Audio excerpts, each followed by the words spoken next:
We Yeah.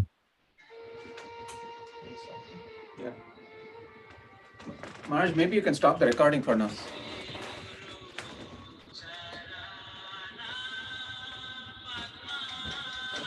Okay. Okay.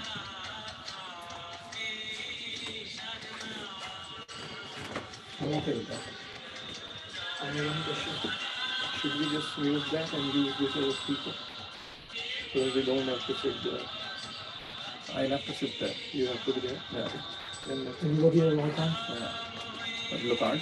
And then hold on. Is this okay or should I turn it off? Yeah, it's okay. You can start it. Just 2 minutes. So if I do Aarti here, current promo, will you? I'm going to come there. Okay. Where is the one with the rear? Or is that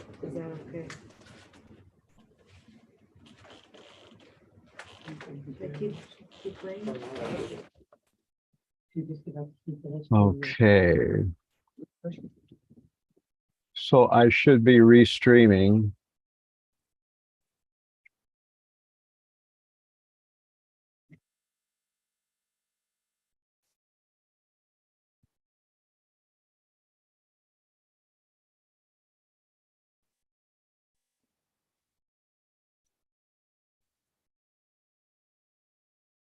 Should I admit? So Maharaj, we have to admit people. Yeah, you're the person that's going to admit them. Okay. But don't admit 222156. Anybody with a name like that, you know. Okay. Okay.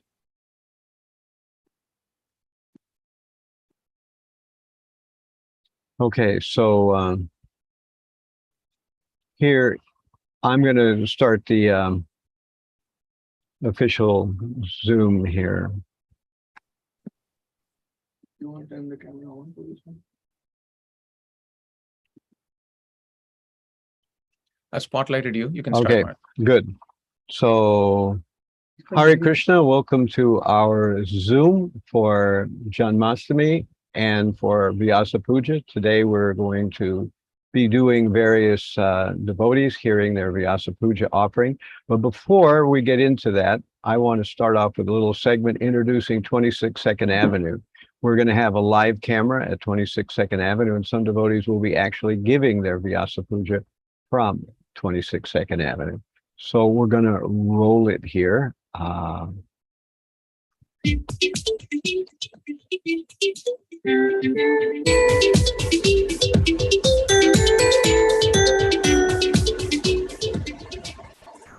So here it is. This is New York City, the place everybody wants to be, but it's also the place where Srila Prabhupada started the Hare Krishna movement, a movement that none of us saw coming, none of us had any idea about, none of us had any understanding of. It came apparently from India. It had philosophy that we'd never heard before. And it all started here. And this is the city where they say it never sleeps. There are tall high rises here, scraping buildings, and people walking everywhere, the day or the night. Everybody's looking for something, but most people don't know what they're actually looking for. They're looking for the supreme person in the heart, but they don't know it. However, in a very apparently unremarkable place here at 26 Second Avenue, there was a temple, and the temple started when Prabhupada first came here. It was called Matchless Gifts, and there was, where it says Hare Krishna Temple now, there was a little marquee, and the marquee said Matchless Gifts, because at one time, for sale in the front of this display window were little matchboxes. And these matchboxes had different things made out of them and different things made with matches. So that's why it was called Matchless Gifts. But that would be changed when the business would go out of business, and Prabhupada and his followers would rent this storefront, And Prabhupada began doing regular classes here. And first, only a few people came. Then shortly thereafter, more and more people started to arrive.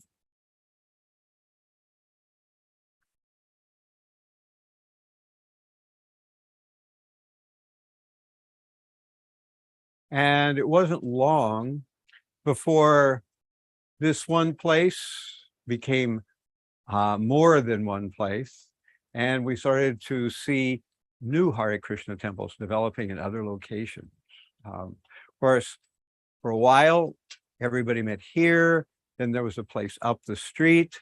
Then there was a place in Brooklyn. Then eventually there was a place in San Francisco. Then there was a place in other places. And eventually we came to have 108 temples all over the world. That was when Prabhupada left the world. Now there's thousands. Some are very small, maybe just little houses with husband and wife together doing a home program on Saturday or Friday night, or maybe a full temple like we have in Brooklyn. So the important thing is that right here in this very little space here, which looks like a long corridor basically, was the place where Prabhupada sat. And there's images of him on this wall here when he first began. This is an image of him when he would speak from the very back here with those very same windows behind him. And there at one point was a little raised area with some deities right behind him. And people would come here and sit down on the floor, and Prabhupada would talk to them. And he was saying something that they had never heard before about reincarnation, about karma, about devotional service. So it all started here. And there was a gas station next door. That gas station is gone now. It's been replaced by a multi-story building. And here was the area where Prabhupada used to speak.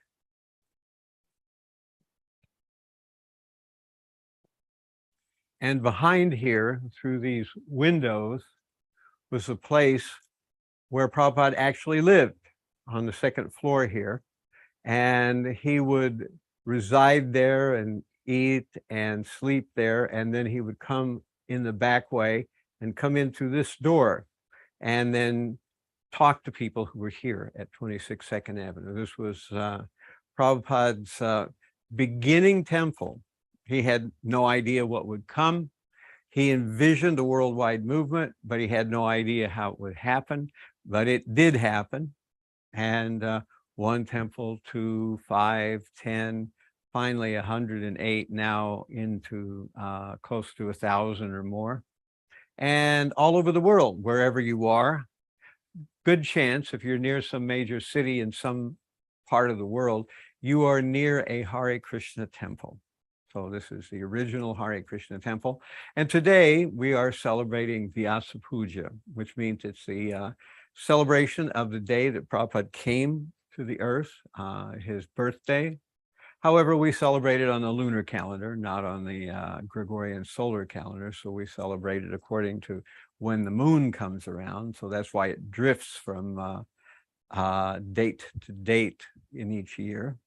And right after we have Janmashtami, which is the day when Krishna is born, we have the day after Krishna is born, which is the day Prabhupada was born. So we call that Vyasa Puja. All the devotees, they make some heartfelt offering to their spiritual master, A.C. Bhaktivedanta. They try to either say a poem, they try to give some recollection, some memory they had when they were with Prabhupada during the time he was alive. And sometimes they just say their mind or show how grateful they were for the fact that Prabhupada came and gave us this amazing philosophy and created a whole movement to go with it. So all over the world, religions are saying, love God. Prabhupada came and showed an easy way to actually do that.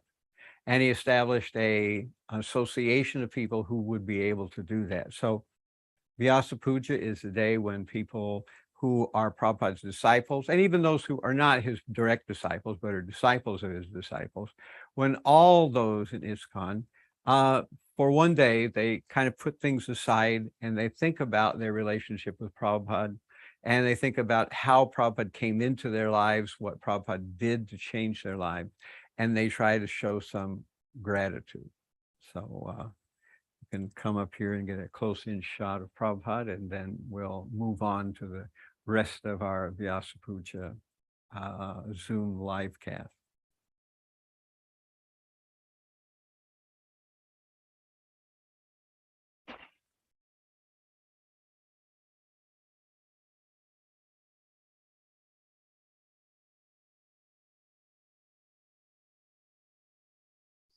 Okay, so that was our introduction little segment there. I guess that Pañcaratna and his wife haven't arrived yet. Is that correct? They're here. They're here. They're here? Okay, good. So Atītaguṇa, well, actually, we need to go into the Śrī Guru-Vandanā. So take it away there. You can put me off the center screen, and we can do the local camera there. Spotlight. Spotlight out. Spotlight here. Go more. Right.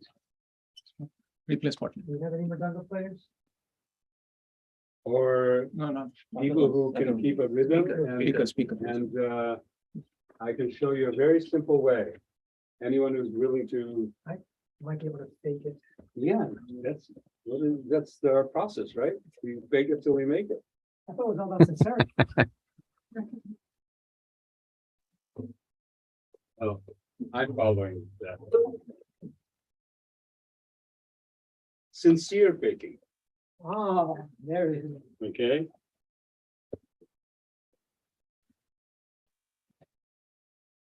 So we're going to sing a special prayer for Guru, called the Guru-Vandanā. And how many of you know the prayer? You know it? Śrī Guru-Vandanā Padma. Right? You know it? No? I don't think you know it. How about you? Do you know the prayer? Some of it. Some of it. All right. Well, I will sing slowly, and you can try to follow along. But anyway, just if you can't sing or repeat it, then just listen. Okay. Take the mood. Yeah. But it is just in brief. It's a Bengali poem that glorifies and explains the significance of Guru.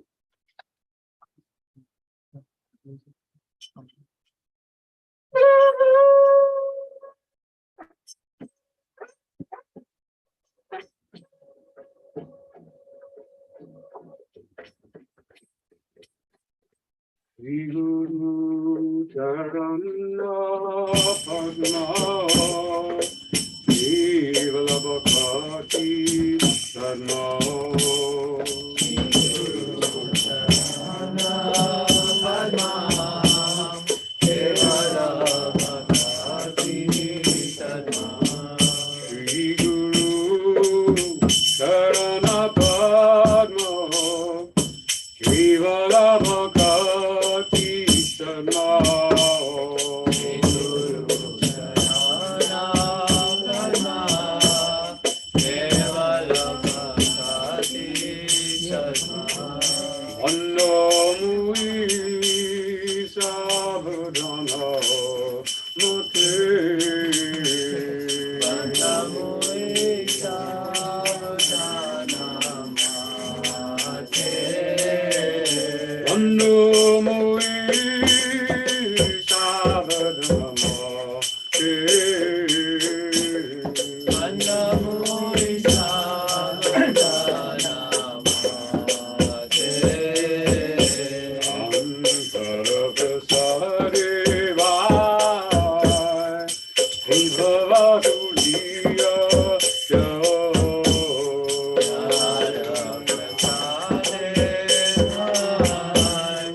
Bhaktivedanta Swami iti namine.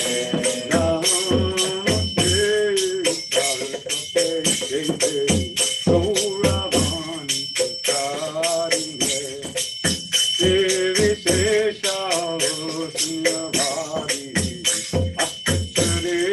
Swami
so much.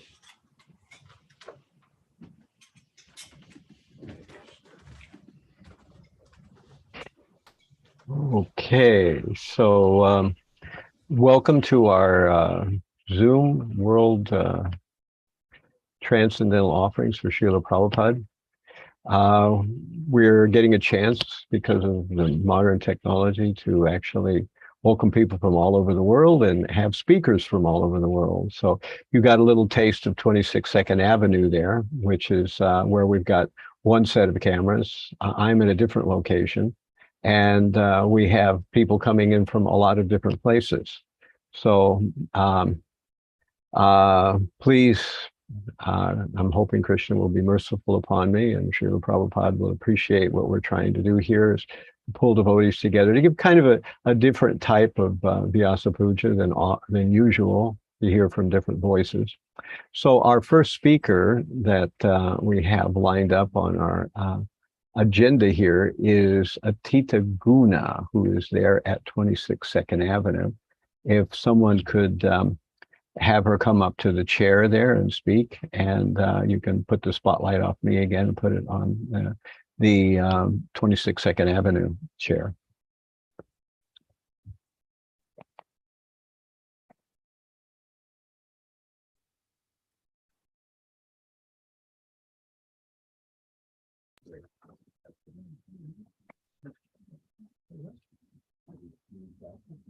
Whatever.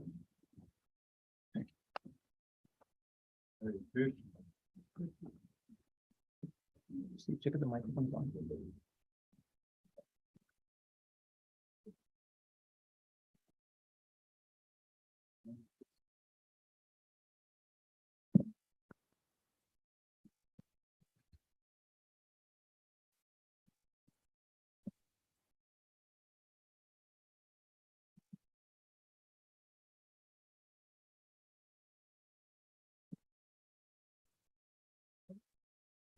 Namo Om Vishnupadaya Krishna Vastaya Bhutale Śrīmati Bhaktivedanta Swami Namane Namaste Saraswati Devi Gauravāṇī Pacharane Nivishesha Shunyavadi Aschacha Desatarane.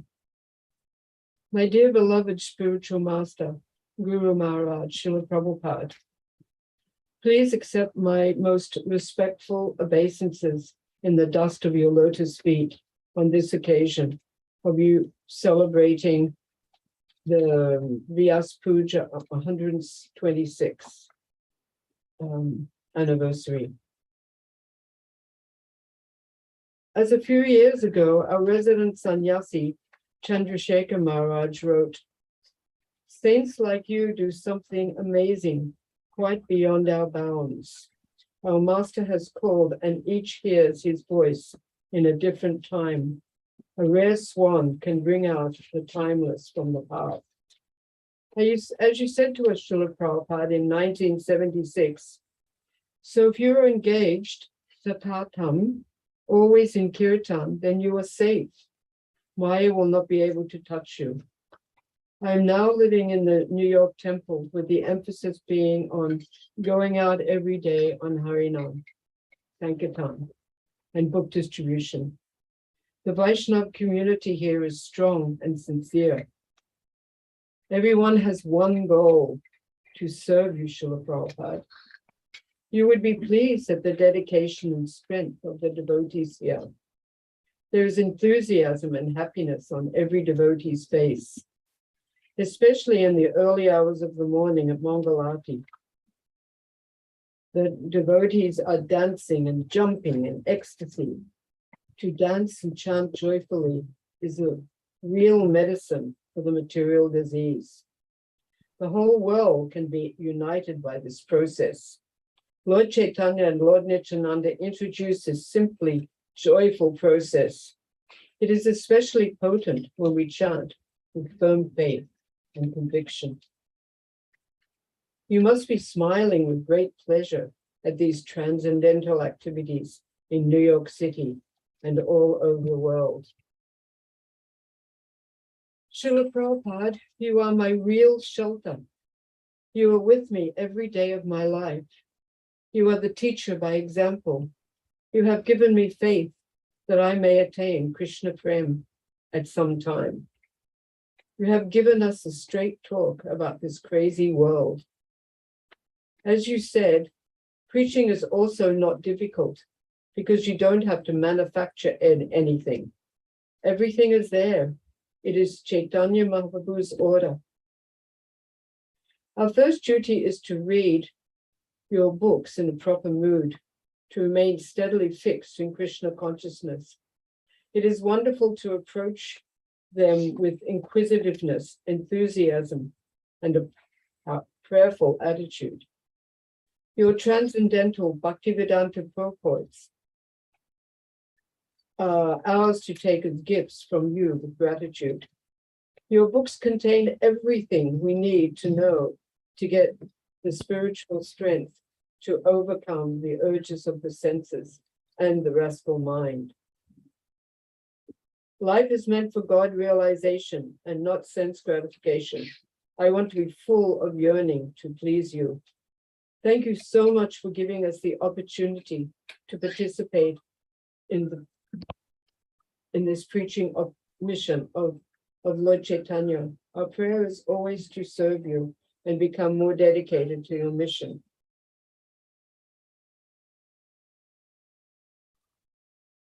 So here I am in New York.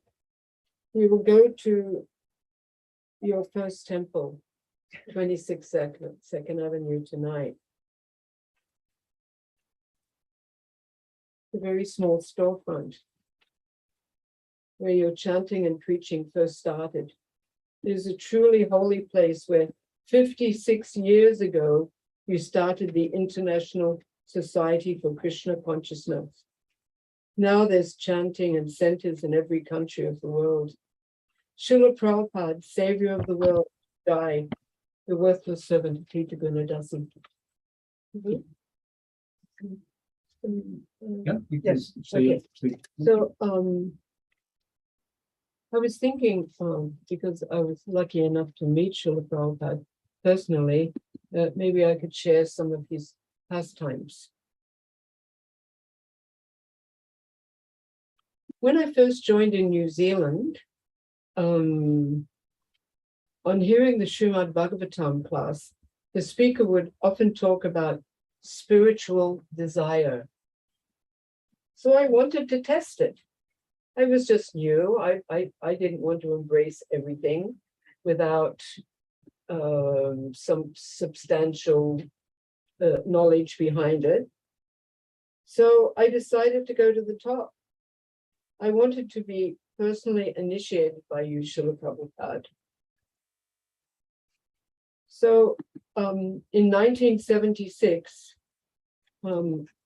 you went to Melbourne. I was in Melbourne. I used to look after a little girl there, and she came up with me to the Vyasa-san. We paid out prostrated obeisances in those days. The ladies paid full dandavats.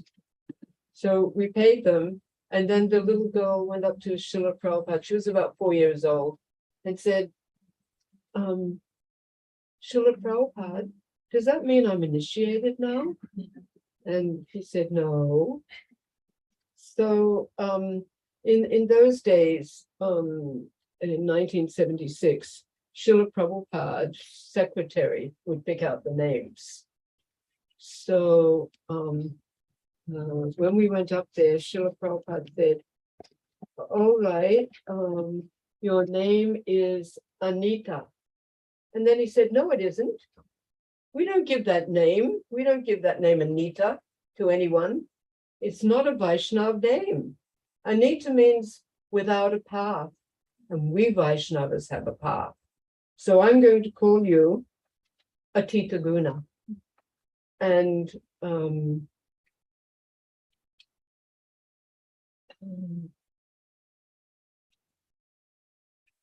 then I realized, Srila Prabhupada, you personally initiated me. That's what I wanted. I tested that desire and it fructified. It came true. So the next day, Srila Prabhupada, everyone knows that Srila Prabhupada liked to go on his morning walks. So the next day, we were going to the Melbourne Botanical Gardens, and they are beautiful. And Srila Prabhupada is very personal. When the joggers came by, he would say hello and like that. And so we were walking, the ladies were in the back, then we couldn't hear anything. But the smart ladies, when Srila Prabhupada stepped on a leaf, they would pick it up and keep it forever. But one adventurous girl grabbed me by the hand and said, no, we're going down to the front. We want to hear everything. So Srila Prabhupada stopped by a tree and he picked the leaves from the tree and he crushed them and smelt them and said, what is this tree? And the devotee said, Srila Prabhupada, it's a camphor tree. And Srila Prabhupada said, yes, Radharani loves camphor. It's her favorite fragrance. So then a devotee came up and said, Srila Prabhupada, there's a question I want to ask you, because you always say that in the temple we're in Vaikuntha, and Vaikuntha means without anxiety. But Srila Prabhupada, I'm always in anxiety. And Srila Prabhupada said, yes, you are in anxiety because you're a human being. Every human being is going to be in anxiety, but you pick what kind of anxiety you want to be in. You can either be in spiritual or material anxiety, so you pick.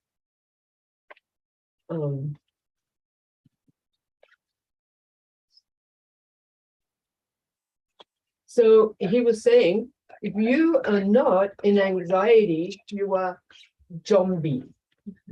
And zombie is the Bengali way of saying zombie. You are the walking dead. So then in a way, I got to test out Vaikuntha and anxiety.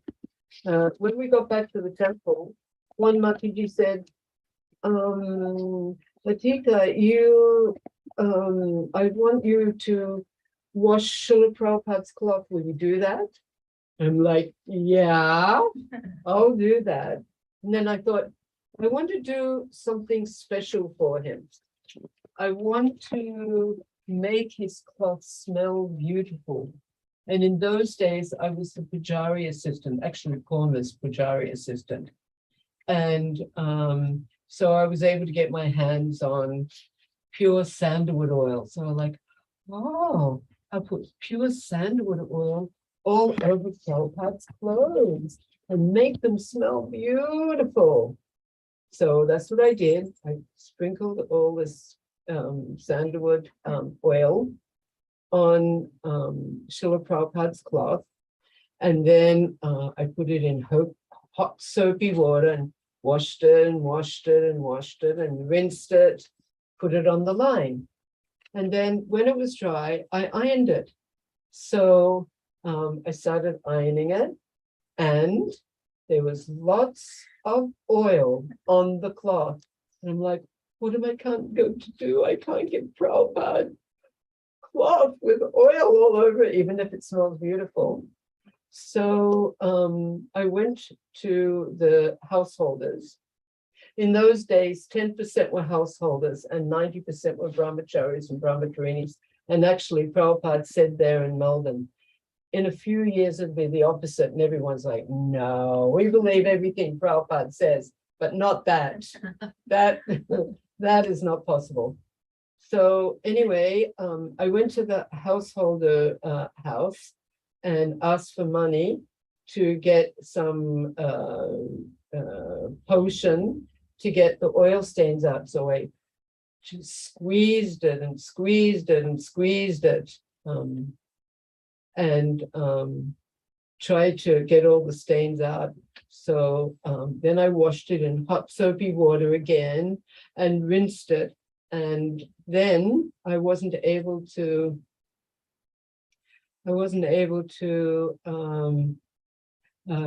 dry it because there was no time. So I ironed it. So I got the iron out and I ironed it. And there was lots of oil on the cloth. And then I realized I'm in complete anxiety. What am I going to do? This is my spiritual master's cloth, and I'm going to give it to him, and it's full of oil stains. What am I going to do? And I thought, there's nothing I can do. There's no time. I've just got to go there.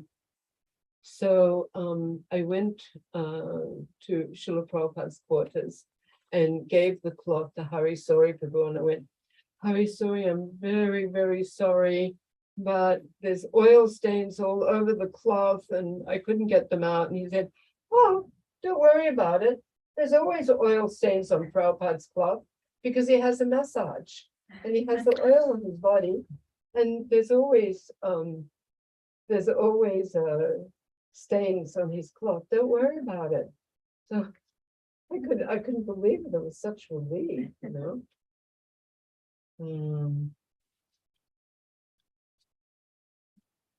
Okay. Yeah, I think our time is 15 minutes. I can talk just a little bit about Mayapur. So the next year, in 1977, I was able to go to Mayapur. And Australia is very rich in milk products, especially ghee. So every year when we went to Sridham Mayapur, we'd take 2 kilos of ghee. Every devotee would do that and give it to Srila Prabhupada. And I said to my friend, I want to take something more. I want to take something more than just the ghee. And she said, oh, I know, take full cream powdered milk. And I'm like, what? Full cream powdered milk, you can get it anywhere. It's just lying all over the supermarket shelves. But I'll take her advice and I'll get full cream powdered milk. Okay. So I got that. I didn't realize in America you couldn't get it. It was all skim milk. But in Australia you could get it. It's a milk country. So on that day, 2 ladies were able to spend 2 minutes each with Srila Prabhupada. Okay, so we're in a line, and this other lady and I, this other devotee and I, got in to see Srila Prabhupada. And so we presented the ghee, and he was very thankful for the ghee. And then I was feeling really embarrassed. Srila Prabhupada, here's some full cream powdered milk. And I thought he was going to say, full cream powdered milk, that's a long way from, milk, a long way from the cow.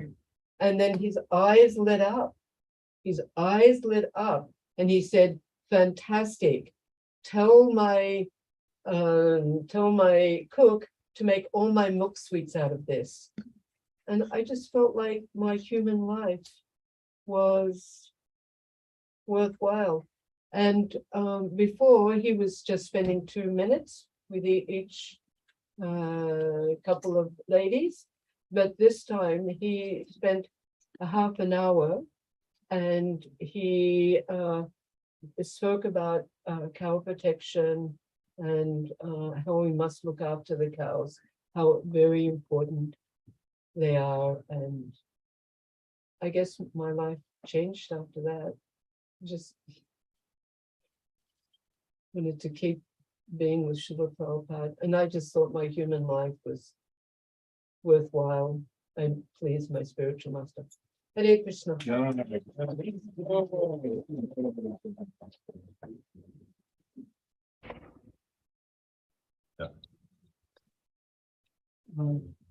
Thank you.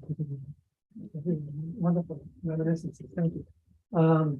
Every great woman has a better half. No. In this case, A lesser half. a lesser half. I was going to say an equal half. No, it's No, always a it's lesser. lesser half. I'd like to It's invite half, but it's lesser. Atītaguṇa's lesser half up. Pañcaratna, please. Next speaker after Pañcaratna. Next speaker. Who's the next speaker? I will find that out.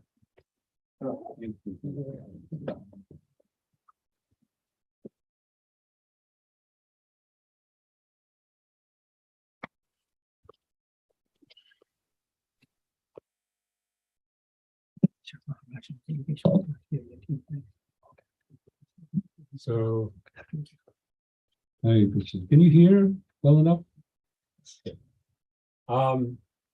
Following in the footsteps of my better half, I will read my offering also first, and then we have a little time. We have about 15 minutes. Yes, ma'am. Yes. So yes, we all have, as disciples of Srila Prabhupada, we have this great fortune. Hare Krishna, Yogeśvara Prabhu, Hare Krishna. Nice to see you. And Satyaraj too, Hare Krishna. I speak of Srila Prabhupada's disciples and they walk in the door. So yeah, we have the fortune of writing our homages and getting them published. Actually, there's a website you can go to if you want to dive in more. It's called sptributes.com. So this is what I wrote this year, and just like to share that with you. Get to it. Get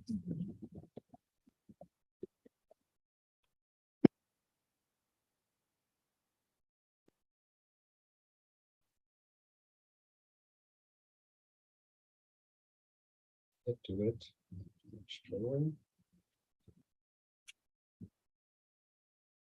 I had it open, ready to go, right? And it's now it's going.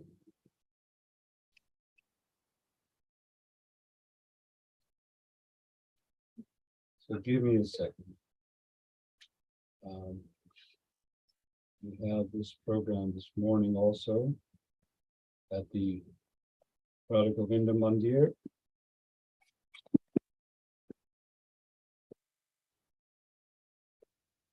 Okay, so Srila Prabhupada himself used to write poetry for glorifying his spiritual master, Srila Prabhupada Bhaktivedanta.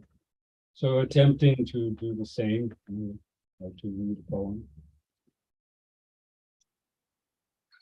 On this glorious day, the first word I must use to express what I feel must surely be gratitude.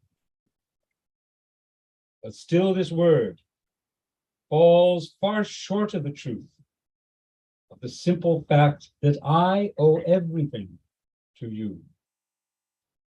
There is no reason, no cause one can see for the mercy you've given again and again to me. No words of thanks can be enough to convey even a token of my debt, impossible to repay. Still, I give you my life. Though alone, it is worthless. Please use it in your mission and give it real purpose. Let each of my actions, with mind, words, and body, express what words can't, my gratitude to you eternally.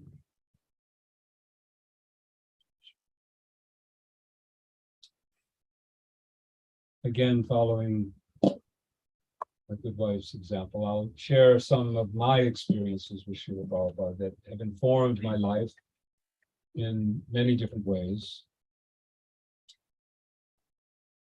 I'll begin with my first personal contact with Srila Prabhupada after my initiation, which was in 1971 in New York. At that time, I didn't have much. I mean, I approached his Vyasa-san and I did what everyone did, and I repeated what are the 4 rules, and yes, I will chant 16 rounds, and then Srila Prabhupada did. That particular day was interesting. This was in a series of initiations. Srila Prabhupada had been in India for some months, and out of poor health and for various reasons, he had actually suspended the initiations for some time. So there's like a little backlog. And so there was 6 days, I think, 5 or 6 days, first in Boston and from all over. I was with a group that came up from Washington, D.C. on that day. And as Atītaguṇa was pointing out,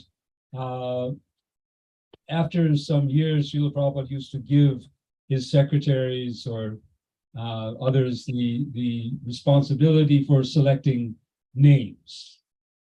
And as Atītaguṇa was saying, she wanted more. She wanted the personal connection that Srila Prabhupada. Well, I didn't get that. I got the name selection process, and our dear friend and godbrother Pradyumna was at that time traveling with Srila Prabhupada as a Sanskrit editor, and I'm pretty sure I did go to ask him later on. See, he selected, and today he decided to do numbers. So he started off with Dasarath, and then he went to Ashtarath, and then he went to Navarath, and then he went to Saptarath, and then he came to me, Pañcaratna. So Srila Prabhupada said Pañcaratna Das, okay. Pañcaratna Das, 5 jewels. Later on, I went to Pradyumna. I said, "What does that mean?" You know? And he said, some king or something, I don't know. I guess he was just, picking out, let's do some numbers today.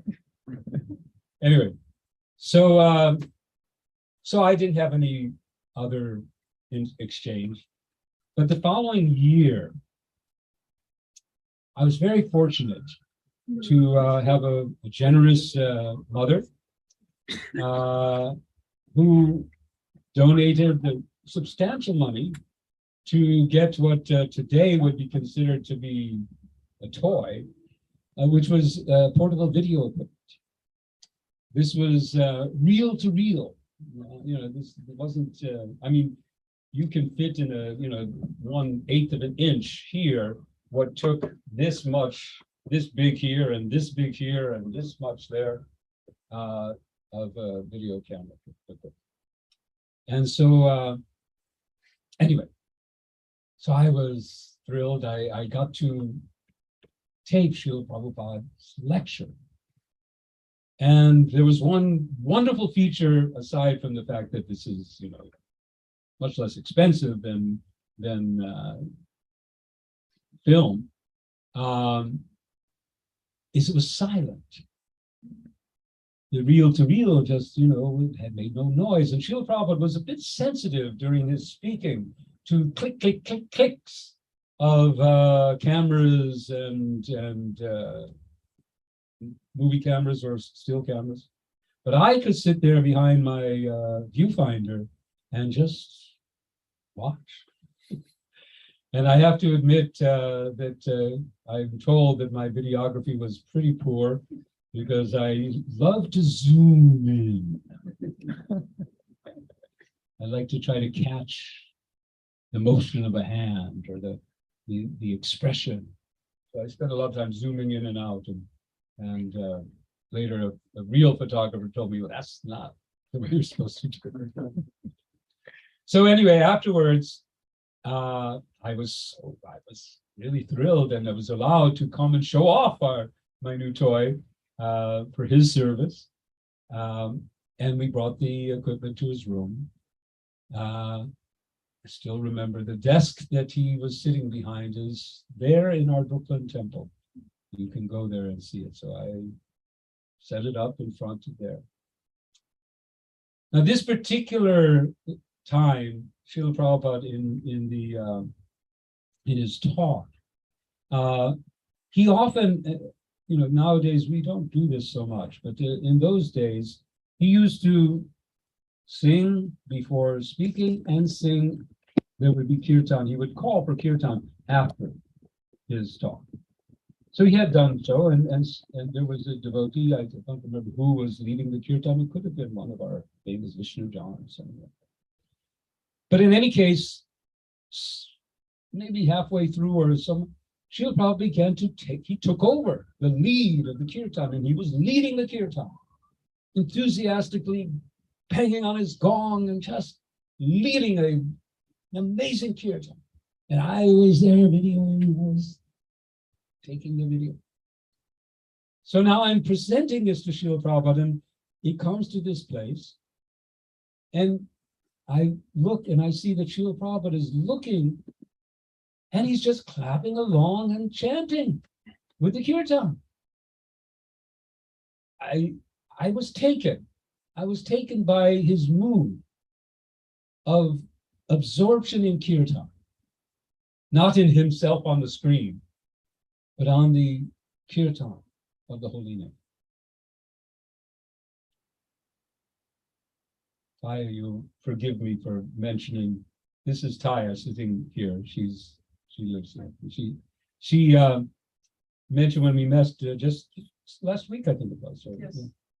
That when you were growing up in this area, you remember one time riding on the Bowery, correct me if I'm wrong, and that you looked to the side and you saw an elderly Indian-looking gentleman dressed in his robes, and he was playing cymbals, just walking down the street.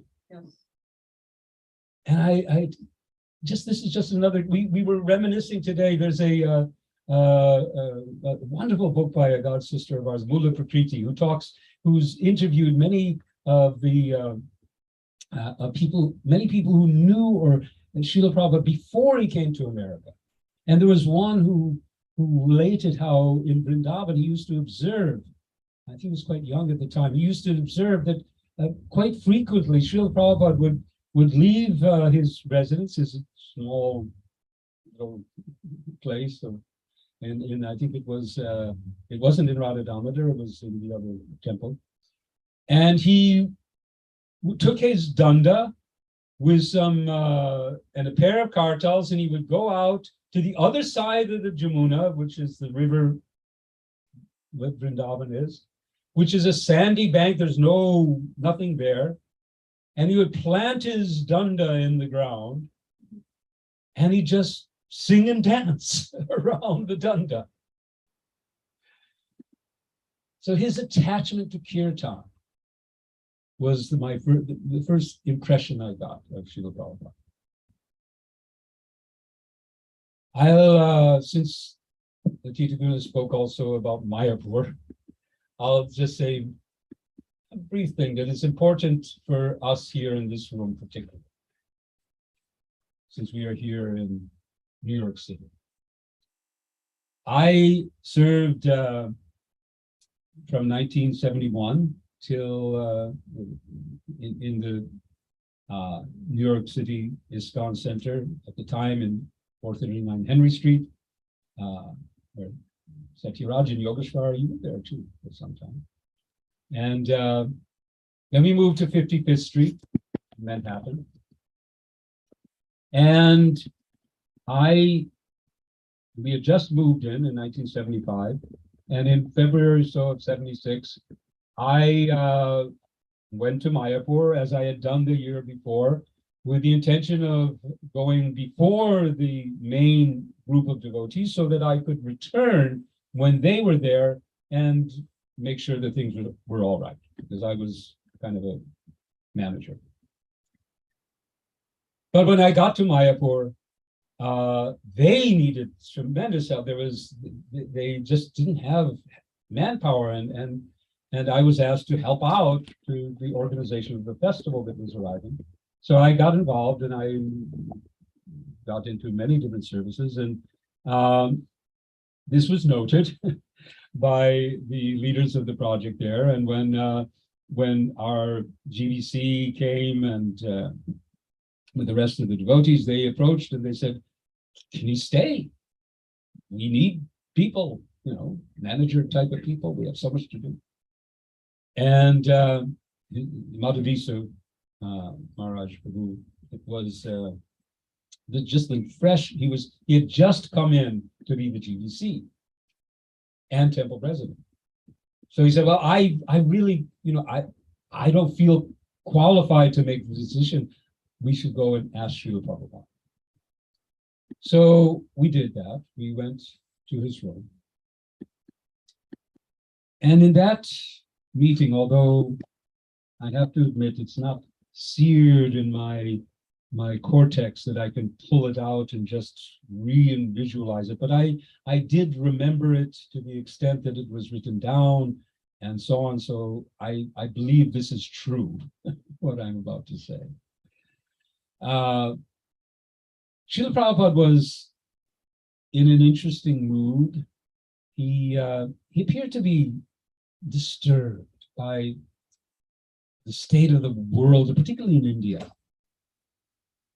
And he made the first comment that has stuck with me. He said that we can't expect the whole world to become Krishna conscious, but there should be one ideal place. When he said that, I sensed that he was referring to Mayapur, the Mayapur project. It should be an ideal place. So that's stuck with me. So then Madhavisa began, and he began like this, he kind of following on. So Srila Prabhupada, we understand that Mayapur is your most important project. Srila Prabhupada stopped and said, no, New York is my most important project. That is stuck with me. That is stuck with me. And I think, as I've spent more time here in the last few years, I get the sense that Srila Prabhupada considered that the Krishna consciousness movement, well, first of all, he came here. He started here. He talks about this, how his godbrothers had gone to London, because London was in 1930s and 40s, London was the seat of the empire. But he gave two different things. At one point he said, well, they've gone to London and they failed. So if I'm going to fail, let me go to someplace new and fail. So I'll go to New York. But he also talked about New York in a different respect, that New York is, and I think at least those in this room will probably agree, maybe not you from Toronto, that New York is the capital of the world. He agrees. New York, the Big Apple. So yes, if we can succeed to spread Krishna consciousness, succeed to do something, to serve this such diverse melting pot of humanity that is congregated in this great big city, then it will have its effects all over the world. So those are some reflections, reminiscences, and I thank you very, very much for allowing me to do that.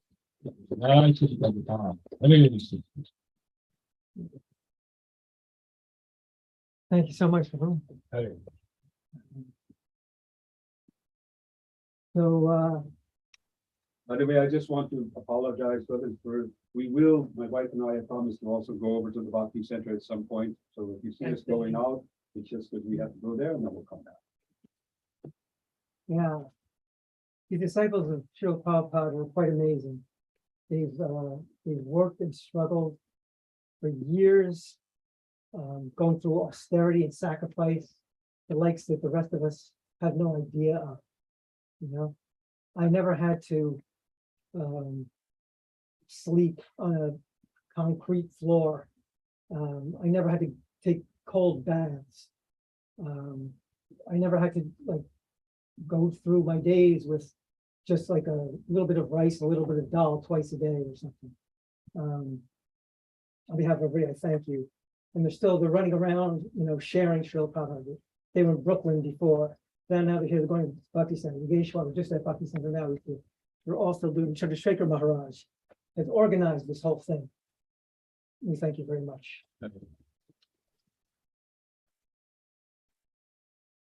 To show you how conditioned I still am, when I think of Yogeśvara, I don't think, oh, Prabhupada disciple. The first thing I think is, oh, he recorded with the Beatles.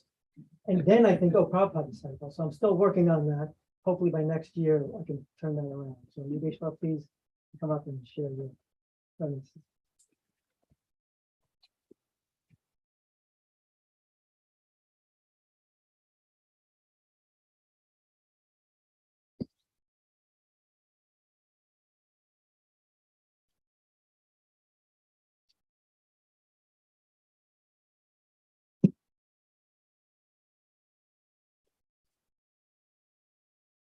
Thank you, Yaranath. I'm glad you've got your priorities straight.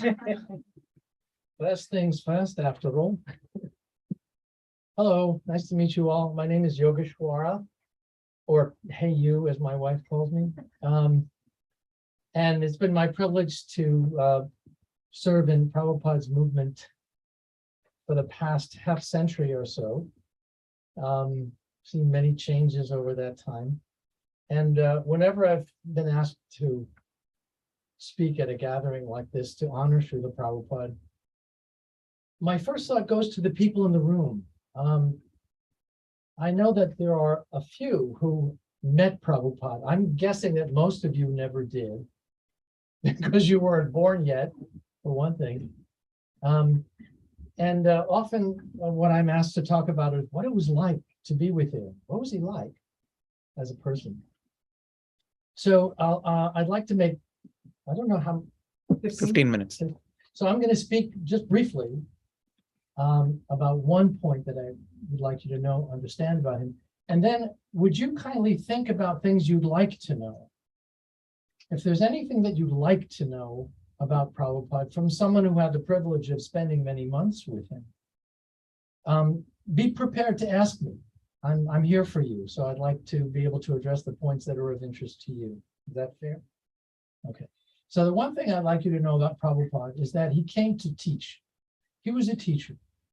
First and foremost, he wanted people, his heart was so big and so soft, it hurt him to see people suffer. It hurt him to see people misled by the propaganda that we are the body, mind complex, and that there is nothing more than that. And that's still the theme today. I mean, the overriding theme in physicalist science, reductionist science, is that there is nothing but matter in the universe. And in fact, to be a credible science today, you have to accept the ground rules. The ground rules are that you will address nature as a closed system. There will be no references to transcendent forces, eternal souls, divinities, and so on. That's off the table. We're just going to deal with what we can quantify, what we can hypothesize, and then test by experiment. And that's the dominant vernacular. And it's a good one. It works. And there's a reason why science is so powerful. It's that it creates technology. It is predictive. Molecules and subatomic particles behave just the way science anticipates they will. The planets and universes and galaxies turn in their orbits and in their cosmic cycles just as science anticipates. It works. And it is a reality that is important for most of our life. Most of our life is led in a Newtonian universe where we need to know what to do in order to live effectively, to stay healthy and so on. The downside is that it denies people access to their own immortal self. It denies that consciousness, the thing that makes you who you are uniquely, the irreducible sense of meanness, which each of us experiences. That was what Prabhupada wanted to reinvest into the human dialogue. He was concerned that by stripping that dimension away, people were left with no alternative except the sadness of their life. His message was, you are more than the traumas and tragedies that have defined you to this time. You have those sad experiences. They are not who you are. You are something more than that. You are something beautiful, something eternal, something complete, something transcendent that existed before and will exist after this body goes away. And the glory of that transcendent self is that it is a loving being. We exist to love and to be loved. Wow. I mean, you knocked me off my whoopee cushion when I heard that message.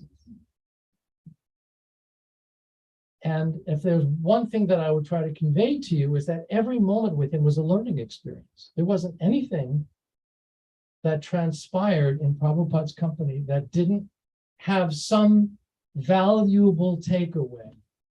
It could be the tiniest little thing. He evoked from that moment its lasting value. Anything and everything had deeper meaning for him. That was an extraordinary thing to see. We'd be on a morning walk and we'd go by in a park, and there'd be trees and bushes, and then one dead tree lying on the path. And he'd say, "What's the difference between this tree and the other trees?" We're just taking a walk in the park. What's the difference between this tree and these other trees? He says, the life force has left this tree. Therefore, the body is inert. It doesn't move. He lifts his finger and he says, like my finger. My fingernail is dead. It's inert. There's no sensation there. If you just go a half inch lower, there's sensation. The skin is alive. So we are looking for the Krishna sensation, the life sensation. I mean, everything was like that about him. We would talk, he would sometimes posit a thing, like, we're all God, now discuss. And we go, well, no, we're not. And we say, oh, yes, we are. And so there was a purpose to that. Faith, if it's going to be effective, it's actually going to make a difference in life. It has to be grounded in knowledge. It has to be grounded in something substantial. How is it that we are not God? Well, what is the definition of spirit? Spirit is the antithesis of matter. If matter is divisible, if matter can deteriorate, then by definition, spirit is that which does not deteriorate. It's immortal. Is it indestructible? Now, what does it mean that the self, the Atman, consciousness, is indestructible? It means that if you're an individual being now, you must be an individual eternally. There cannot have been a moment in cosmic history when the indestructible energy, Brahman, pervasive energy of creation, got somehow magically cut up into little beings that were then dispersed across creation. And that at some point in the future, when you perfect your yoga, you get crazy glued back onto this indestructible Brahman energy. It's a contradiction in terms. If you are an individual now, you are an individual eternally, because matter is spirit is indestructible. So there's a wealth of knowledge behind the lifestyle of a Krishna devotee. So that's the formal part of this. I hope you've been thinking about what you'd like to know, and you can ask anything. No questions are off the table. Yes, please give me your name. I'm Gaurav. Gaurav, how do you go? So first of all, I really miss your Gita classes on Tuesday. Me too. I missed your company on Tuesday. So very happy to see you. And I had one question, like when you said like Prabhupada gave us like an alternative to modern science. Yes. And so, but as I understand, like he was encouraging, it wasn't just people were rejecting modern science, but they were still intellectual. They were still like, thinking from this, from Shastras, So it wasn't, so was he like really he did ask us to just reject modern science? No, quite the opposite. In fact, I wouldn't even say that he was offering an alternative to science. Mhm. I would say he was adding the missing piece. Prabhupada never denied the miracles of science. Yeah. I mean, he was a pharmacist. He was a scientist himself as a young man.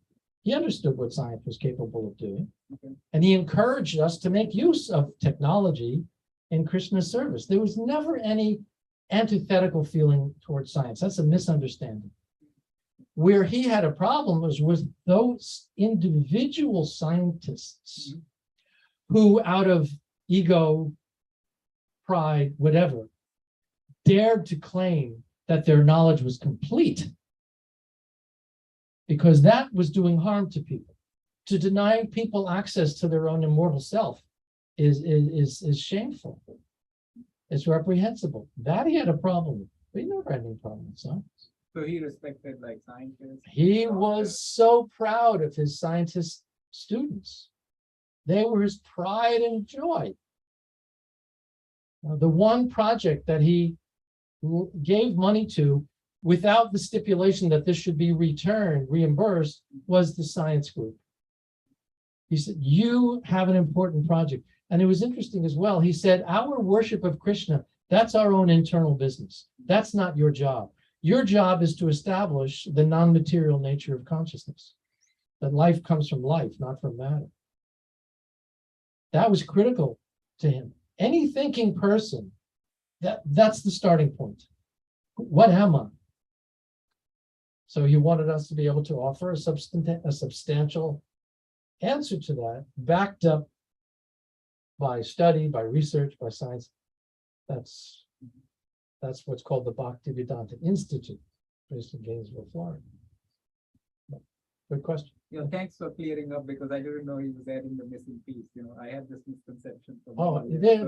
there was no antipathy here. There was no tension between. I mean, Krishna consciousness, as Prabhupada presented it, is consonant with the best principles of science. They're complementary. That's what makes it so marvelous. Thank you. So we have, well, I think I have 2 minutes, 3 minutes. Any other questions? Yes, what's your name? Radha Bhakti. Haribol, Radha. Very well. For you personally, where and when do you feel Srila Prabhupada's presence the most? Oh, you asked a lot on the first group.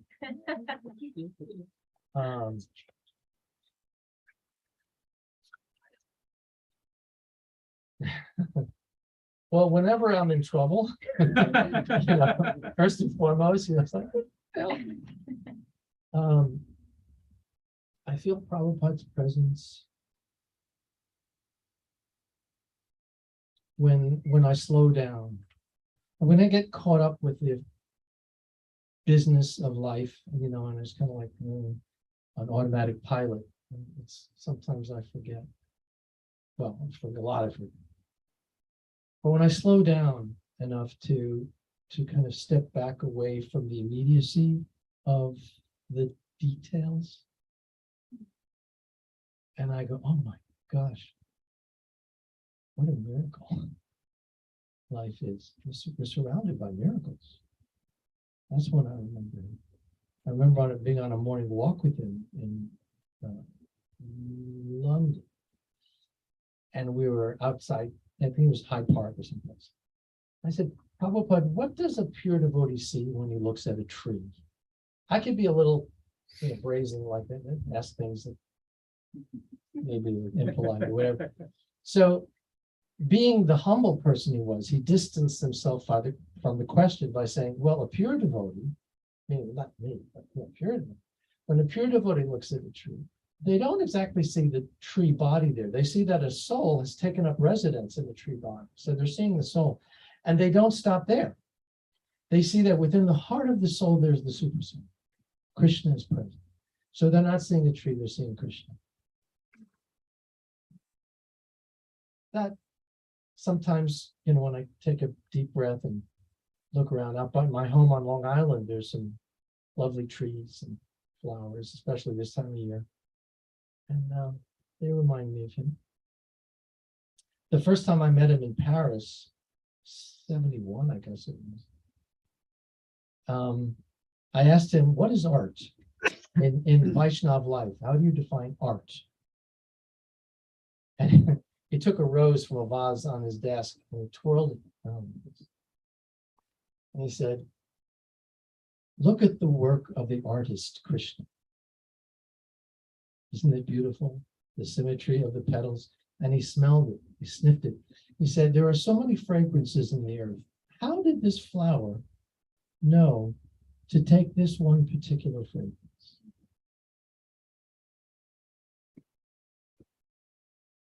God in the details. So I try to remember him all the time. And sometimes he comes in a very unexpected way. So I'll look at something, oh yeah, I remember Prabhupada did this or that. And that's the lovely thing about having spent time with him. All these memories are there. They come back.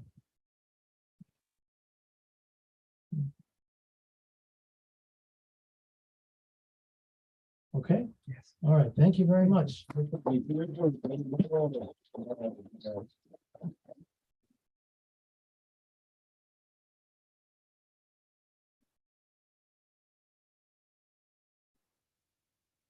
Thank you so much.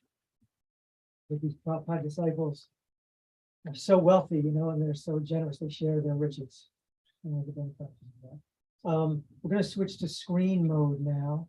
And another Prabhupada disciple who is always running around for Prabhupada, doing so many things at once for Prabhupada, is Anuttamā Prabhu.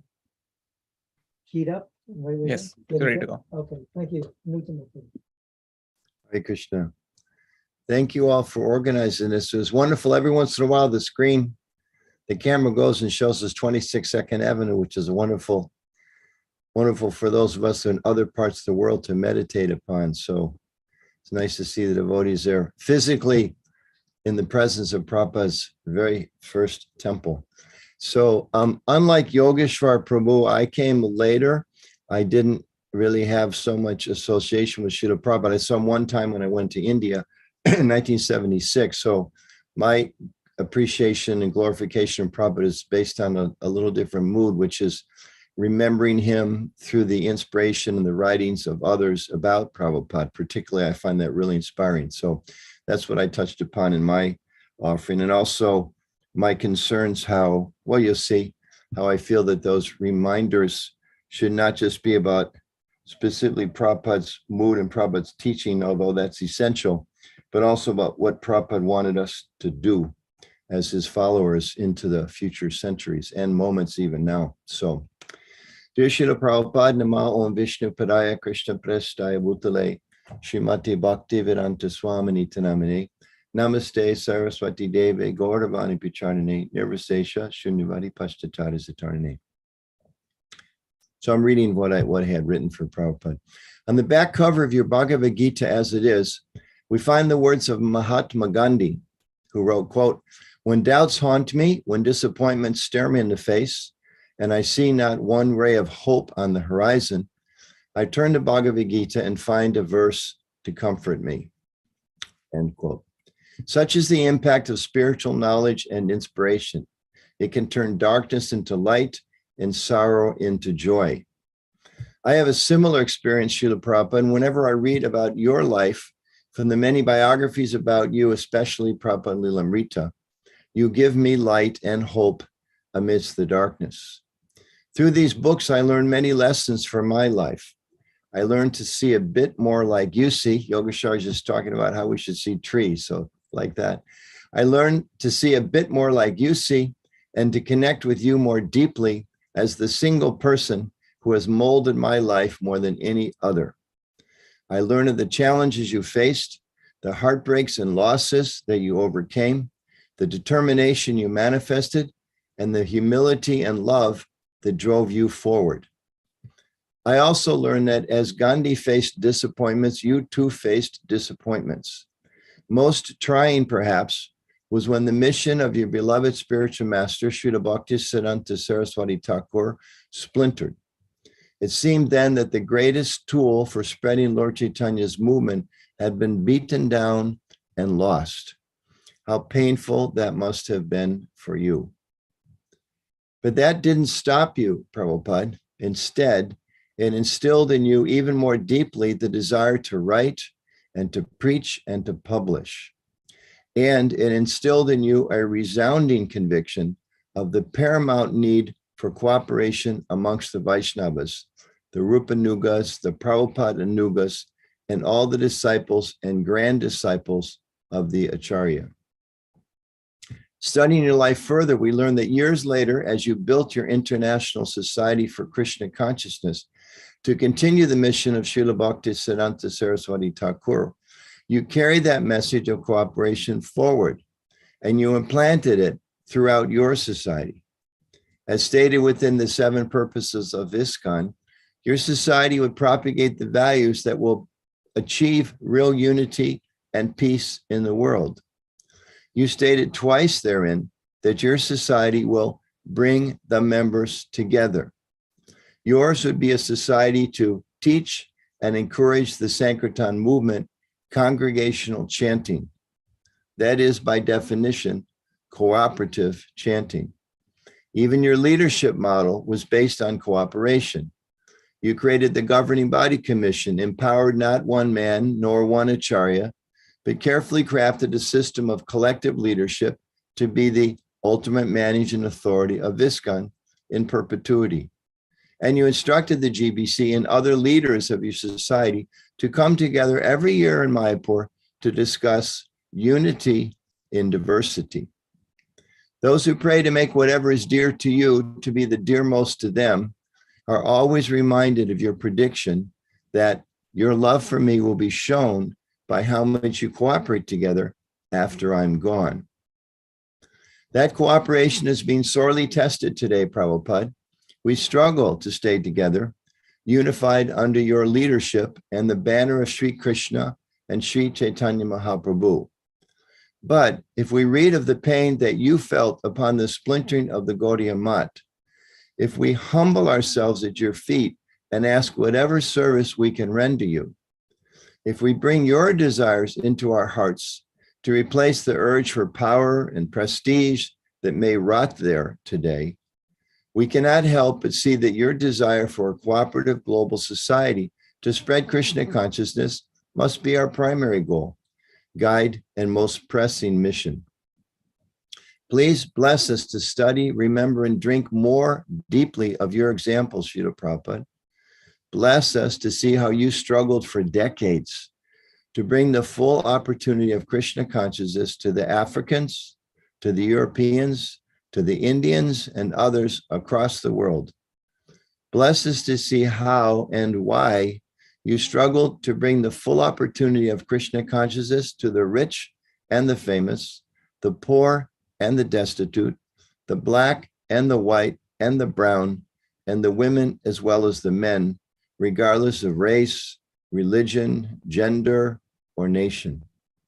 If we keep your life's practical example in our hearts, Srila Prabhupada, we will find that the love for one another that you felt can be awakened in our hearts too. Guide us to serve humbly as instruments in your vision and your demand for a cooperative global society of servants. Let us be bound together with the desire to serve one another and the world and Lord Krishna. Let us do so in remembrance of your example, your sacrifices, and your deep desire to please your Guru Maharaj by building an international society pledged to cooperation and unity in diversity. Jai Srila Prabhupada.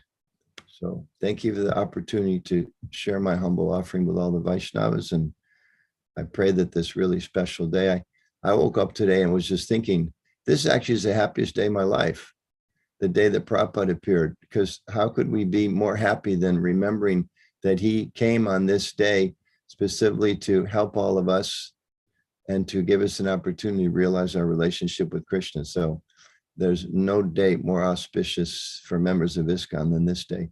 So thank you very much for the opportunity to be with you. Jai Shri Prabhupada.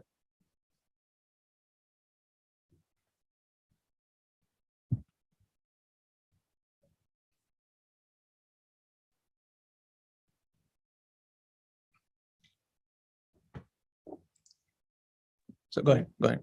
Okay. Speak. Thank you very much for your talk. And speaking of better halves, we have someone lined up here. We're in Second Avenue here, 26 Second Avenue, in the actual room. And on the wall, near the front door, is a photograph. And that photograph is Prabhupada in his regal sort of way of walking, you know. And he's walking right in front of the storefront here. And behind him is a telephone booth. Kids, ask your grandparents. And also you see a sign in the window, and it's sort of cut off. And the sign says something in the photograph, it says something like Ved Avenue, something like that. But what the sign actually said was moved to 61 Second Avenue, because the congregation had gotten too big at 26 Second Avenue and had to find a bigger space. So they moved out of here, found something a few blocks up the road at 4th Street. We're here between 1st and 2nd Street. It's I think somewhere around 4th Street is 61 Second Avenue. It was there for our next speaker, got her second initiation. Please welcome Ādipuruṣa's wife, Rukmiṇī.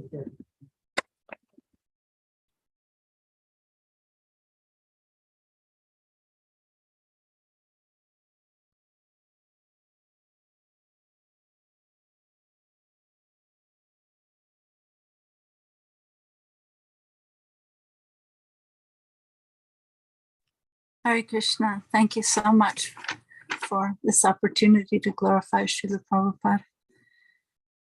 My dear Eternal Father and Master Srila Prabhupada, Nama Om Vishnu Padaya Krishna Prestaya Bhutale Srimate Bhaktivedanta Swami Iti Namane Namaste Saraswate Deve Gauravāṇī Pracharane Nirvishesha Sunyavadi Paschata Deshatarane.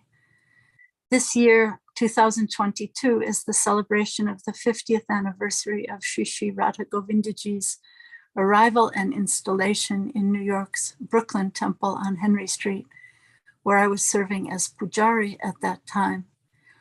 I made grievous offenses to their lordships at that time, and we heard that you were furious about all that we'd done at my instigation. I was ignorant, but as I've heard you say many times, ignorance is no excuse. Fire will burn even an innocent child if she comes too close. I was that ignorant child, and I was so remorseful after hearing about your anger. I felt that my spiritual life was over and that I would surely die.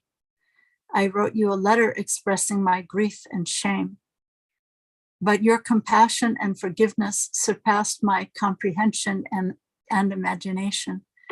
Your return letter never mentioned my offenses, but rather stunned me with undeserved praise. And here's a quote from Chaitanya Charitamrita. If by chance a servant falls down and goes somewhere else, glorious is that master who captures him and brings him back by the hair. End quote. That's from Chaitanya Charitamrita, Antya Lila, chapter 4, verse 47. Later that year, you personally came to our Brooklyn temple. Sri Radha Govindaji were dressed in a simple outfit, Govindaji in his classic yellow dhoti, and Srimati Radharani in a Vrindavan-style skirt and chuni. The temple room was crammed with guests, eager to hear your Sunday lecture. You entered the long, narrow temple room and walked to the front, where you stood with folded hands, gazing at your worshipful lords for a very long time. I had just finished performing the arti ceremony, and I hid behind the left-hand curtain, trying to be invisible. As you started to bow down to offer your obeisances, I saw tears shoot out of your eyes like a syringe, as we'd seen in pictures of Lord Chaitanya at Ratha Yatra. The devotees on the far right side of the temple room were splashed and blessed by your tears. I saw them looking around to see where the water had come from. Had the pujari thrown water from the arti ceremony over their heads? As you so humbly bowed down, I jumped off the side of the altar, telling my friend Palika, "Those are Srila Prabhupada's tears." We both gathered your precious sacred teardrops up from the floor and smeared them on our heads again and again. When shall my eyes be decorated with tears of love such as yours? When shall my heart be decorated with compassion and forgiveness such as yours? When will that day be mine? Thank you for your glorious, divine, amazing grace and forgiveness, which is fathomless and beyond my comprehension, without which my life would be meaningless. I beg to remain your servant eternally, Rukmiṇī Devi Dasi. Thank you so much. Hare Krishna.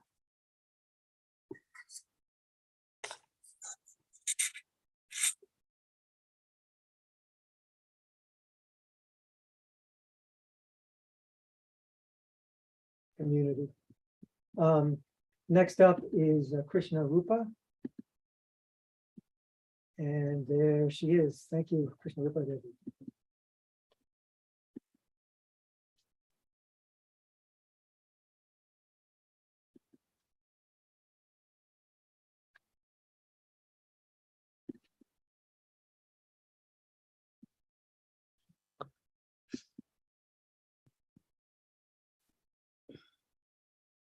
Am I unmuted now?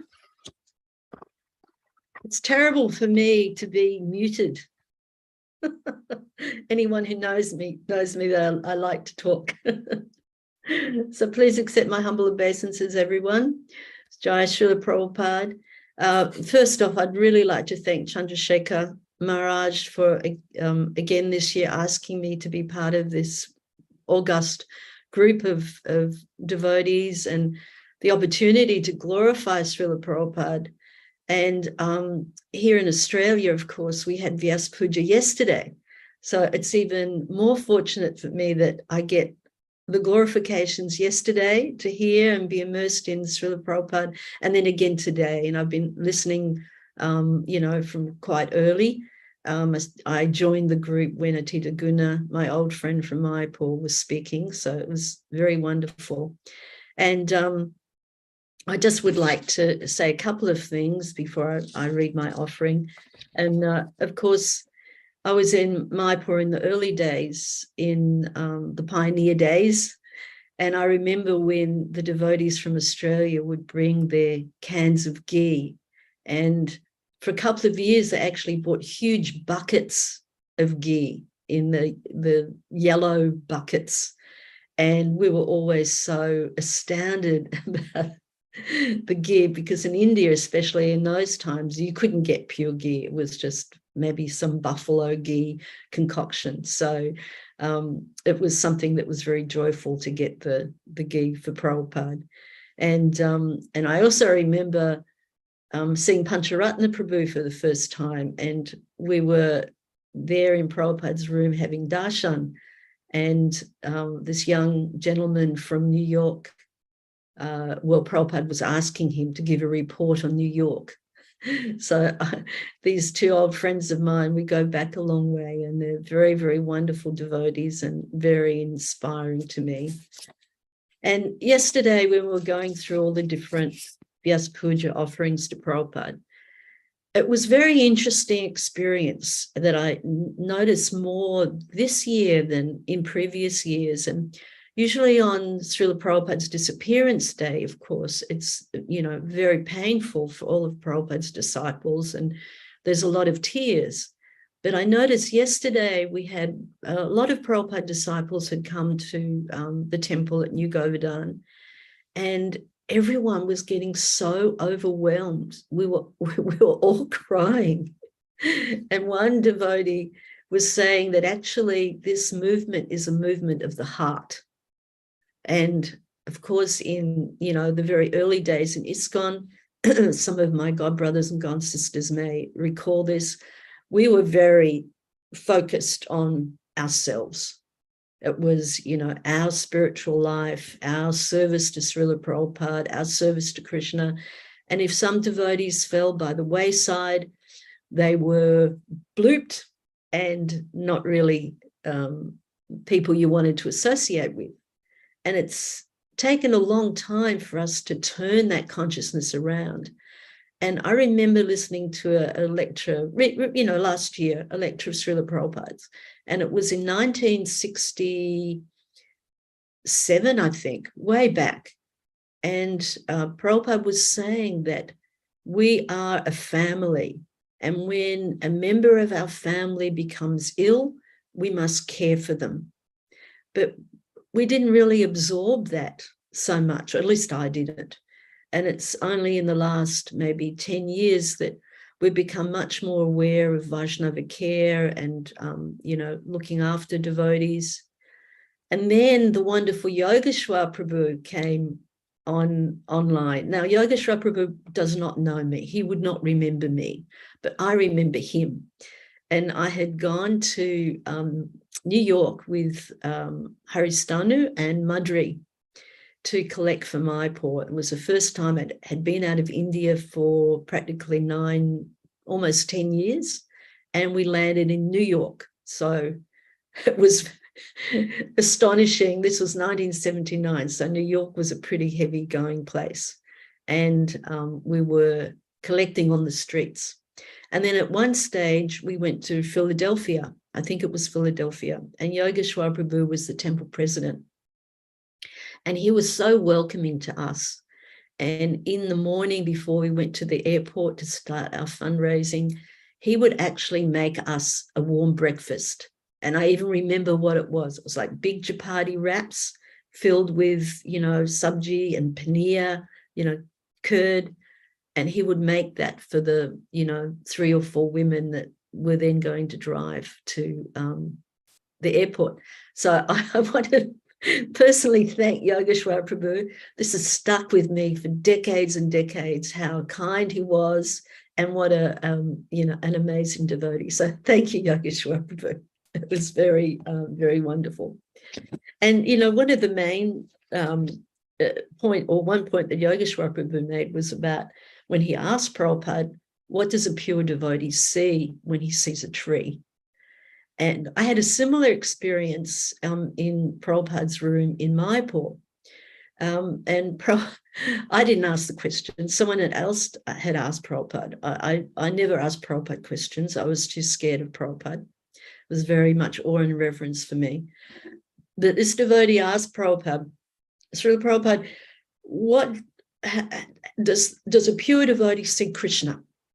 How does a pure devotee see Krishna? And Prabhupada was sitting there on his beautiful little simple asana in his rooms in Mayapur, which are still pretty much the same as they were then. And he held out his right hand, at his side. And he said, if there's a drop of water in a pure devotee's palm, once again, he didn't say in my palm, referring to himself, he said, but in a pure devotee's palm, he will see Krishna, all of his associates, the cows, and all of his pastimes. So how can we grasp Srila Prabhupada, his amazing, words fail me. Words fail us all, no matter how articulate or poetic you can be. And Srila Prabhupada's Vani, of course, he always instructed us, is the most important. But how do we not treasure the vapu of seeing Prabhupada? I have this picture you can see in my virtual background of Prabhupada. It's, of course, my back is to him. That's a little offensive, but I always feel like he's looking over my shoulder. And I recently found out from Mukunda Maharaj that garland was a garland of chrysanthemums, and it was presented to him by by Mukunda Maharaj when he was a young man in the UK, and he garlanded Prabhupada with that beautiful garland. So yesterday, in one of the offerings to Prabhupada here in Australia, at New Govardhan, the devotee was talking about Prabhupada's Vapu. It was actually Gunanava Prabhu, and many of you will know Gunanava, who was there in the early days in Vrindavan, and he had a lot of association with Prabhupada. And he was saying that, he was reminding us all of Srila Prabhupada's transcendental elegance and his spiritual beauty. And, it's, I guess, an indication of how powerful Srila Prabhupada is that you know, most of us, many of us are now at the age Srila Prabhupada left to start this movement in America. I turned 70 in May, and Prabhupada turned 70 on the Jaladuta. And, you know, what Prabhupada achieved in such a short time is beyond material calculation. So we're so blessed that we're part of Prabhupada's family, that we're connected with the Parampara. And just like Prabhupada said, his spiritual master never left him. We know that Prabhupada has not left us, because despite, you know, the problems that material life throw at us, you know, we've all had different, you know, kinds of suffering that have hit us from when we were young, 19, 20, 21-year-olds, and in Rukmiṇī's case, a young 16-year-old girl. We've all had our, you know, vicissitudes in life thrown at us, but somehow or other, Prabhupada is our anchor. He's keeping us connected. And yesterday I was thinking, you know, meditating on what Vyasa Puja means, what Jamashtami means, of course, for all of us. And to me, it was like, okay, this is like a new birth for me. This is a new year. And things that I felt that I wasn't strong enough in the preceding year, you know, physical body gets weaker, you get tireder. So my, you know, Mangalati attendance had suffered. So all of these things, I was meditating about how I can, with renewed vigor, try and take up Prabhupada's mission. So for all of us, we can think like that. This is, you know, a fresh year, a new year, and we can, whatever, you know, weaknesses we might have displayed, then we can cast those aside for everyone, for all of us, not just Prabhupada disciples, and, you know, take up Prabhupada's mission with, you know, great enthusiasm. Just like Prabhupada, he was always enthusiastic. So I'll just finish off by reading my offering. Most glorious Srila Prabhupada, please accept my obeisances at your lotus feet. May I prostrate myself at your feet, birth after birth, until I am again reunited with you and your followers in the spiritual world. Srila Prabhupada, seeing you in person was a transcendental experience. Being in your company was truly like being in the association of the purest of angels. We felt uplifted in your presence as you gave us the nectar of spiritual knowledge, of devotion to your beloved Lord Krishna. Sitting next to you with your soft palm held out to show me how to chant Gayatri, I felt unfettered from the material plane, my savior, my merciful father. And I got initiated actually on Janmashtami in Vrindavan in 1974, and Prabhupada gave me first and second initiation together. Not because I had any qualification whatsoever, but they needed a pujari for Lord Jagannath in Calcutta Temple. So Gauravāṇī Swami wrote to Prabhupada and said, there's a nice Australian Bhaktin here. I think I was the only Australian in India at the time. And would you consider giving her first and second initiation? Because we need a pujari for Jagannath. So Prabhupada kindly agreed. And we were called into his room by ourselves. So it's just me and Srila Prabhupada. And after I offered my obeisances to Prabhupada, I was trembling like a leaf, scared out of my wits. And Prabhupada asked me, so you are from Calcutta Temple? And I said, yes, Srila Prabhupada. He said, and the Calcutta Temple residence for the ladies was awful, and we'd have to go through the men's bathroom to get to the temple. So it was it was really hard because we're pujaris and trying to keep suchi, and it was really, I won't go into details, but it was right, running a gauntlet. And Prabhupada knew that, and he was very sympathetic. So he was asking me about Calcutta Temple. He was asking me if any men ever went up to the women's quarters. He was very concerned to see that we were our well-being. And then he called me over and I had to go behind his desk and sit right next to Prabhupada. I was literally an inch from his body. And he held out the palm of his hand, and it was so soft and rosy pink and plump, like a young person's hands. And he showed me how to count the Gayatri. And then he repeated the Gayatri in my right ear, and I repeated after him. And I don't know how I did it without making a mistake. I somehow or other did it correctly. And that has sustained me. Those experiences sustained me for, 48 years later or something. So it was a very wonderful experience. And I'll go back to my offering. I did some silly things in your presence, yet you never chastised me. Sprinkling rose water in front of you as you climb the stairs in Calcutta Temple, my spiritual exaltation increasing with each step at being so close to your physical presence, led me to stop sprinkling the water and throwing the fragrant water before your feet. By Krishna's grace, you didn't slip and you didn't glare at me. Just calmly climb further up the stairs and further into my heart. And that occasion, Palika was there in Calcutta Temple. And I said to Palika, oh, Palika, I really want to do something so I can get close to Prabhupada. What can I do? Because in those days, if you're in a woman's body, you had no chance unless you cooked for Prabhupada or something. And she said, I know what you can do. She was very merciful. She said, get one of the brass, pots from the paraphernalia room, not pots, but like nice brass container. Said, fill it with rose water. And be waiting at the stairs, or big wooden stairs in Calcutta Temple.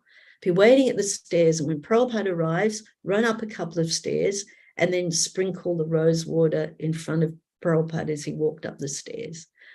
And I could only see like the top of Prabhupada's head. He was looking down as he was walking up the stairs.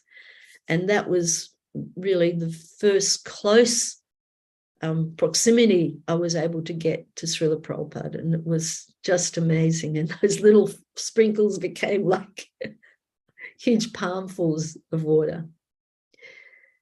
You were quietly taking breakfast prasad in your bedroom one morning in Mayapur. Prabhupada always ate his breakfast in his sleeping room. Shruti-Rupa, who would cook that morning, was standing slightly behind you, waiting to see if you were happy with what she'd cooked. The cucumber was bitter, Prabhupada, and you spat it out.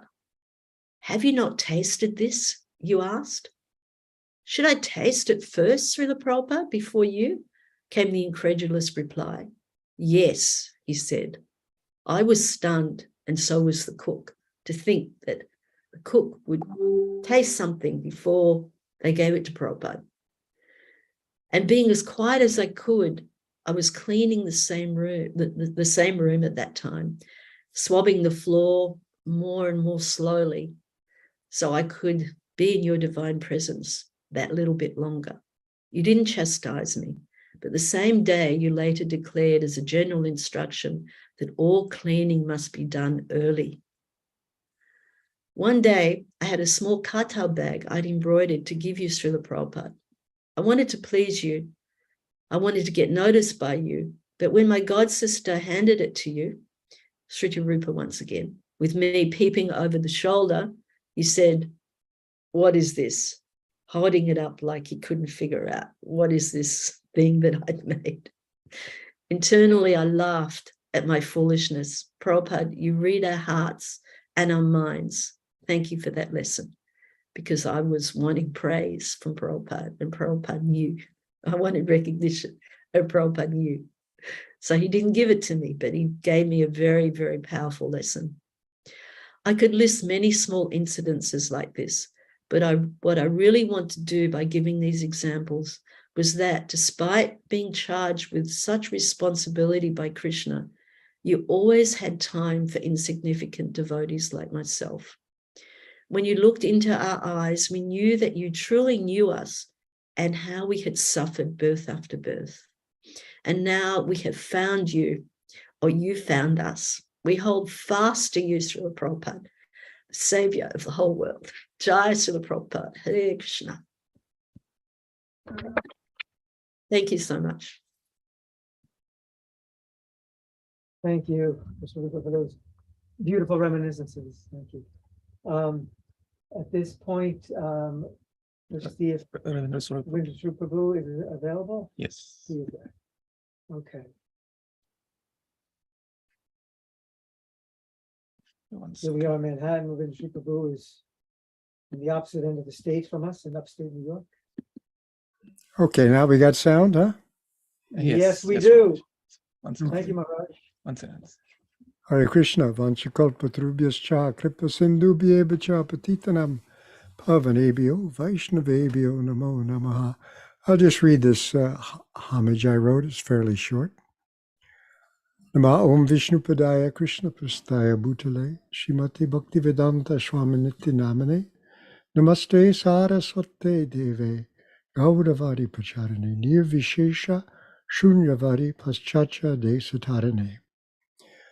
Dearest Srila Prabhupada, you are the embodiment of the Lord's intervention to salvage our world's headlong rush toward desolation and destruction on all sides, a ruination encompassing all civilized peoples and all tribal and aboriginal humans as well, all animals, all fish and fowl, all crawling, creeping, and flying insects, all vegetation from giant sequoia to the algae in the ditches and ponds.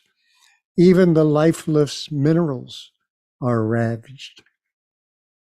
This world is a dangerous and precarious place, and it is burdened with a huge and ever-growing accumulation of evil deeds and wicked schemes that your faithful servants will, above all, be directed and guided to overcome. Servants who will even sacrifice their own futures for that of the overwhelmed earth and its afflicted residents.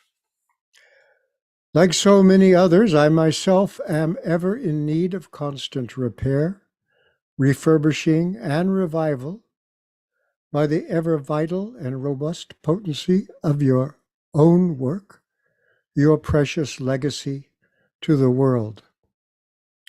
We have been blessed to see what you could do in a very short time, in countries not your own, among people very different from you, even while you are hampered by the adversities of old age and disease. On one occasion you said, "I am one person and see what I have done. Now each of you become just like me and see what can be done." If we can receive your legacy, we will find we have all that we need, even in difficulty, or especially in difficulty. In December of this year, a serious fall introduced several fractures near the top of the humerus bone of my right arm. This one. And I spent 2 months with the afflicted arm immobilized in a sling. Now I have been undergoing physical therapy twice a week, therapy that is gradually but steadily restoring my afflicted limb to full function. It requires steady practice, patience, and determination, carefully following the expertise of the physical therapist. This steady, persevering, and determined application works. And of course, I have realized that my own badly fallen spiritual self requires a similar dedication to a parallel expert treatment. the steady practice, patience, and determination in the expert spiritual therapy you have graciously given to us and to the world. With endless gratitude, your patient, Ravīndrasvarūpa Das.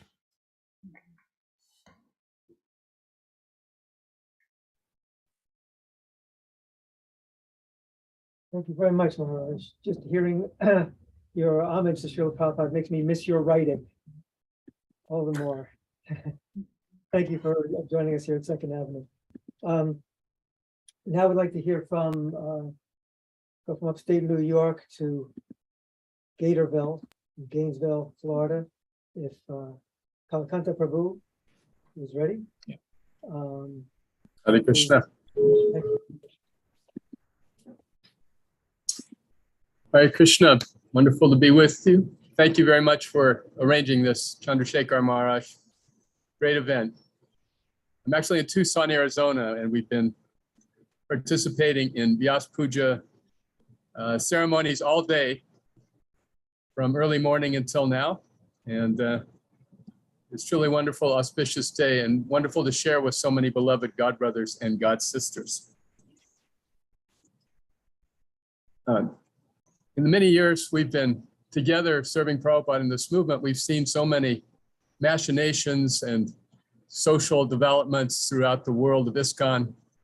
Initially, all the action was in North America.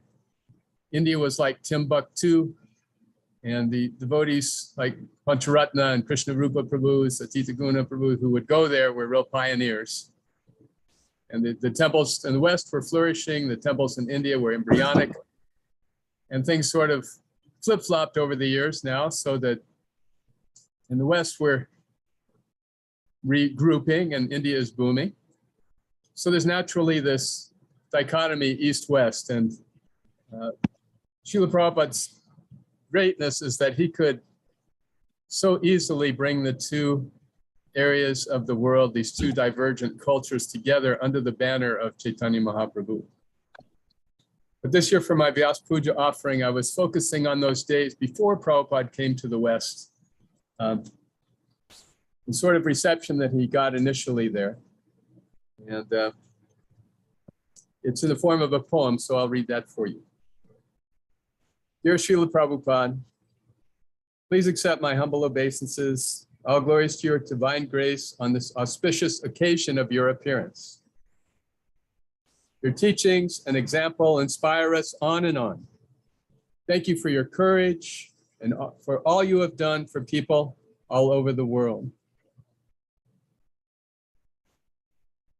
This poem expresses how you were able to see potential where others could not.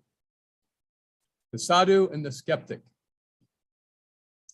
In India, a learned sadhu, armed with orders from his guru, set out to fulfill his master's words. Take this Krishna consciousness to English speakers in the West, and from there, every corner of the world. He diligently took the task of bringing this command to pass and published several brilliant English books. Though English there is spoken widely, most in India denied him, scarcely finding time to take a look. And then one skeptic, very pleased with all he knew of West and East, encouraged this great sadhu to recant.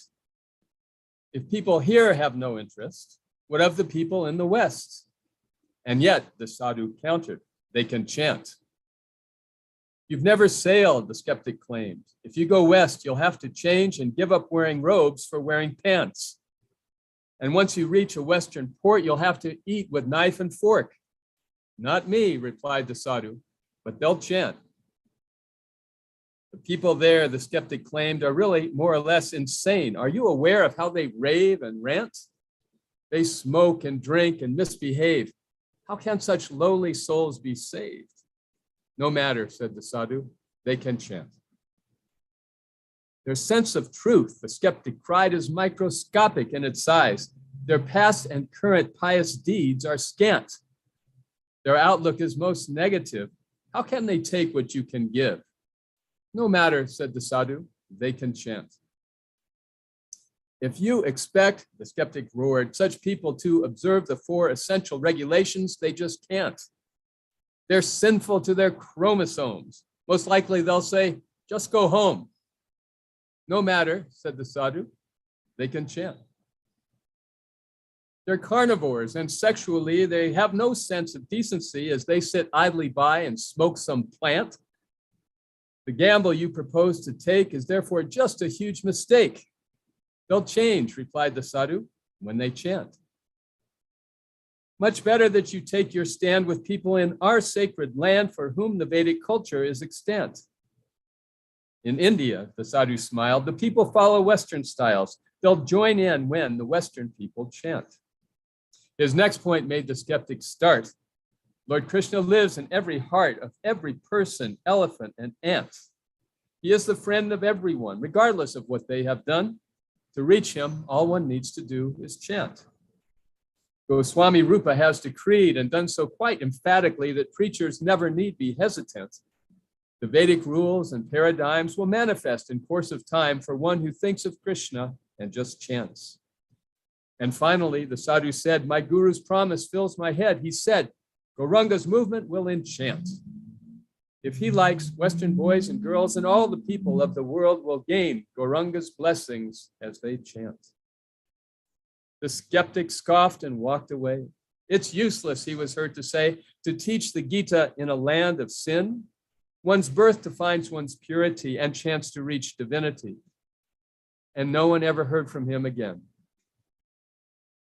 The sadhu, on the other hand, sailed boldly to the Western lands, and very soon he managed to implant the seeds of love of Godhead in communities of lowly men by somehow just inducing them to chant.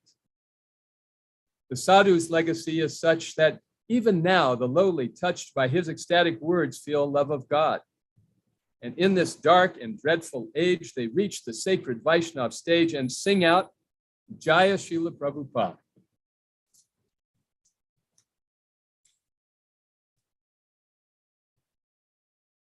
In fundraising years ago, I learned that what is really important for the fundraiser is not the first, but the second donation.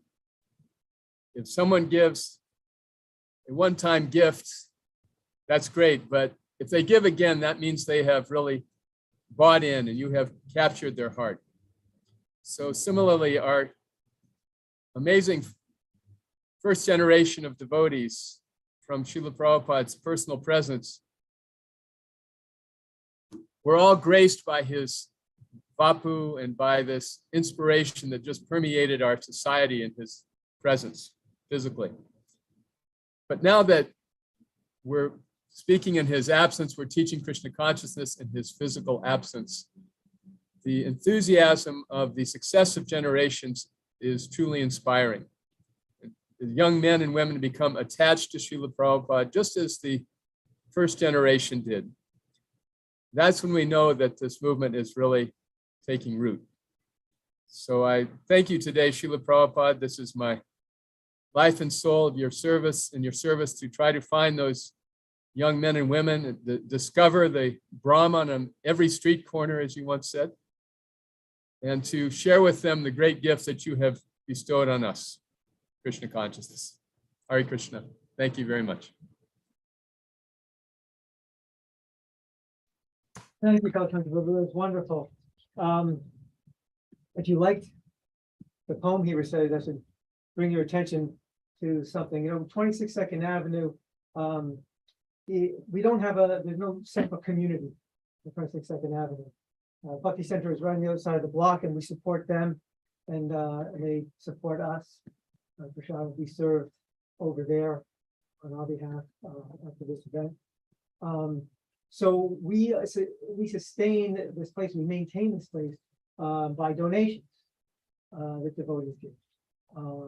So it's not like people who come here every week are keeping the place alive and open, but rather devotees from around the world who understand the importance of 22nd Avenue are donating so that we can keep the doors open and to remember this historic place, since this is where Prabhupada started the worldwide Hare Krishna movement. It's such a humble storefront.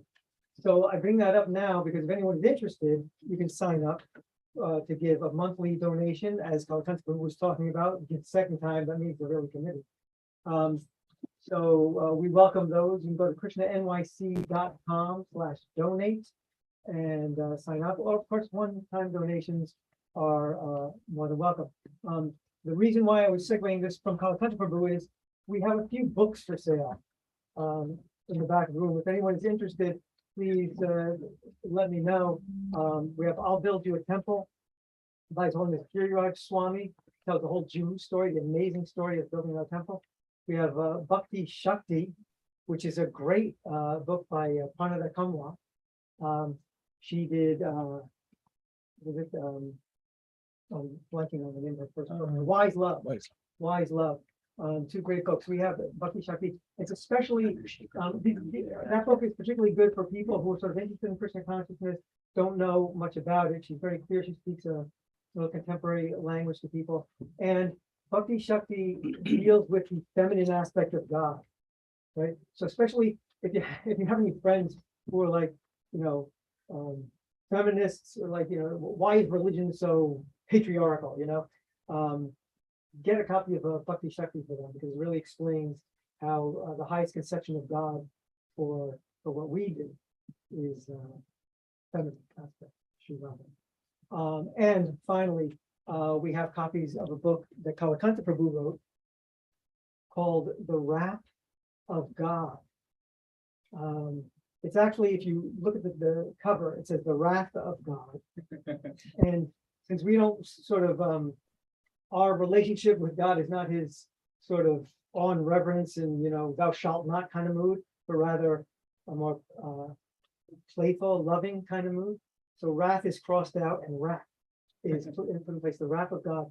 And he renders the entire Bhagavad Gita, which is sort of the Bible for the East, as a hip hop song. So if you like this poem here, he's got rhymes aplenty in The Wrath of God. It's a real interesting and fun read. And it's just a $5 donation. If anyone's interested, let us know. You can also just thumb through it if you want. Okay, all that said, just in time, Ādipuruṣa Prabhu has come, and we'd like to hear from you now, if that's okay. Okay. There a microphone? Yes, just wait. Over there? Yeah.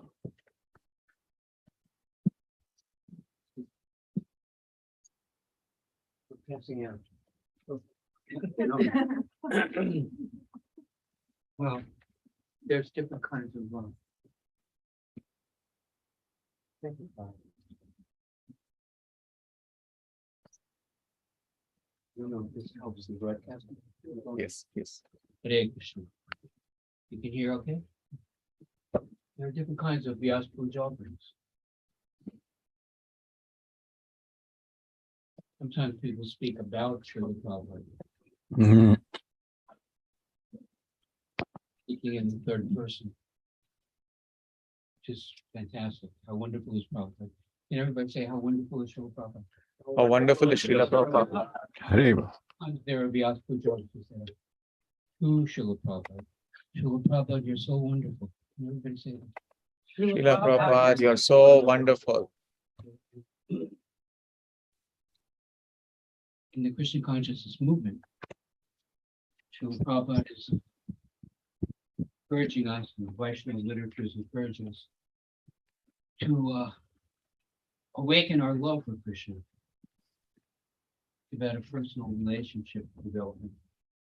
And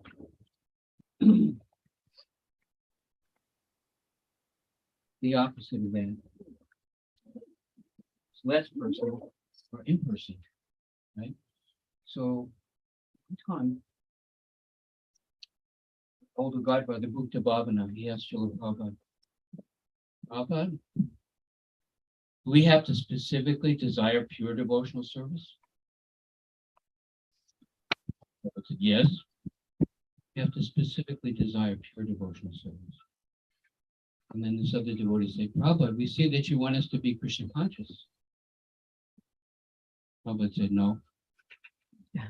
Wait a minute. No. He said, I don't want you to be Krishna conscious. I want you to give Krishna consciousness. It's fantastic that the Bhajan Anandi sitting on the banks of the Radhakund is chanting the holy name days and nights for decades, and there's a calling for that, and it's appropriate. But if you want to be my disciple, I'm asking you to chant 16 rounds and then to vigorously preach. We have to give the mercy in order to get the mercy. Yes, Maharaj. Hare Krishna, Guru Gauranga. Sorry, but looks like we're about Hello? 50. Can you hear me? Can you hear me? Yeah, I can hear you fine. We'll be right back after this commercial message. Can you hear me? Yeah, can you hear me? Can you hear us, Maharaj? Can you hear us, Maharaj? Yeah, I can hear you. We can hear but your you- conversation, Maharaj. Oh, you can. Okay, sorry. Thank you. Chandrasekhar Maharaj, Ja- we love you, Maharaj. So we're endeavoring to, some people are endeavoring to write a Vyasa Puja on each. And in contemporary language, if we repeat somebody else's creation, it's called plagiarism. It's inappropriate. It's not only discouraged, it's criminal. But in our tradition, we do want to repeat what we've heard, and it's perfect, and it's actually encouraged. So this is a little song composed by great-great-grandfather Bhaktivedanta Swami. So great-grandfather, he wrote this song to his spiritual master. So our offering is to repeat the words of our great-grandfather. And we not only want to glorify Srila Prabhupada, we want to ask everyone here to glorify Srila Prabhupada with us. Please join in this. So I'm going to do a little verse, and then we can all, if you will, repeat what we've heard.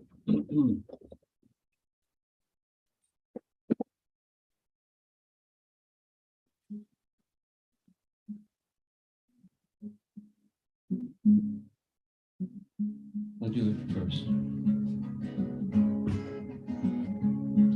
Gurudev, with a drop of your mercy, make this servant always abide.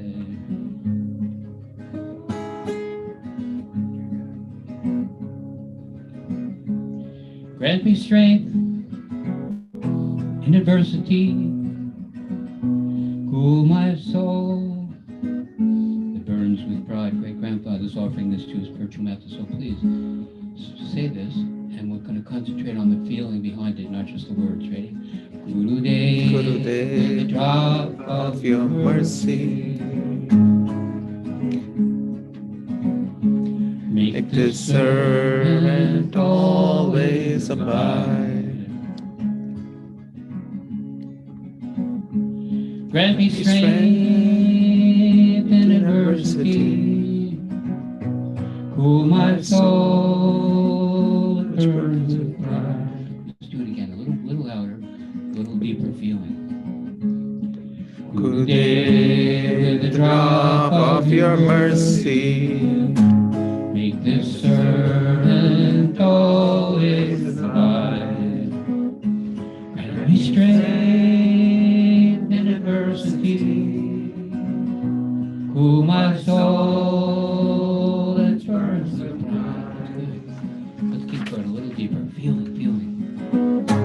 Gurudev, with a drop of your mercy, make this servant always abide. Grant me strength in adversity, cool my soul that burns with pride. Nice, very good. Second verse. Gurudev, in Krishna's creation, let me be a vessel of your peace, chanting the holy name in jubilation,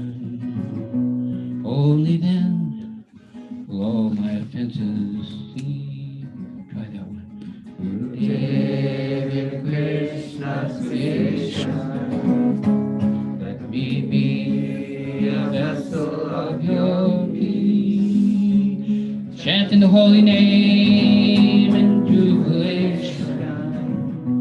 Only then will my senses cease.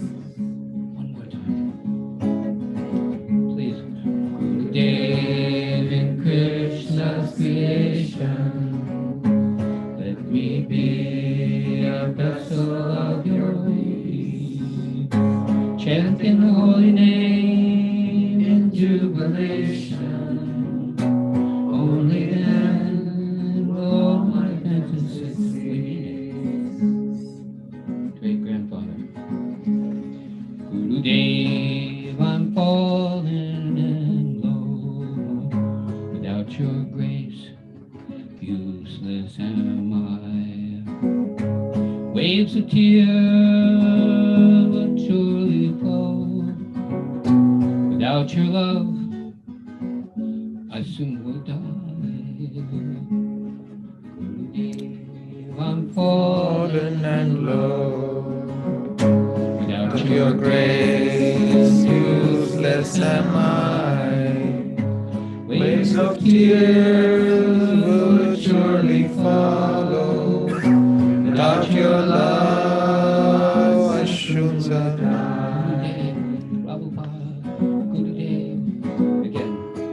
Gurudev, I'm fallen and low. Without your grace, useless am I.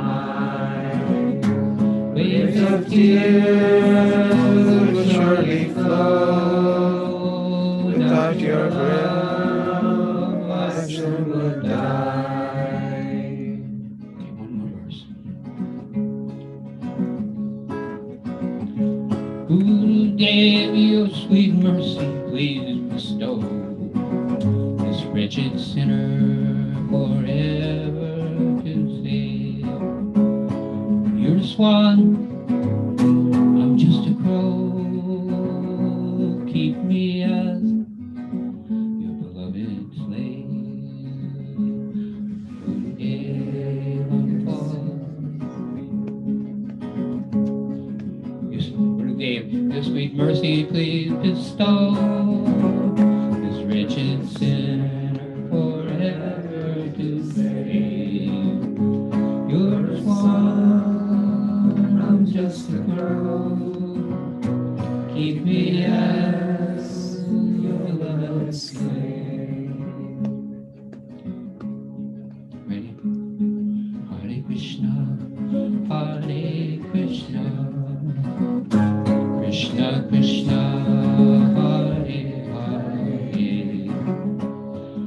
Hare Rama, Hare Rama, Rama Rama, Hare Hare, Hare Krishna, Hare Krishna, Krishna Krishna, Hare Hare,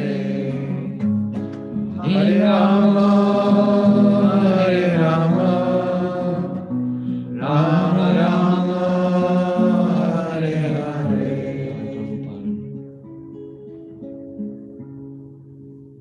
Oh God, you're so wonderful. You're not very advanced, we're fallen, we make mistakes all the time. We offend each other. And we ask each other for forgiveness for those mistakes. And we go on in devotional service. There is an experience Krishna gave us.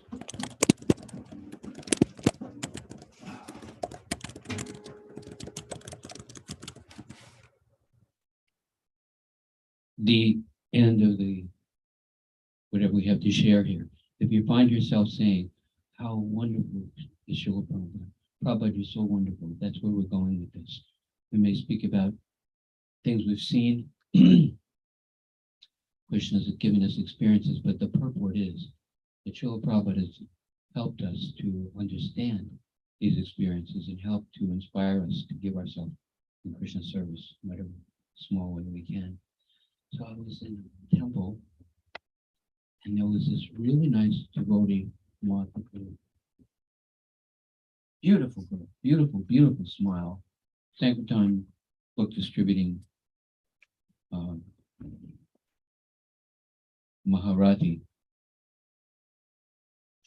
He was coming out of the temple, and this devotee was going in.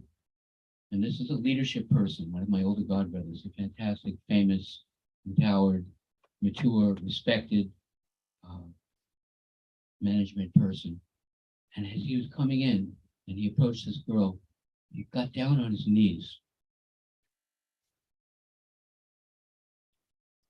With folded hands, he said, "Please, you're such a wonderful devotee. You're so attractive. Please, will you marry me?" Now, in the right in the middle of the temple, in the back of the temple, there were guests coming in, there were devotees coming out, and he's kneeling there, right in the public. Now, in the Hollywood version, this is like the highest love, the coolest thing, you know, the most intimate and sweetest, loving exchange you can imagine, you know. "Will you marry me?" And then the girl says, "Yes, John will." You know, and the kids and everything. And I was thinking, of course, right there in the public, if this girl says no, it's going to be like, because he was just opening his heart, completely vulnerable, confessing his affection and respect and attraction to this girl. So she sat down. And of course, it had grabbed everyone's attention when he got on his knees. So people started sitting down one by one. Next thing you know, all these people are sitting down, and she's sitting there, and he's kneeling there. She says, "Of course I love you. I love you so much. Everyone loves you." I was like, whoa. This is too much, you know. And then she's sitting there like this, and this little girl comes and sits down in her lap. Sweet little devotee girl, and started, you know. And she says, "And you know, love has many faces." And where we're going with this, right? Sometimes on the YouTube channel or something, they always have a title for the class, right? How wonderful is Śrīla Prabhupada. Because this would be, Prabhupada has given us a greater love. But she said, "I love you so much." And she said, "Love has many faces." Very sweetly, she said, "I love you. I really, really love you. And everyone loves you. They're so grateful for your service, and they respect you and everything. And love has many faces, so we love our children." She hugged the little girl. We love each other. We love Krishna. We love Śrīla. And when I'm doing book distribution, Krishna's love is flowing through me to every single person. Doesn't matter what they look like, old, young, fat, skinny, wealthy, ragged, smelly. I just go to them because Krishna loves them, and because Krishna's love is flowing through me. And it's a greater love even than this wonderful love that could be between man and woman. So she didn't exactly reject him, but she said, "Prabhupada has given us a great love, a greater love." Samasaveshu Bhuteshu. It says, Rupa Goswami says, if we reawaken our love for Krishna, our genuine affection for every living entity is awakened. Huh? Cool, eh? We love everybody. Ande Prasundakar used to say, underneath everything, everybody loves everybody. We forgot that. We forgot that we love everybody. We forgot how to show it. Sometimes we try to show it in inappropriate ways. But actually, even with all our mistakes or offenses or shortcomings, everybody is loved and beloved and meant to love, and we do love each other. We are loving beings. We can't change that. Can't change it. Cool. So I was in New Zealand with Chandrasekhar Maharaj. Devotees Swami brought us there, and we had a little preaching center. And I went to this mega church. You ever see these mega churches?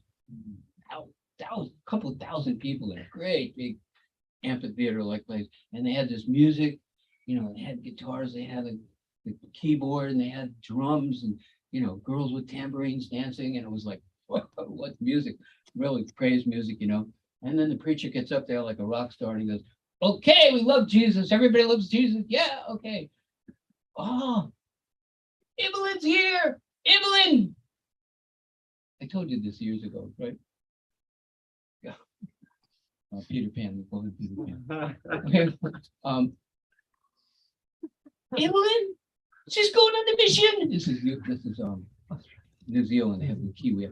Evelyn's going on the mission. She's going to Africa. Africa, come on, Evelyn, come on up here and give your testimony. And the girl comes up and she goes, well, when I was a little girl, they said, what do you want to be? And I said, remember? I want to be the queen. I want to be the queen. And they said, Evelyn, you can't be the queen. We have a queen. That's not how you do. I want to sit on the throne. I want to have a crown. I want everyone to bow down. I want to tell them what to do. I want to be the queen. And, they told me I couldn't do it. I was really disappointed. But she said, now I'll come to Jesus. And Jesus, I just want to serve Jesus because I love Jesus and Jesus loves us. And I want to give the love of Jesus in Africa. Jesus is calling us to Africa. My husband and my 3 children were going to Africa on the mission. And my mom, I said, Mom, we're going to Africa. My mom said, are you crazy? There's 3,000 diseases without names in Africa. They don't even have toilets in the jungle. Are you going to Africa with your children? That's crazy. She said, Mom, Jesus' love is flowing through me to the people of Africa. I love the way they smile. I love the way they dance. I can't help it. I've just got to go and give them Jesus' love. I've got to go. There's no stopping us. So, Prabhupada, what's the title? Who remembers? Huh?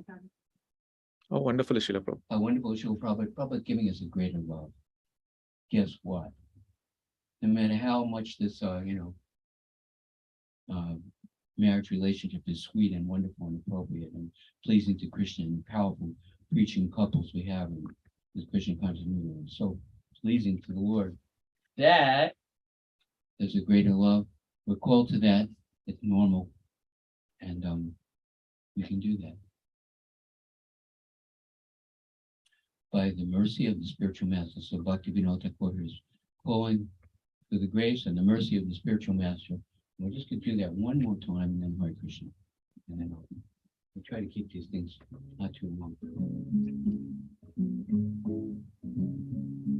Gurudev, with a drop of mercy, make this servant always abide.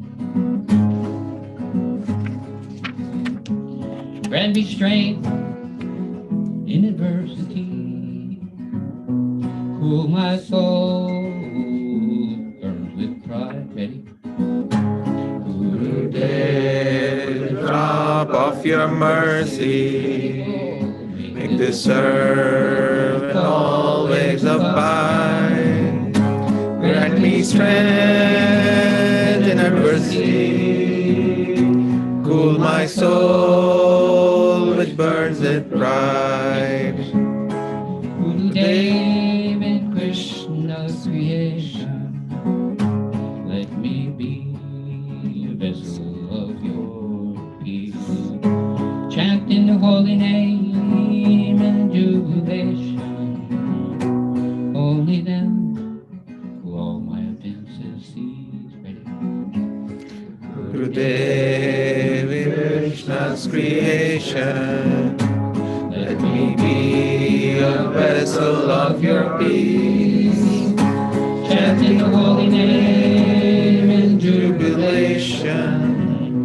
Only then will all my offenses cease. Gurudev, I'm fallen and low. Without your grace, useless am I.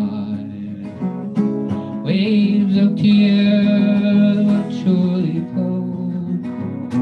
Without your love, I soon would die.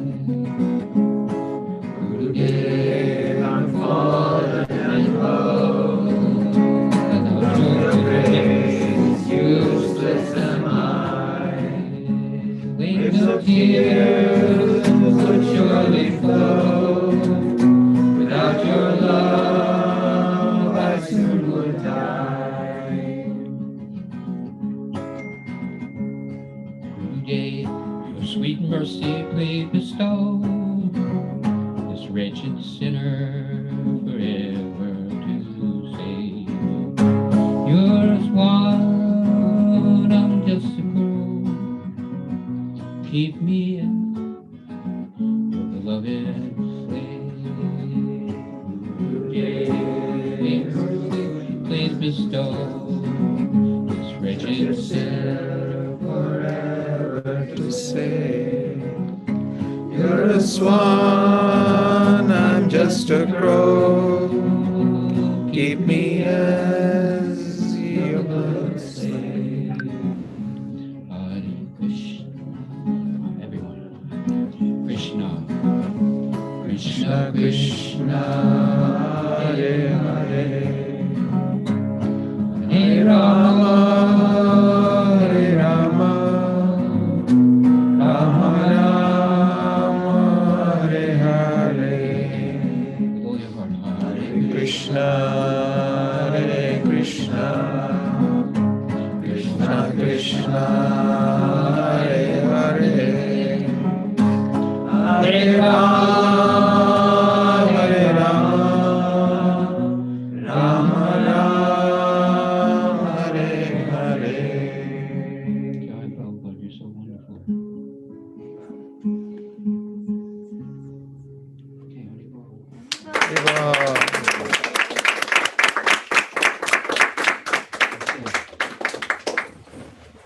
I should be clapping for you. That was so nice. You hear the sincerity, right? Hare Krishna. Thank you so much, Ādipuruṣa, taking time out from feeding the homeless to come by and glorify Prabhupada. Yeah, you're all welcome. We take care of distributing Krishna's prasad for the homeless people on the street. And I'll give you the cards if you want to get in touch with us. Is it Monday, Wednesday, and Friday still? Yeah. Okay. We have to give it together. Would you pass these around? Great. You can take a look at the Instagram pictures. It's kind of nice to see. Yeah, they're very uplifting, those pictures, actually. Seeing the look on the people's faces, getting that. It's Prabhupada's grace. Prabhupada started that program right here, peeling in apple sitting right here. That's right. And we're still going. We've been taking care of it. Prabhupada accepted me as a disciple in 1974. So it started then. It started before then. Yeah. And it's been my responsibility for the last 23 years.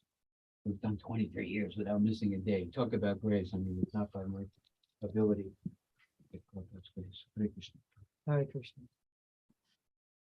Beautiful. Yeah, those pictures, the look on the people's faces who were receiving the prasad. Prasad was sanctified food, the spiritual life by being offered to Krishna, God.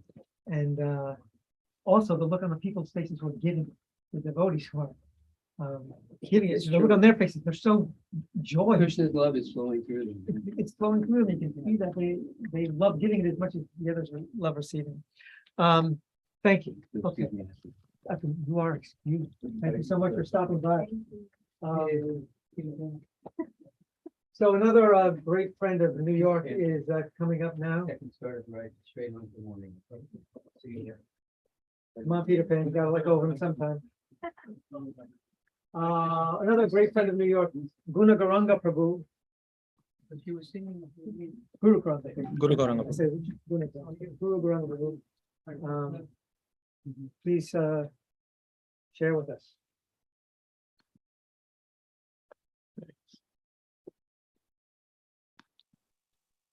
Hare Krishna. Can you hear? Yes, we can hear. All right. Well, introduction. Over the years, I've made Vyasa Puja offerings that were philosophical. I've made others that were more like classes, more appropriate as classes, sometimes anecdotal. This year, I'm going to do something different, something I've never done before. I've been working on a memoir of Srila Prabhupada and my service to His Divine Grace in Switzerland from 1971 to 1986. So I'm going to read an excerpt from my draft memoir, still in progress, for the first time in public. Nama Om Vishnu Padaya Krishna Prastaya Bhutale Srimate Bhaktivedanta Swami Iti Namine Namaste Saraswati Devi Gauravāṇī Pracharine Nirvishesha Shunyavadi Paschatya Deshatarine. On May 30th, 1974, Srila Prabhupada took an early morning flight from Rome, Italy to Geneva, Switzerland. He arrived for a 10-day visit to his small but budding ISKCON temple and for an official welcome ceremony in his honor, hosted by the President of the Council of State of the Canton of Geneva, often misnamed as the Mayor of Geneva.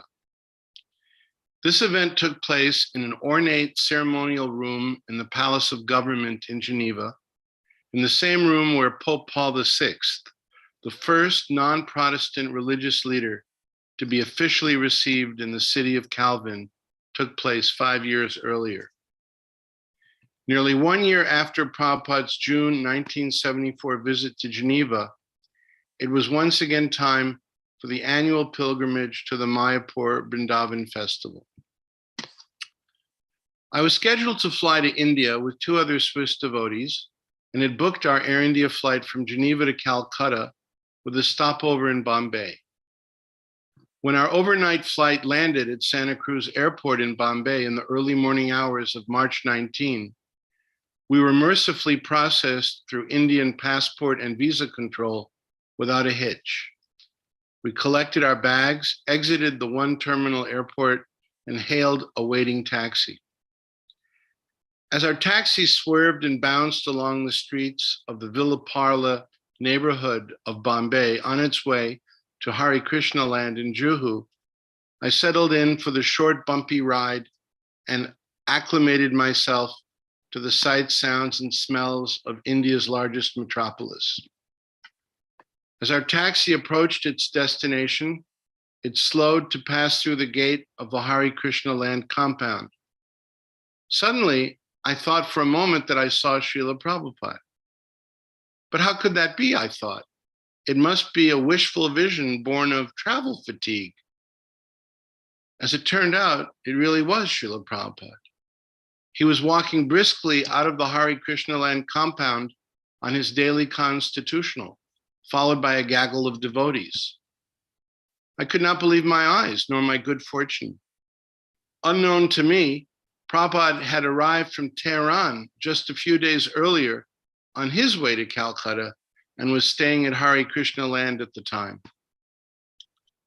I immediately directed our cab driver to stop, stuffed a handful of rupee notes into his outstretched hand, and breathlessly cried out, "Drop our bags over there," pointing vaguely to somewhere in the compound. We piled out of the cab, did a 180-degree turn, and ran to catch up with Prabhupada's morning walk entourage. It didn't take long after the walk to find out that the devotees were abuzz with the news that Prabhupada was planning to leave for Calcutta, presumably the next day. But no one seemed to know for sure at what time. Many devotees were doing somersaults to be the first to figure that out so they could reserve seats and travel on Prabhupada's flight. By the time they found out, however, Prabhupada's Indian Airlines flight was fully booked and no one was able to get a reservation. Almost as an afterthought and out of curiosity, I began wondering, what flight am I on? And I pulled out my onward ticket from my travel belt, the very one, the ticket that I had purchased months earlier in Geneva. By sheer serendipity, called Krishna, we were on Prabhupada's flight. My small contingent of 3 devotees from Geneva. The next morning, Prabhupada was driven from Hare Krishna land to Santa Cruz Airport in a glistening, clean, and suitably decorated and garlanded ambassador car. 3 Geneva devotees followed inconspicuously in an ordinary cab. When the vehicles arrived at the airport, there were hundreds of devotees and onlookers waiting for Prabhupada, and there was already a rip-roaring kirtan going. Srila Prabhupada, his secretary and servant, got out of the ambassador, and Prabhupada's secretary showed their tickets to the Indian military security guard at the perimeter gate and entered.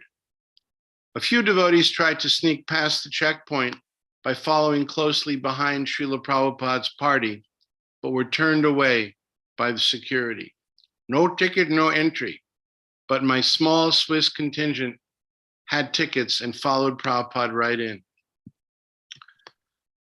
A mild buzz of perplexity rippled through the devotees as they realized that some unknown brahmacharis have been able to get through airport security. Someone called out loudly, "Hey, who are those guys? How did they manage to get in?"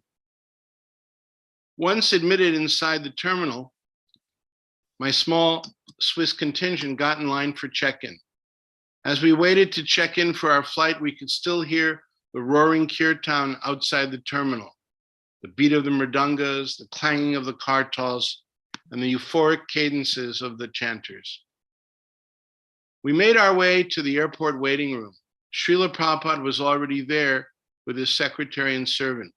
There were no other devotees in that small airport waiting room.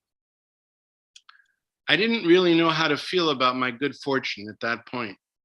I was tingling with joy, self-consciousness, and even some embarrassment that I had gotten in and others had not.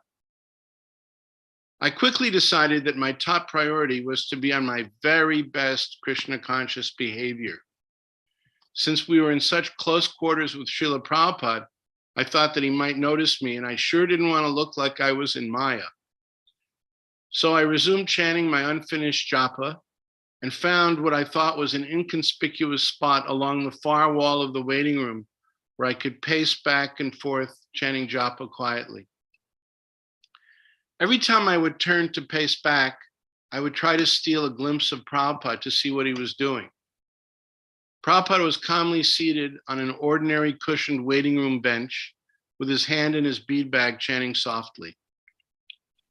The next time I turned to pace back and steal another glimpse of Prabhupada, he was looking right at me. At least it sure seemed that way. Then it appeared as if Prabhupada were gesturing toward me with his right hand. I felt I was in a movie scene where I had to look over my shoulders to verify that there was no one behind me to whom Prabhupada was really gesturing. But there was no one, just me. Me? I was incredulous, especially when Prabhupada beckoned for me to approach. So I walked over to where Prabhupada was seated. Without saying a word, Prabhupada began tapping the blue vinyl cushion of the empty seat beside him with his right palm, indicating that I should sit down. For a split second, I hesitated, thinking that it would be offensive for me to sit at the same level as His Divine Grace. Almost instantly, though, I realized that it would be an even greater offense to disobey the direct instruction of the spiritual master, to sit down right next to him. So I sat down next to Srila Prabhupada. Leaning gently over and looking me straight in the face, Prabhupada inquired, "So, is the mayor of Geneva still worried about what will happen to the Swiss economy if all the Swiss young people join our movement?" I was overwhelmed and speechless. That was the very question that the president of the Geneva Council of State had asked Srila Prabhupada 10 months earlier. What will happen to the Swiss economy if all the Swiss young people join your movement, your divine grace? He actually called Prabhupada your divine grace, which not every dignitary had the ability to do that. I have to give the man credit for that. Anyway, back to the narrative. First of all, I wasn't sure that Prabhupada knew who I was, at least not by name. Secondly, I was surprised that Prabhupada clearly remembered that I was his, quote, man in Switzerland, in Geneva, unquote. Thirdly, I was surprised that Prabhupada called me over for a personal conversation. But most of all, I was amazed that Prabhupada remembered everything that had happened, everything that took place and was said 10 months earlier. We talked a little longer. Then, before getting up to walk to the gate to board our flight, Prabhupada said to me, "If you can get a meeting at the United Nations, I will come anytime." Thank you very much.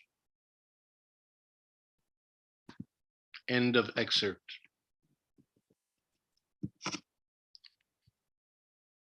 Thank you for that sneak peek at your memoir. Any idea when you might complete that? Not really, no. Okay. Do keep us posted.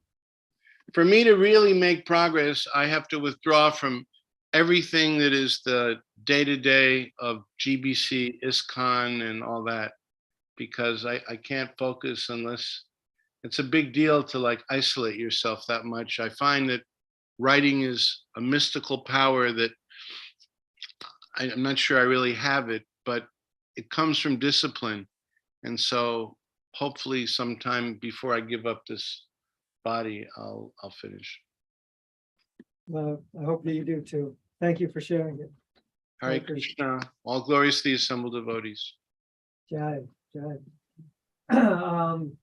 So we're going to have one or two more? Two more speakers. Then we'll do some Pushpanjali, and then we'll invite everyone for Prasadam on the corner of Bhakti section. We're going to pick up from where Yogeśvara left off, and now introduce one of the devotee scientists that he was talking about. Drutakarma Prabhu, so grateful for you coming and sharing your thoughts on Prabhupada with us. Drutakarma. Before we get to Drutakarma, I just want to make a quick announcement that after the next offering, we are going to switch off. You know, the people at 26 Second Avenue will do a Pushpanjali and leave to go over to the Bhakti Center because they're serving prasadam. And the rest of us will continue for another hour or two here on the live Zoom. So there won't be any feed from 26 Second Avenue at that point. Thank you. Thank you, Maharaj. Okay. Thank you. This is an offering I wrote for the Prabhupada tribute book. Dear Srila Prabhupada, of my good fortune, you are the creator. Of my path in bhakti, you are the delineator. Of this movement, you are the inaugurator. Of all my senses, please be the regulator. Of the chain of my karma, you are the terminator. I follow you voluntarily, you're not a dictator. To protect me from Maya, you are my insulator. Of my debt to Krishna, you are the remunerator. For tellers of falsehoods, you are the interrogator. Of the seed of bhakti, you are the germinator. Of my service, you are the facilitator. Of your orders, I won't be a violator. Of impersonalism, you are the exterminator. Of false ego, you are the incinerator. You are never a prevaricator, neither are you a procrastinator. Of Krishna's teachings, you are the propagator. You are his best communicator. Of the parampara teachings, you're the true replicator. Among your friends, you were the predominator. Of Krishna's qualities, you are the investigator. Of his festivals, you are the chief celebrator. Of principles of bhakti, you are the demonstrator. Of rival teachings, you are the eliminator. For our advancement higher, you are the escalator. In controversy, you are the greatest debater. Of bold preaching, you are the instigator. Of my offenses, you are the annihilator. Of astonishing acts, you are the perpetrator. Of the tradition, you are the innovator, but also the greatest conservator. Of Krishna's pastimes, you are the illustrator. Of my ignorance, you are the illuminator. In management, you are the chief operator. Of words of wisdom, you are the translator. Of our laws, you are the legislator. Of plans to please Krishna, you are the incubator. Of disputes among your disciples, you are the mediator. You are for ISKCON the best administrator. For the fallen, you are the elevator. Of my relation with Krishna, you are the renovator. Of my service, you are the accelerator. On the boat of my life, you are the navigator. With Krishna's desire, you are the cooperator. Of the teachings of bhakti, you are the collator. To your guru's order, you were never a traitor. For my deliverance, you always labor. You guide me as Paramatma's external collaborator. For illusions captives, you are the liberator. Of guides and masters, there is none greater. May I follow your orders sooner than later. Your servant, Drutakarma Das.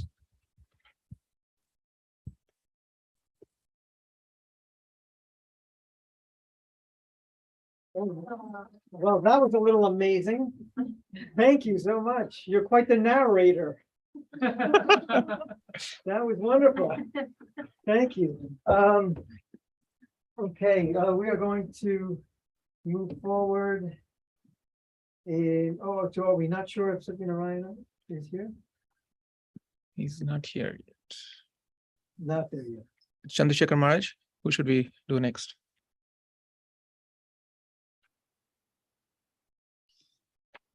Okay. We have Satyanarayan. That's who's next. Satyanarayana is here. He should be. Okay. Is he not? I don't see him. You don't see him. Satyanarayana Prabhu, if you were. Yeah, I see him now. I Yeah, see he's him. there. Yeah, no, yeah, Oh, okay, yes, great. yes, just Thank you. Satyanarayana Prabhu.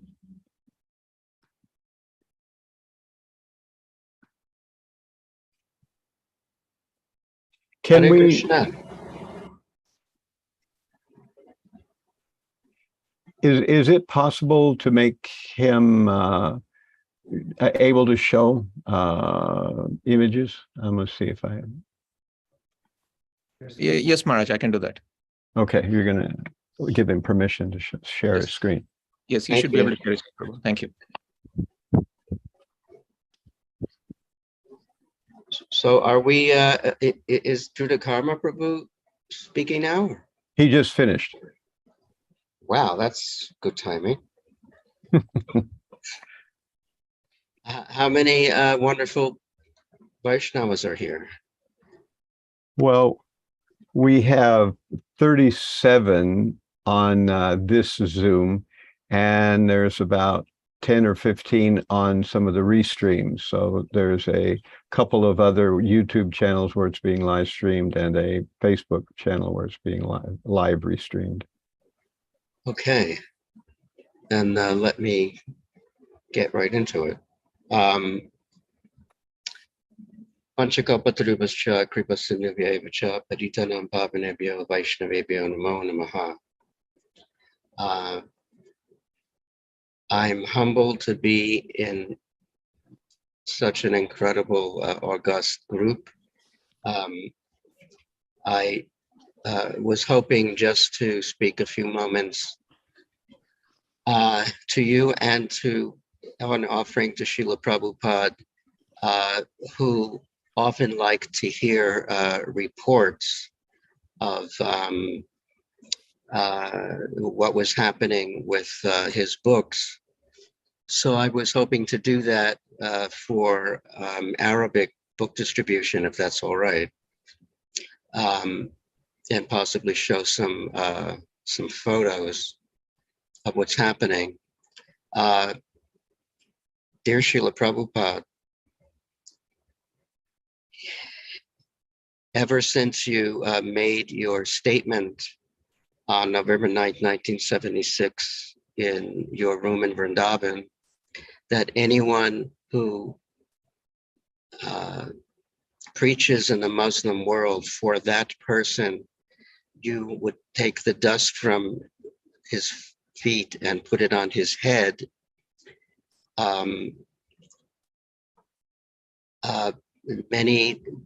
Some devotees have attempted to work in the Arabic world with some levels of success. By your inconceivable grace, about 9 or 10 years ago, the concept came to reach the Muslims when they visit the Western world, and they come as tourists or students, or they're currently residents. And this started, we had to get over the fear of the devotees first, because of so many difficult events that happened in the world. But finally it caught on, and we managed to raise the book points, as you know, Srila Prabhupada, and which you originally instituted. And some of the Arabic books are now up to 12 times the book points of any other language. So that got the serious attention of the the very serious book distributors.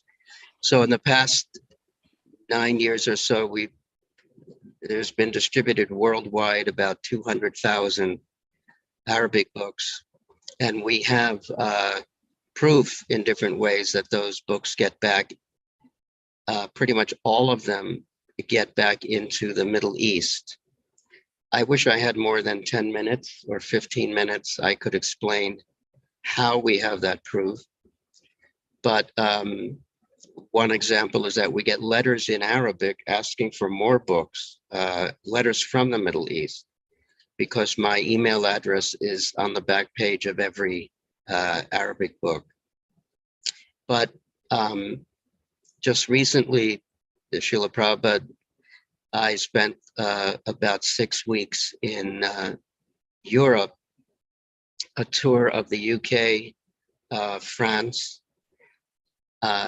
Italy, and Germany, where there is currently some Arabic book distribution happening. And we found that by sharing what you said about the importance of Muslim preaching, and when the book distributors felt connected in that way to you, Srila Prabhupada, the scores increased greatly. And this happened in every city that we went to. I wanted to make sure that they understood that in this particular case, on that date in Vrindavan, I was reporting to Srila Prabhupada that I was able to get a standing order of his books in a Muslim university in Kashmir. And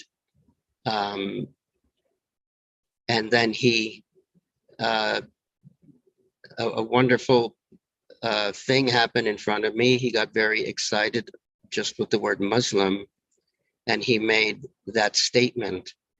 But I've been sharing with the book distributors that I am 100% certain he was talking about them, because wherever you have a book distributor, Arabic Farsi book distributor, giving a Middle East language book to an Arab, let's say a Muslim, that right there is the Muslim world. It doesn't matter if it's in Saudi Arabia or Seattle or Mayapur, wherever a tourist might come and get the book, that's the Muslim world.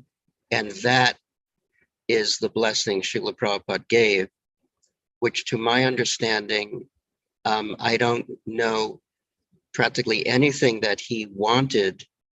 He wanted so many things to happen, to be accomplished, but to follow that with such an emotional statement that he would take the dust from the feet of his own disciples, at least to me, this seemed very unique.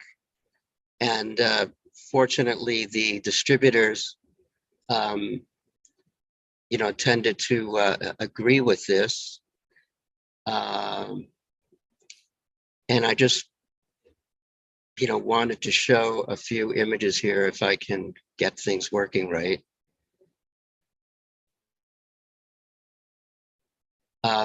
Right after I went to a number of cities in France, and there they're holding up the different books, this large Arab family. And this is in a small city called Nancy, to the west of Paris. And this, I don't know if you can see my cursor, but the Mataji on the left is the book distributor. Her and one Bhakta, they became the #1 Arabic book distributors in the world a month or two ago. And there she is again. This is Bhaktine Allison, and this is Bhakta Jad.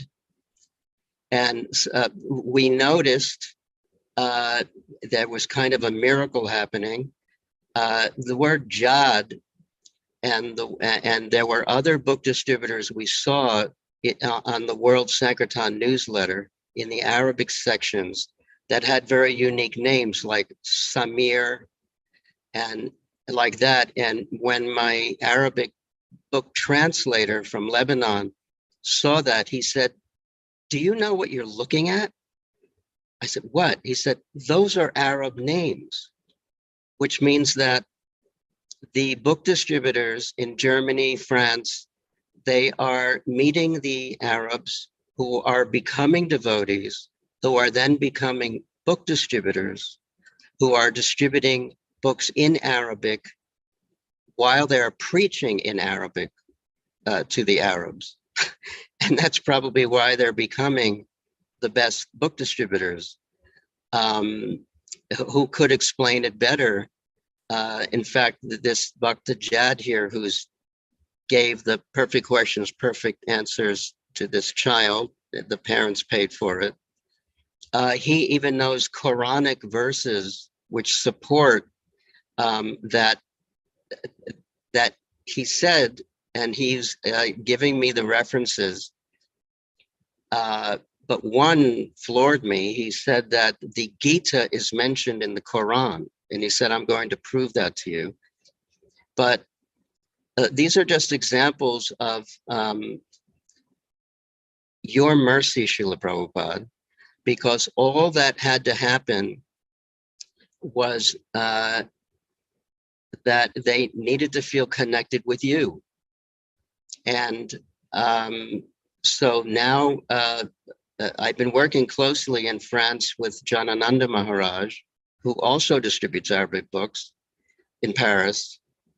And, he wrote in a newsletter that the Arabic book distribution has increased to levels the same or greater than during the marathon.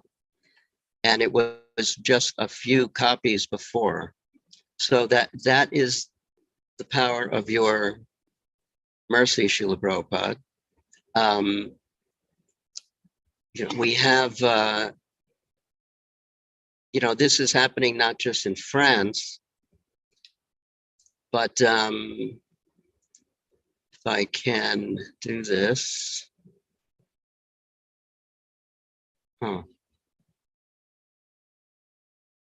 Just trying to get back to my site.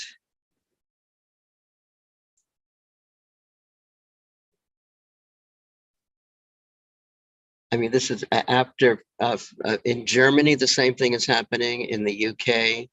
And this happened right after these classes talking about you, Srila Prabhupada. This happened in New York.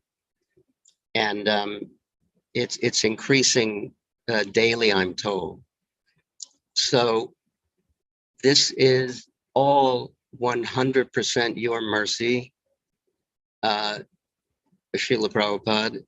And we and the book distributors are very enthused. Of course, when you made such a statement that taking the dust from on your head, it's a pretty much a horrible image. What we understand that actually means is that anyone who does this, they are getting your dust and the dust of the whole parampara. Of course, there's a tradition in our parampara, Rupa and Sanatana, we're Muslim, Haridas Thakur, and it is kind of considered, in my understanding, to be one of the last frontiers on earth. China was, there are many devotees in China now. It's not saying it's easy, but there's something happening there. And Russia, of course, before all this happened. So I think we could agree that at least one of the major frontiers is the Arabic world. There's no temples in Saudi Arabia or these countries, but who could better preach there than the sons and daughters, cousins and brothers who are returning back to the Middle East after getting Arabic books from Europe, from the USA, and their heart, our experience is that they're very moved to get a book in their mother tongue. They consider Arabic is a sacred language, and no one gives them anything in Arabic. So this is an event that they recall, and they want to share it with their friends and family back home. So this is a little attempt under your mercy, Srila Prabhupada. We pray that it will expand and that the requests we have laid for support, because of course we don't have any temples in our areas, just to double our funds. So we're always, blessed with the need to raise funds for books, which have been translated for years now, and we even have orders for them. So it's looking good. We had some good response at the Bhaktivedanta Manor, and we may be getting help soon. But thank you, Srila Prabhupada, for letting this happen. And we beg for your continued mercy with this very important mission, according to your own blessed words. Srila Prabhupada ki jai. Hare Krishna. Thank you all.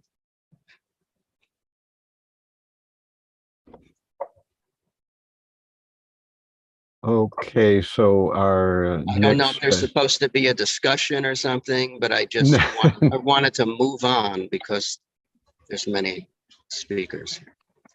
Yes, thank you very much, Satyanarayana. We appreciate it very much. It was so nice to talk with you here in New York.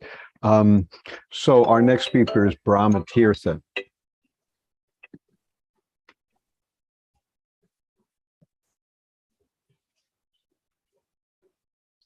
You're on mute, Prabhu. Yeah, we need for Satyanarayana Prabhu to turn off screen share. Yes. Okay. Good point.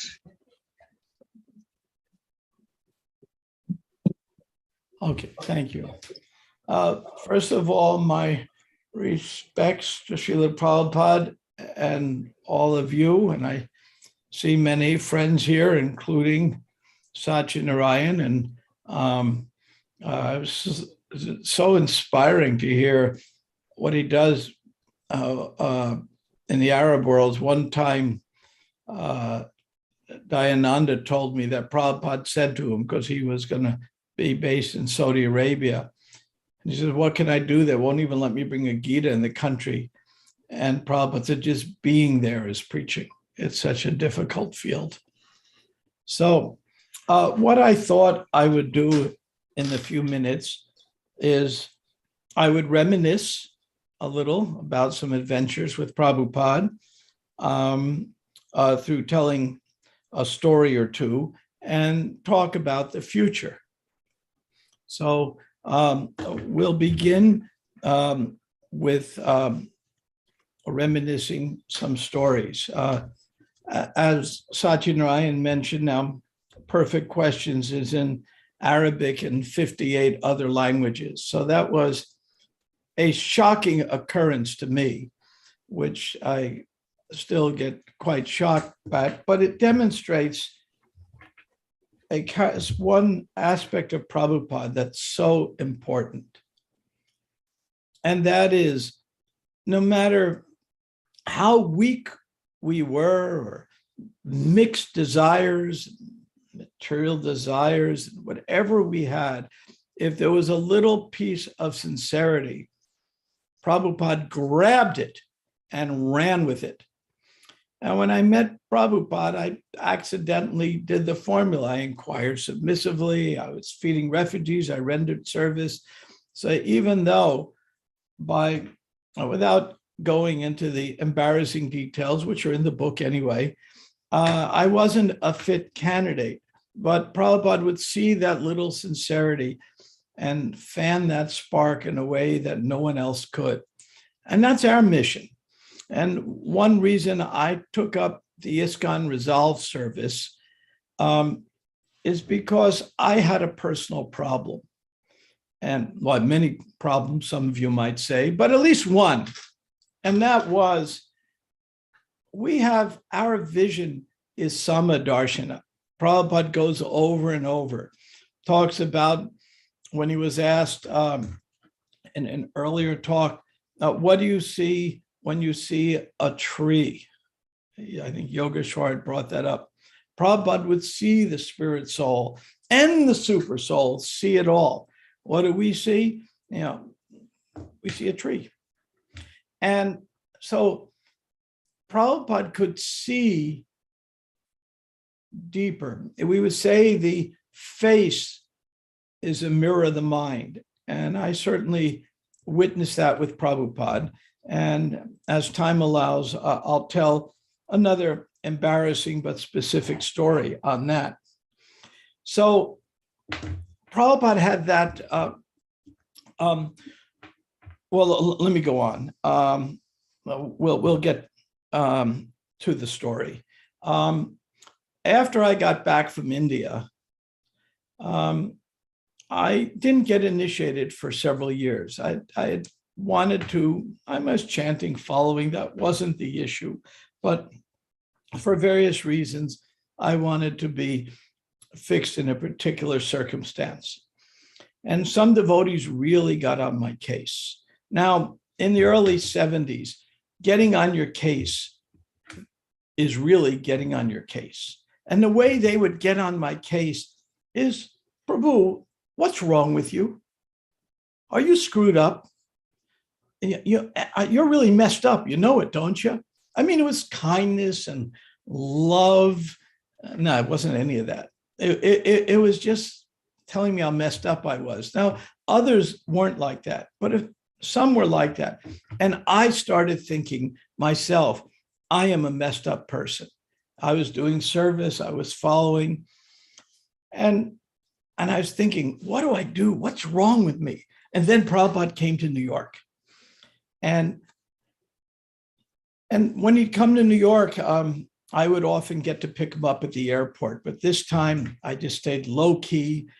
I was in the hallway at Henry Street, and Prabhupada's about to round the corner. I see the Dundas coming first. And I'm saying, okay, I don't want Prabhupada to see my face because, you know what, some of you got in that depressed mood. What's wrong with me? I don't even want him to see my face. Why should he have to see a face like that? You know, it's, as we say, a face made for radio. And so I hid in the corner. And as soon as the first dunda came, I offered obeisances in the corner of the hallway, thinking Prabhupada won't even see me. He'll walk by, go into Vyasa, and I'll sit in the doorway of the temple room. Somehow Prabhupada saw me. He recognized, I guess, me. And it wasn't my face he could see. But anyway, he recognized me. And he stood 1 inch from me. I didn't know it. So I stood up thinking everyone had gone by, and there's Prabhupada 1 inch from me. And then he turns to me and he goes, "So glad to see you," and gives me something that Prabhupada didn't do a whole lot, a fairly large hug.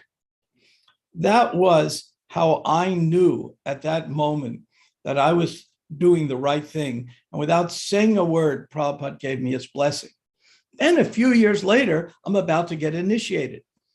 And I'm in now we had moved by then to Manhattan, and I got initiated. Prabhupada wasn't feeling well that next day, but the next day he's at Vyasa Puja, and I walk up to get a cookie. And there was 1 or 2 other instances like the one I described in New York, things that happened with Prabhupada where it kind of gave me, as we used to say, special mercy and had me sit with him or whatever. So this time I'm in New York, I'm getting initiated, and Prabhupada is sitting on a Vyasa-san, and I go up to get a cookie.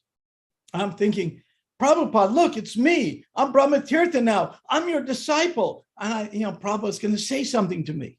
I was very proud. I was just like, it was any trace of humility had fully disappeared. So I walked up, Prabhupada hands me the cookie, looks at me as if I am the cleanest glass you can imagine, and looks right through me and doesn't see me. Well, that look taught me so much. So one hug taught me so much, and that look taught me so much. So that was Prabhupada's special ability. Now, the last time I saw Prabhupada was, I'll show you. The last time I saw him was right here. Here we are, 1977, Vrindavan Temple with Sri Damodar Maharaj, Brahmachari then, and Sadaputa, Jnana, and Madhava. And there we are in the Vrindavan Temple speaking at the first international conference on life comes from life. And there were, Prabhupada said, "Send us all of your scientists." He wrote to the GBC. "We want them all of your PhDs and scientists." And all 5 of us showed up. That was it. And we gave our talks. And I've been listening this month to the November 77 tapes. And Prabhupada, he was too ill to go to the conference, but every night he'd call us in and ask for the Sankirtan report. And one famous story, he calls us in, Tamal Krishna says, "Prabhupada, your scientists are here. They have their suits and ties and all of that. They have the suits and ties and they're all here." And Prabhupada couldn't see very well then at all. He could hardly see. And then Prabhupada goes, "Get them chairs." And Sri Damodar goes, "Prabhupada, we don't need chairs." And Prabhupada says, "Get them chairs." So I think we found 2 chairs for 5 of us. So 3 of us sat on 1 chair. 1 of us just sat down pretending we were on a chair to please Prabhupada and just do what we could. But Prabhupada was so proud the way we were in our suits and ties and presenting to the scientists. So to move on, I took up for Prabhupada in the about 20 years ago, ISKCON Resolve service. I said I had a problem. I interrupted myself before. I had trouble seeing Samadarshana. I really did, because there was karmis and devotees and Ritviks and nitwits and this thing and that thing and who's who. And I wanted to have Samadarshana. So I joined ISKCON Resolve to help me in my own personal struggle with Samadarshana, to see things more equiposed.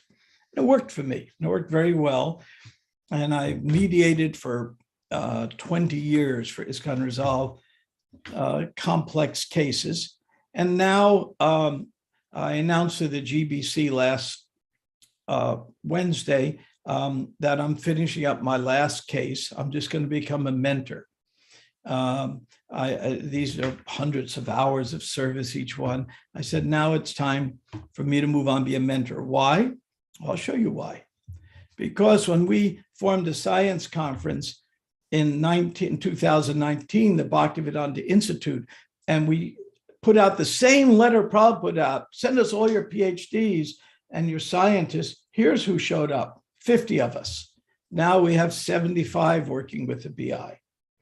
And I am very pleased to say that we even have a new headquarters. With the generosity of Hṛdayānanda Maharaj's family trust, we have our headquarters here. It used to be the president's house for the University of Florida back in the 40s. And right after that, the president went off to India to redo their education system after the British left. So funny how it makes a full circle. And that's our headquarters. So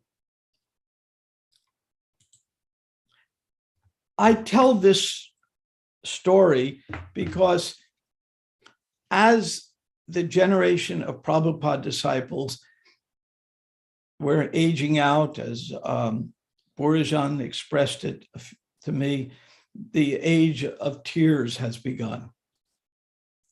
You know, as some of us leave. I remember when the first devotee, when Jayānanda left, I was shocked that somebody could actually die. It was shocking news to me. I mean, I was stunned. And then some other devotees died. I was like really stunned. But wait, that doesn't happen. Obviously it does. So we have to consider, what do each of us want to do for our contribution to Prabhupada? And I'm not talking to Prabhupada disciples now, I'm talking to everyone. There's no distinction, Prabhupada disciple or not. It's really, what do we actually want to do for Prabhupada and how do we focus on it? Satyanarayana Prabhu has dedicated himself, as you saw, to BBT. Yogeśvara worked his tail off doing a code of ethics for ISKCON, serves on the board of BI. Many of these devotees do so much for Prabhupada. But as we reach our final stage, we say, what are we going to focus on so we can leave a legacy for Prabhupada's glory, not our own? If we try to do it for our own glory, we end up like me when I went to get the cookie from Prabhupada, and I never want to go through that again this life. Not that way. And Prabhupada can still give me that look. So the future for me in service to Prabhupada is the Bhaktivedanta Institute. Prabhupada challenged us with the Institute to deal with the issue of, does life come from life or does life come from matter? Are all of you just a bottle of kombucha waiting to be poured down the drain, or is there something more to you than that? Are you just a chemical machine?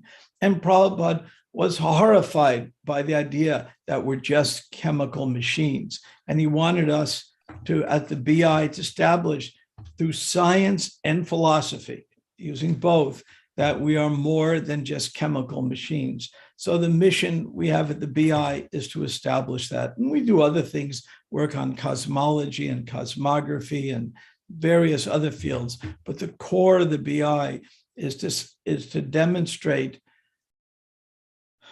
to those who have some ability to discern that we are much, much more than this body. And we have something, there are many other institutes, Galileo Institute, the Noetic Institute, the Discovery Institute. There are many groups, Ubiquity College, people we work with, we know, they're our friends, we have great relations that are working on the same issue, but we have something they don't have.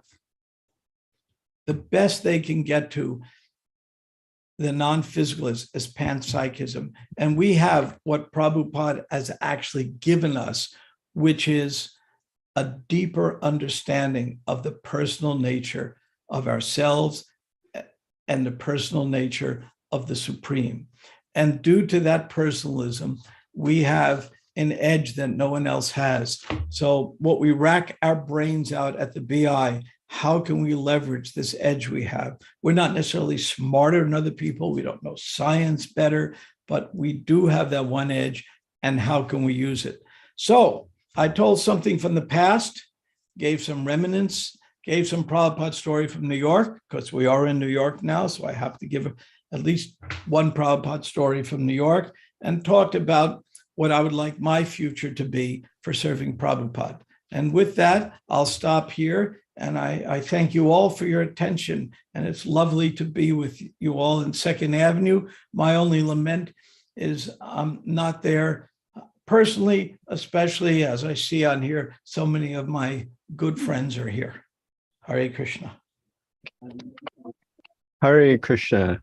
So I'm going to jump in here. I've been letting our very gifted Yadunath do the emceeing here. Now, actually, we should almost now be roaring into a Pushpanjali to end up at 26 Second Avenue, because all of you are supposed to go over to the Bhakti Center by Excuse me, 8 o'clock. Can you hear me? Excuse me, Maharaj, 1 second. Okay. There's been development. We Yeah, I know Rameśvara is here. So that's what I'm trying to sort out, because if maybe one of you could go across to the Bhakti Center and tell them maybe we'll be 15 minutes late or something like that, because right after Rameśvara speaks, if we're going to go that route, then we have to go into Pushpanjali, at what point the international Zoom will break from the 26 Second Avenue, and 26 Second Avenue will record the Pushpanjali, but we won't watch it on the international Zoom. It'll be uploaded later. So Mituna just called me that they've taken prasadam over there. So maybe someone from the group there at 26 Second Avenue can walk over 1 block and tell them what's happening and see if they blow a fuse or whatever. And I guess we can then go into Rameśvara and immediately after that do a quick Pushpanjali. What does that sound like? Okay, that sounds like we already sent somebody, someone volunteered to go and let the Bhakti Center know. So that's being taken care of. Before we bring Rameśvara up, what's that? I could call Champakalaka. Well, he's already gone. Thank you. Just while we have a moment here, I'd like to thank Holiness Chandrasekhar Maharaj, who spent a lot of time and effort organizing this. Thank you, Maharaj. I'd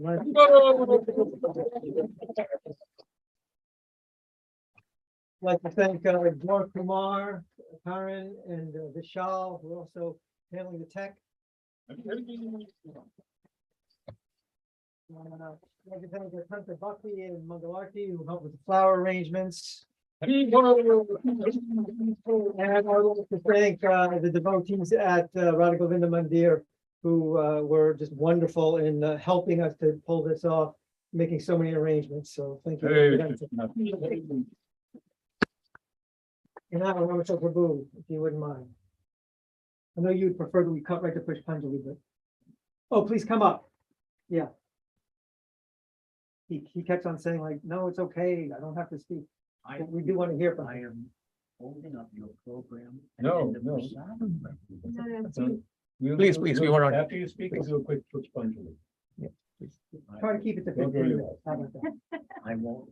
We're very good at. I won't speak, then I'll just read, because if I speak, it'll go on for days. Okay, that's a deal. So when should I do it? Where do you go? More than. Absolutely. Hare Krishna. Hare.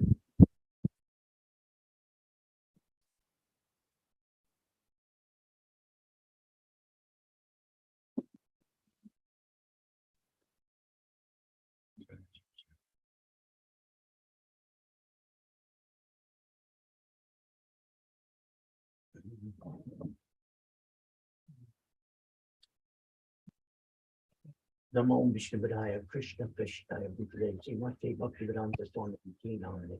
Namaste Saraswati Deve Gauravāṇī Pracharine Nivasesha Shunyavadi Paschacha Desatane Omagyanjivanandasya Tiranjana Svakaya Chakshusumili Tanjena Tasmai Śrī Guru-Vandanā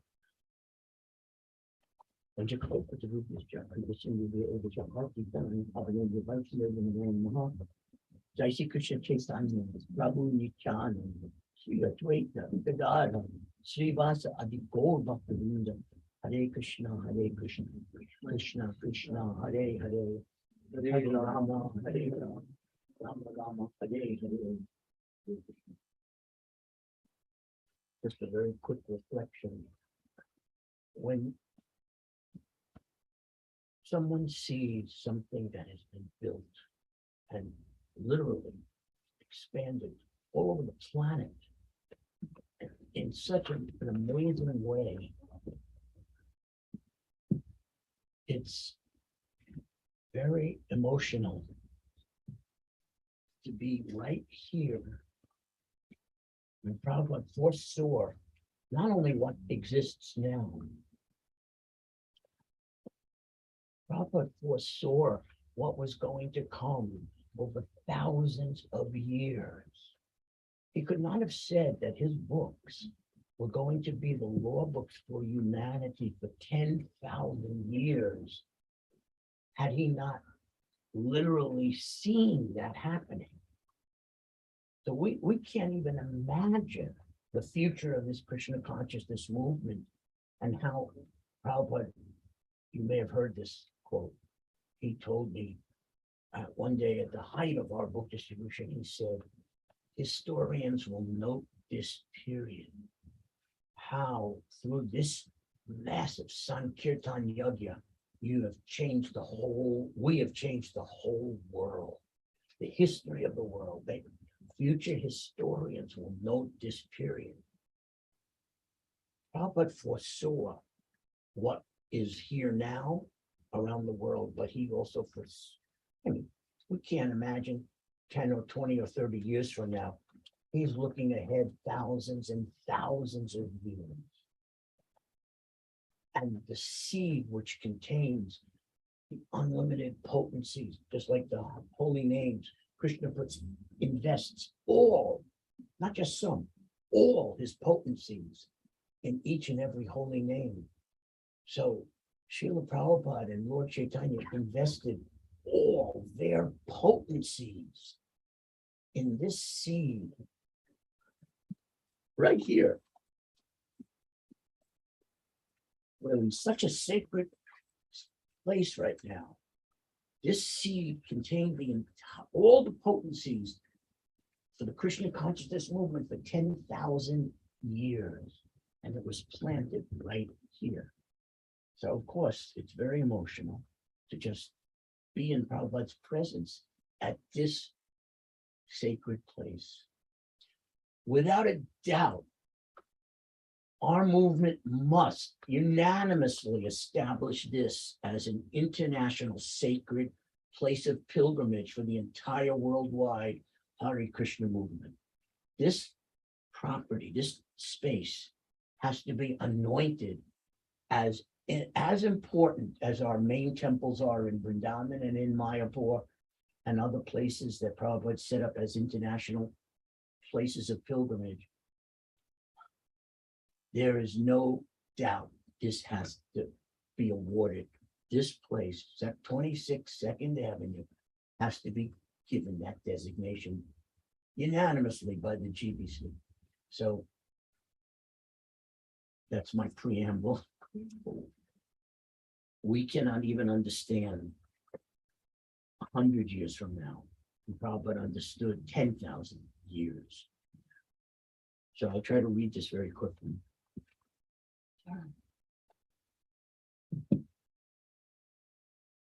Dear Srila Prabhupada, my eternal spiritual father and my eternal master, I offer you my eternal obeisances and pray daily that in each of my coming births, I may be used by you in any way that pleases you. Birth after birth, my prayer is to always take birth as your lifelong servant. As you lead us by your transcendental instructions and teachings found in your divine books, those transcendental literatures that you personally left for us will guide the mission of Sri Chaitanya Mahaprabhu and become law books for all humanity for the next 10,000 years. You often warned that godless mechanistic science is the greatest demon of this age and destroys the real purpose of human life. In the name of science and advancement of knowledge, so-called scientists focus exclusively on the material energy, material particles, material potencies. In their ignorance, they have no knowledge of the Atma, the soul, and they vehemently avoid considering that spirit has anything to do with the origin of the universe, the origin of planetary systems and stars, the origin of life, the origin of different species, the origin of consciousness, or the true nature of evolution of consciousness. Without any reference to the soul, they never understand the actual purpose of life and the actual needs of every living entity. In their version of nature and existence, they leave humanity ignorant, hopeless, purposeless, isolated, and alone. In such a godless civilization, there's no accountability or enduring consequence for committing volumes of sinful activities. Thus, these impersonators of actual teachers or actual scientists lead, in their misguided way, human society on a path that turns humans back into animals or even lower species when this current human body is finished. And once the soul is sent backwards in the evolutionary cycle of species, it could take thousands or millions of births before the soul again attains a human body. You have written, quote, "The misunderstanding of the conditioned soul is the bodily conception of life. The body is material, but within the body is the soul. Unfortunately, one who is in ignorance, under the spell of material illusion, accepts the body to be the self. We are not the body. We are spiritual beings trapped in the body. Our real interest lies in understanding this simple fact. If we cannot, if we remain in the bodily conception of life, our miserable material existence will continue forever. Political adjustments, social welfare work, medical assistance, and the other programs we have manufactured for peace and happiness will never endure. We shall have to undergo the sufferings of material life, one after another." End quote. Every one of those words was written by Srila Prabhupada in his Srimad Bhagavatam purport to the 6th canto, 15th chapter, text number 3. As I traveled with you in January 1977, you instructed that defeating this great demon of godless science is the true mission of the modern Hare Krishna movement. You told me that the final purpose of your BBT is to support all preaching that presents Krishna consciousness as the highest, greatest, and most advanced science. Through unwavering mass book distribution of your divine books, such as Bhagavad Gita as it is, through distributing popular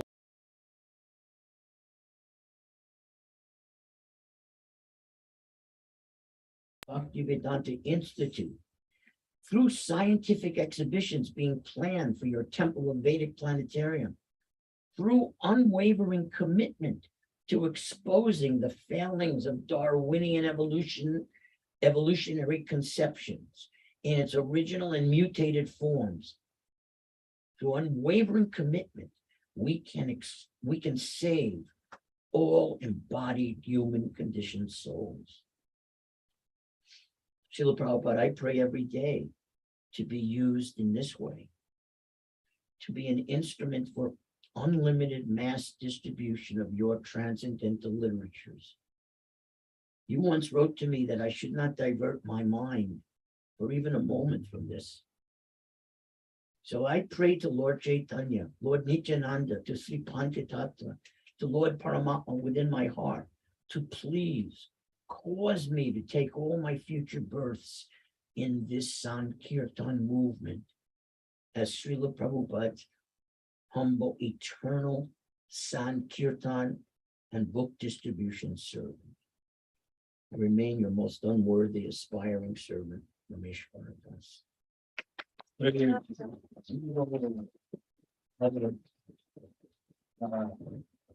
Okay, so at this point, the two programs are going to go separate ways. The 26 Avenue people will do a quick Pushpanjali and walk over to the Bhakti Center for prasad. Thank you very much, Rameśvara, for speaking. And the rest of us who are on the international Zoom will continue. If there's a television over there at 26 Avenue, someone can input the URL for this live Zoom, and you can watch the remainder of it over there. But I thank you all, and we'll part ways. And the next speaker will be Jayādvaita Swami. I have a recorded Jayādvaita Swami, but we have the real Jayādvaita Swami as well. So I'm wondering, Jayādvaita Swami, should we do a recorded version of you, or would you want to speak instead? I'm going to unmute you there. Well, the recorded version has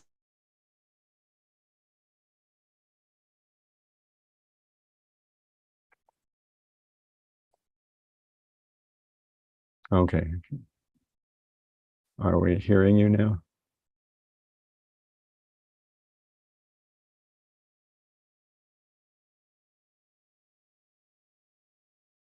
Let me find where I'm going to have to take over some of these functions that have been happening.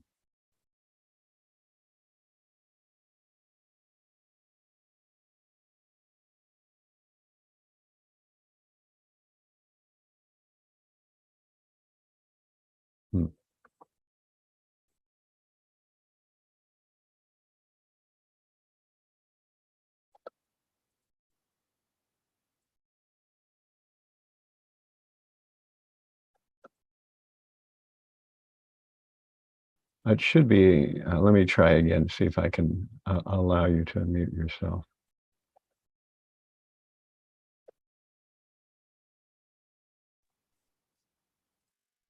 Yes, now I'm unmuted. Okay, good.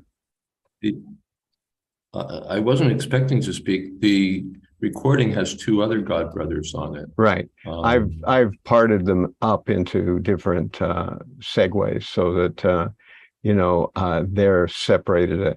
Even though you were all kind of speaking intermixed with one another, I video separated them. Yes. Of course, yours is the most difficult to hear out of all of them. But we can roll it, or we can have you speak. I think most people would be enthused to have you speak. Okay. How long would you like me to speak for? 10, 15 minutes, something like that. That's what our standard has been here today. Okay. We have Om Jnana-Timirandasya Gyananjana Shalakaya Chakshun Viditam Jena Tasmai Śrī Guru-Vandanā Śrī Chaitanyam Manopistam Sthapitam Jena Bhutale Swayam Rupa Kadāmayam Dadāti Chapadantikam Panchako Pitarupyascha Kripasindhopyevacha Patitanam Pavanebhyo Vaishnavebhyo Namo Namaः. Shri Krishna Chaitanya Prabhu Nityananda Shri Advaita Gadadhar Shri Vāsari Gaur Bhaktivedanta. Hare Krishna, Krishna Krishna, Hare Hare, Hare Rama, Rama Rama, Hare Hare.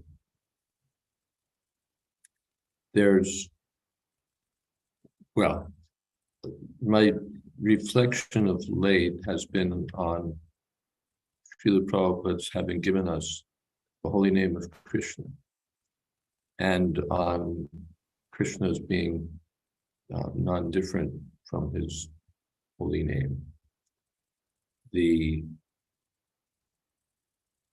Everything finally rests on Krishna, and everything finally depends on the holy name of Krishna. Prabhupada's campaign at 26 Second Avenue began from his kirtan, his chanting of Hare Krishna, and he engaged us, especially through the chanting of Krishna's holy name. Prabhupada's chanting of the holy name of Krishna was pure, and ours may or may not be so pure. The Prabhupada translated Chaitanya Mahaprabhu's prayer that you put all of your energies in the holy name, but I'm so unfortunate that I commit 10 kinds of offenses while chanting the holy name. And of course, that was one of the items that Srila Prabhupada gave at 26 Second Avenue. He wrote out the 10 offenses and instructed us to avoid them. The inattention we hear is the first, the granddaddy, as it were, of all the other offenses. And when we're inattentive to the sound of Krishna's holy name, essentially we're inattentive to Krishna. Krishna is there, or the gift of Krishna's presence that Srila Prabhupada has given us is there, but we check our Facebook feeds, we look at this or that, and we're not focused on chanting. Our minds, or even if we're not physically checking our phones, our minds are going here or there, and we may slight the presence of Krishna. But if we can just chant the holy name of Krishna with some focus and attention, everything is there for us. The we especially means me, but it's a principle. All these things are principles. So they're all principles. I can mention, just as that brings to mind, I remember Srila Prabhupada's last visit to New York when he was staying at 55th Street, his quarters there. And I noted that, now this is what, 1976, and so Srila Prabhupada's last year or so. And I noted that in every spare moment, he had his beads and he was chanting.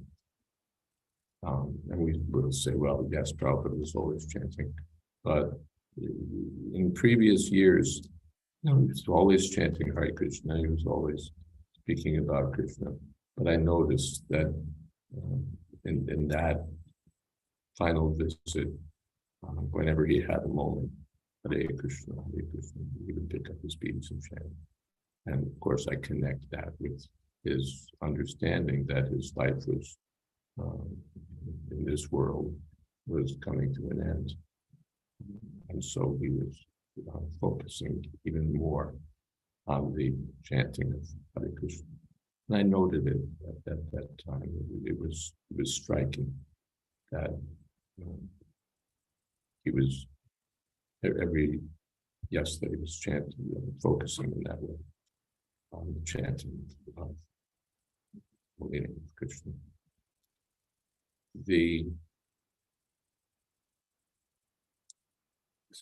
One time he told us that when we were still at 26 Second Avenue, that we should have Sankirtan and go on the Bowery and yes, have kirtan there, and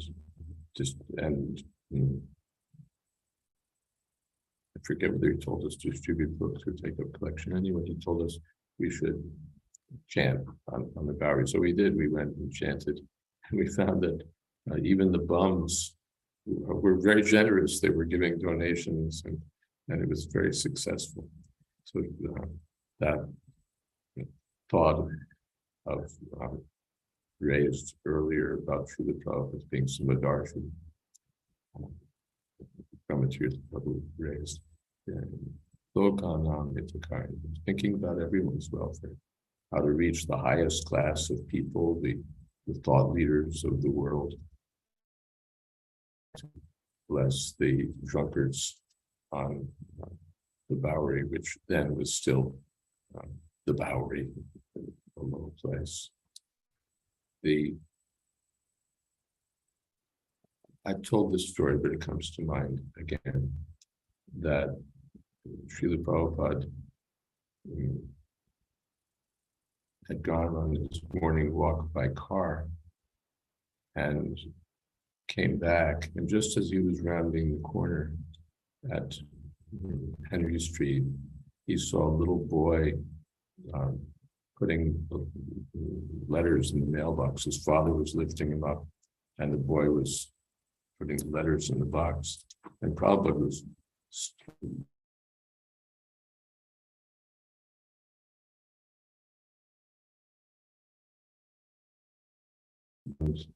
I was wondering, what is Prabhupada thinking about? Is he maybe remembering his childhood in Calcutta, or what?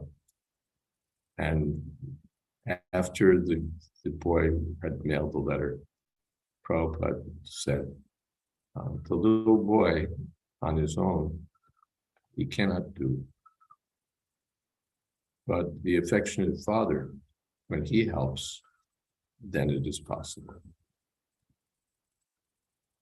So you can take it that that's our relationship with Krishna. Unless Krishna helps us, there's not much we can do, not anything we can do. Or our relationship with our spiritual master, our relationship with Srila Prabhupada. On our own, what will we do? Like a little kid, can't even reach the door of the box. But when the affectionate father helps, then success is entirely within reach. So everything becomes possible for us by the grace of Srila Prabhupada. And we've seen that devotees have done and are doing wonderful things by the grace of Srila Prabhupada. And that means by the grace of Krishna. With Krishna's blessings, Krishna's power comes to the devotees through the Parampara system. So we're all working not by our own strength. We bring our own efforts to whatever assets we have, but on our own we can't do anything of note. And on our own we're useless. What credit do we have just as independent individuals? But when we're connected with Srila Prabhupada, when we're connected with the Parampara system, then we have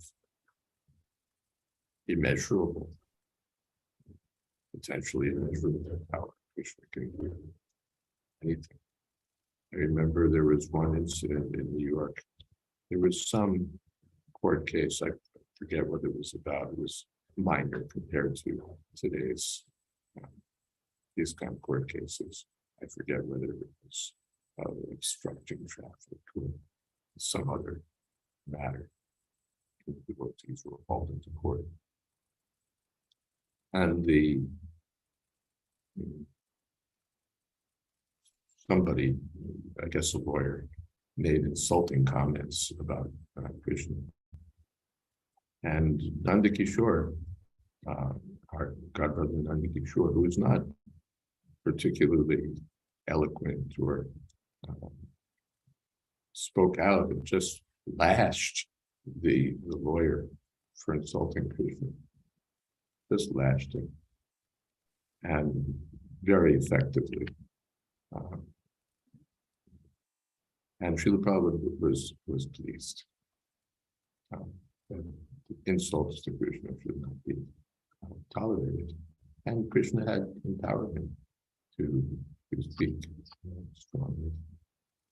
So we see that Krishna empowers his devotees, that Srila Prabhupada empowers his devotees, and then wonderful things become possible.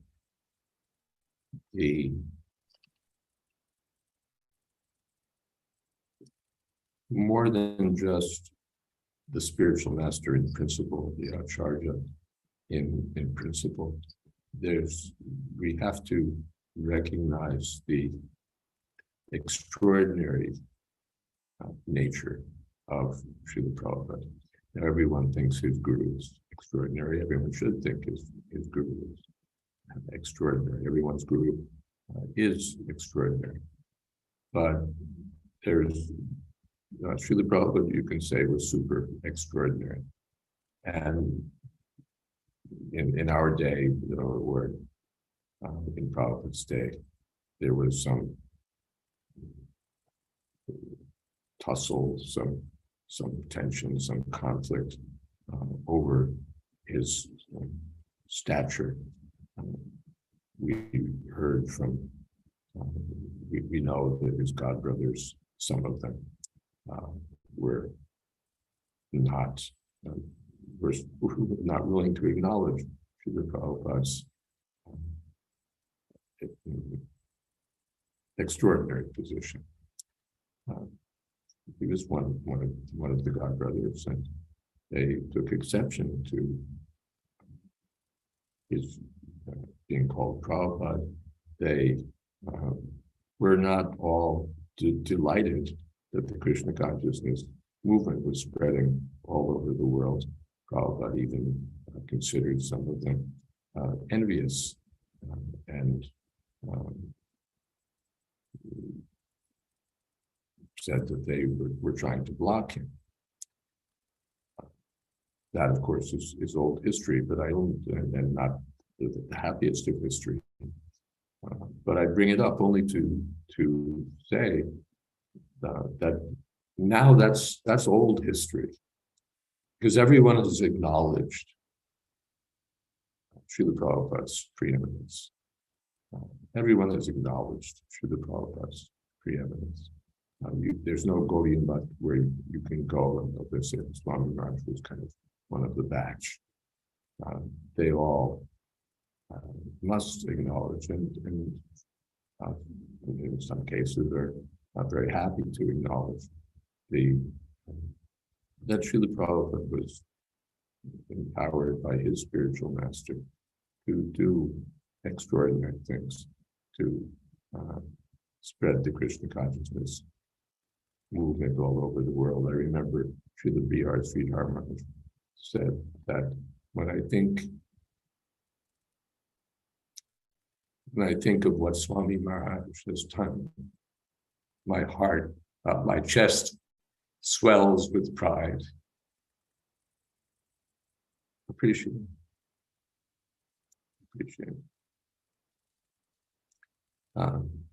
His disciple Govinda Maharaj said, we're all eating the remnants of Swami Maharaj.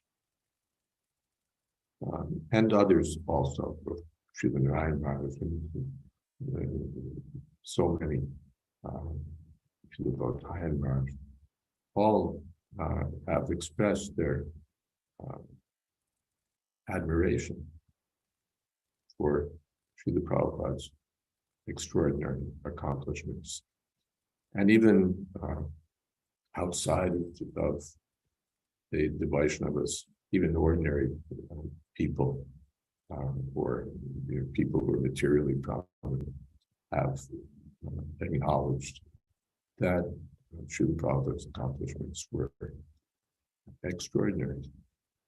His accomplishments and those of us who were so fortunate as to have his association can say his personal touch, his personal character. Even those of us who haven't had Prabhupada's association, but just read about it in books like Srila Prabhupada Divine,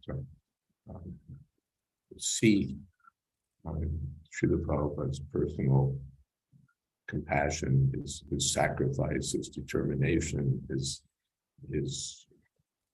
willingness to put up with so much. They see his extraordinary character, and that example of Srila Prabhupada's acts as an eternal inspiration for the Krishna consciousness movement. There are, yes, as an eternal inspiration. We see or hear about what Srila Prabhupada did. We see on films and videos, or even in photographs, we see Srila Prabhupada's dealings, his interactions with devotees, his preaching. And we recognize that he wasn't even just a bona fide spiritual master, but that he was extraordinary. We're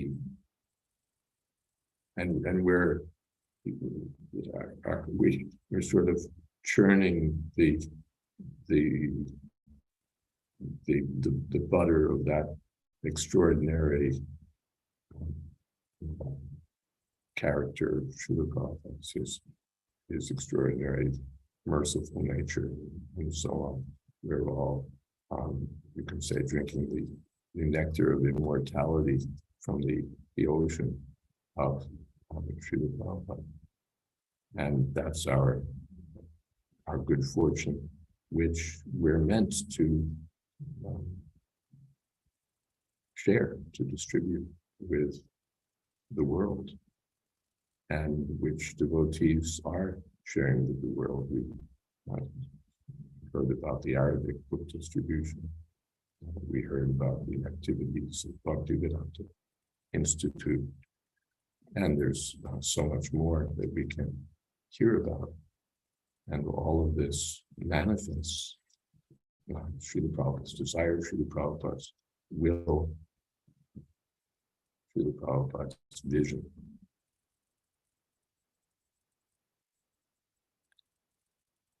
Shall I stop here? Yeah, that sounds like, thank you very much for I know sometimes I always feel when somebody just asks me suddenly to speak out of the blue, sometimes you get the best situations that way. Thank you very much for your overall kind of putting your own feelings about Prabhupada into a particular nice framework, but also some overview of what's been going down so far for this whole Zoom. Now, actually, what's interesting is I'm putting a taped message from Prahladananda Swami on next, and it says some of the same things. So here, I'm going to roll it now so that we'll see Prahladananda Swami. Then after him will be Mālatī, and then Hṛdayānanda Swami, and then Sureśvara. So those are the lineup of who's yet to come here. So here we're going to roll it. Let me get to where the view is speaker view. Okay. So do you want to take it away at this point, or you need a minute for prepare? Okay. Thank you very much.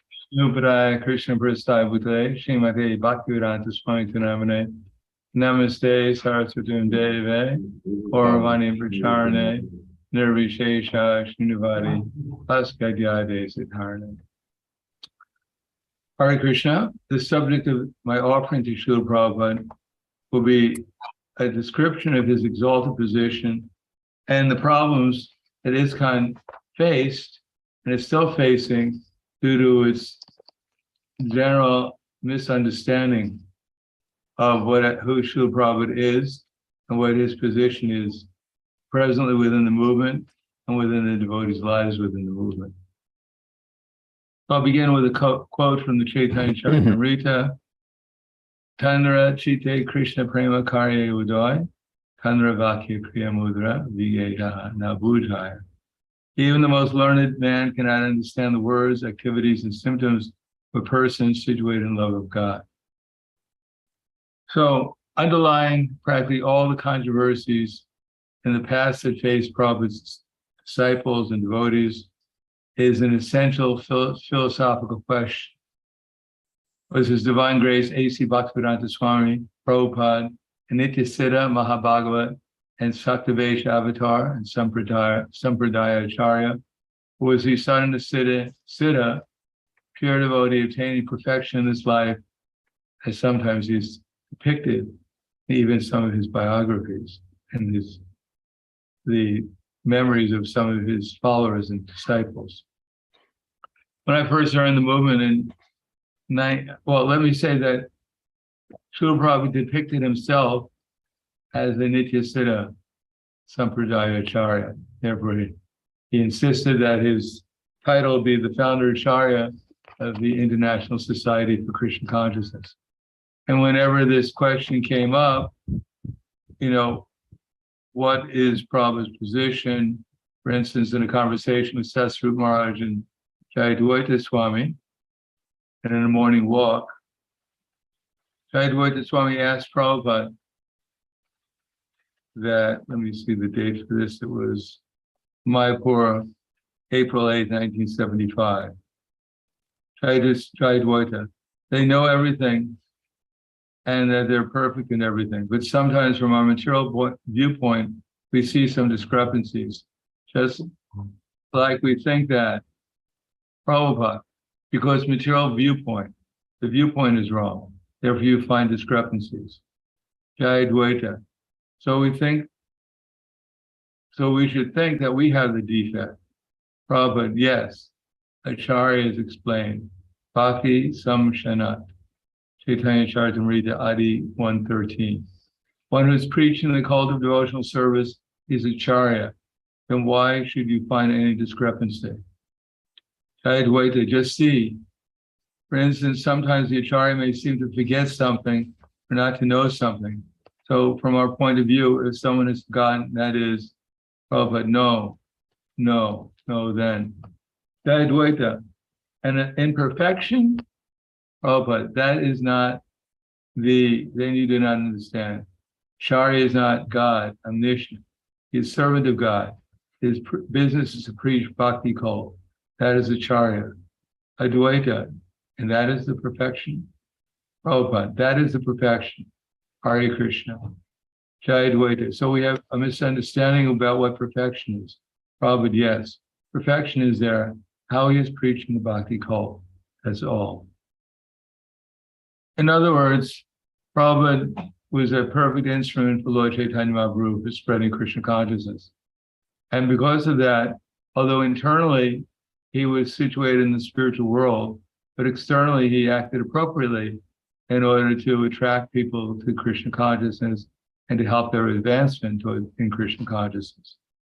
Unfortunately, his followers were not necessarily at a very high level of spiritual consciousness, and therefore they sometimes misunderstood Prabhupada as simply acting externally at times and not being always eternally situated in the spiritual platform of consciousness.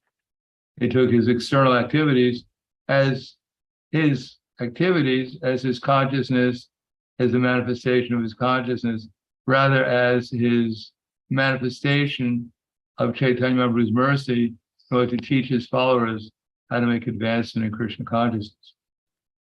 Therefore, Prabhupada writes in the Nectar of Instruction, Krishna's devotee is not subject to the material conditions, even though his bodily features may appear materially conditioned. One should therefore not see a pure devotee from a materialist point of view. Unless one is actually a devotee, he cannot see another devotee perfectly. As explained in the previous verse, There are three types of devotees: Kanishta Adhikari, Madhyama Adhikari, and Uttama Adhikari. The Kanishta Adhikari cannot distinguish between a devotee and non-devotee. He is simply concerned with worshiping the deity in the temple. A Madhyama Adhikari, however, can distinguish between a devotee and a non-devotee, as well between the devotee and the Lord. One should therefore avoid observing a pure devotee externally, try to see the internal features and understand how he's engaged in the transcendental loving service of the Lord. In this way, one can avoid seeing the pure devotee from a material point of view, and thus one can gradually become purified and devotee himself. Those who think that Krishna consciousness is limited to a certain section of people, certain section of devotees, or a certain tract of land, are generally prone to see the external features of the devotee.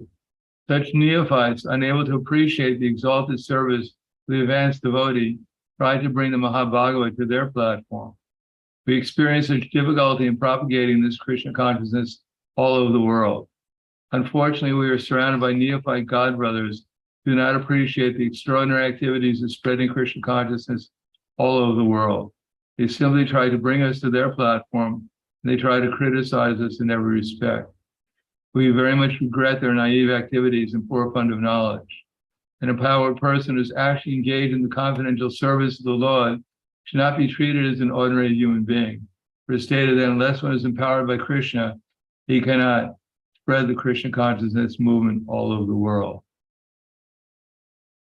Just as Prabhupada tells us at the beginning of the Bhagavad Gita, that if we want to understand Bhagavad Gita correctly, we have to at least assume that Krishna, the speaker, is the Supreme Personality of Godhead. Similarly, if we want to understand and get the maximum value from Prabhupada's books, we have to accept that Prabhupada was a perfect representative of his spiritual master and repeating perfectly the words of Krishna in disciple succession. I remember when I first joined the movement, when the first time I went to India in 1974, there was a temple president's meeting. Well, first let me back up and say that from the very beginning, the question of who Prabhupada is or was always a big question in the minds of the devotees. And one of the influences that affected our movement at the beginning was the perception of his god brothers, as Prabhupada mentioned in that verse I read, that he was simply a less than a perfect devotee. As a matter of fact, they even implied that he had committed offenses against his spiritual master. I remember in 1974, when I went to the temple president's meeting, the first one in Mayapur, we were invited to the one of Prabhupada's godbrothers' mats, where we took prasadam, and one of Prabhupada's godbrothers' disciples gave a talk where he more or less said that Prabhupada had gathered together some drug-addicted hippies to become devotees, but it was not very important, wasn't a very significant accomplishment. When we went back to the Śrī Mayapur Dham, and Prabhupada's, one of his servants told Prabhupada what his godbrother's disciple had said, Prabhupada's comment was that anyone who heard this particular godbrother's disciple was scarred, spiritually scarred for life. But that wasn't the end of it. As we know, even earlier than that, Prabhupada's godbrothers were preaching to Prabhupada's disciples that Prabhupada had unjustly taken the name of Prabhupada instead of Swamiji and had offended their spiritual master. And therefore, at that time, there was actually a undercurrent among some of his leaders to remove Prabhupada from his position. And Prabhupada had to give those devotees sannyas and create the GBC in order to protect the movement.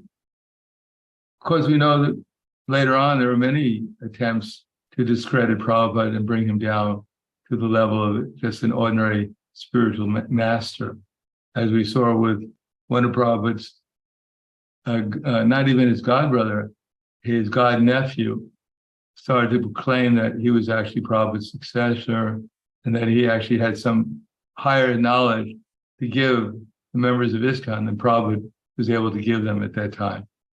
And therefore he tried to create a split within our society in his attempt to take it over. I know recently one of Prabhupada's disciples who left the ISKCON and started his own movement, he gave sannyas to one of Prabhupada's disciples.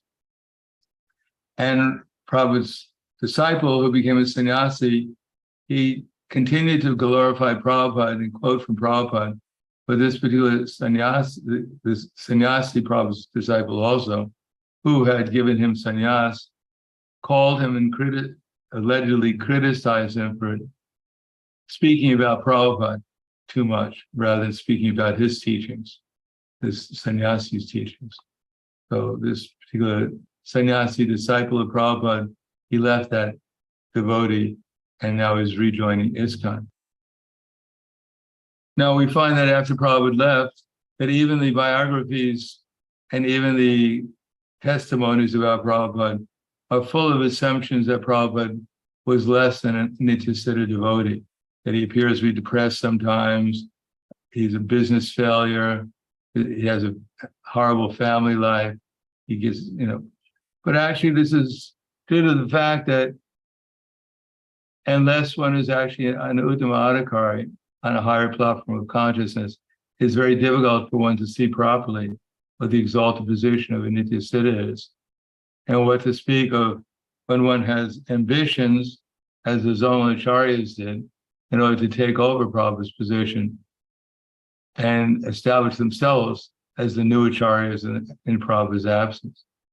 Or as Prabhupada said, that in absence of a big tree, that sometimes a small bush, like a castor tree, may seem very big. So the idea is that if we want to know Prabhupada, that we should read his books. We should understand, as Prabhupada said, if you want to know me, read my books. And we have to have faith, enough faith that we understand that Prabhupada's personally talking to us through his books. And Prabhupada's telling us exactly what Krishna is telling him to tell us under our present circumstances as a super soul. That Prabhupada is a perfect instrument for the super soul, and he's present in his books. And if we read his books with faith and attention and become determined to follow them in his instructions, then we'll get the mercy of our previous acharyas, and we'll get the mercy of the super soul in our heart. He'll give us all good intelligence, understand Krishna consciousness, and ultimately, if we follow Prabhupada's instructions, then Krishna himself will personally reveal himself within our hearts, and our lives will become perfect. The aim of my talk is to establish that Prabhupada was not an ordinary person. He was a Nityasiddha, Sampradaya Acharya, Mahabhagavat, and the words in his books are perfect, as all his activities were perfectly as an instrument for Krishna, Chaitanya Mahaprabhu's movement. And if we have faith in them, we try to read them, we try to understand them, we put them into practice with conviction, and try to apply them in our lives. And the result is that we'll get all of our acharyas' mercy, and ultimately we'll become qualified to go back to the spiritual world. Thank you. Hare Krishna. Hare Krishna, Prahladananda Swami. Thank you very much. I couldn't agree more.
Hare Krishna.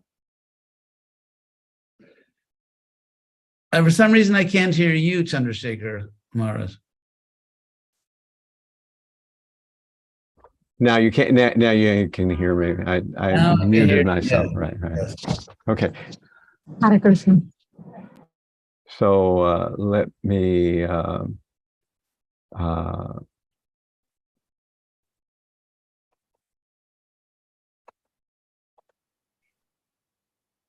Let me go here again. Would you want to, just a second.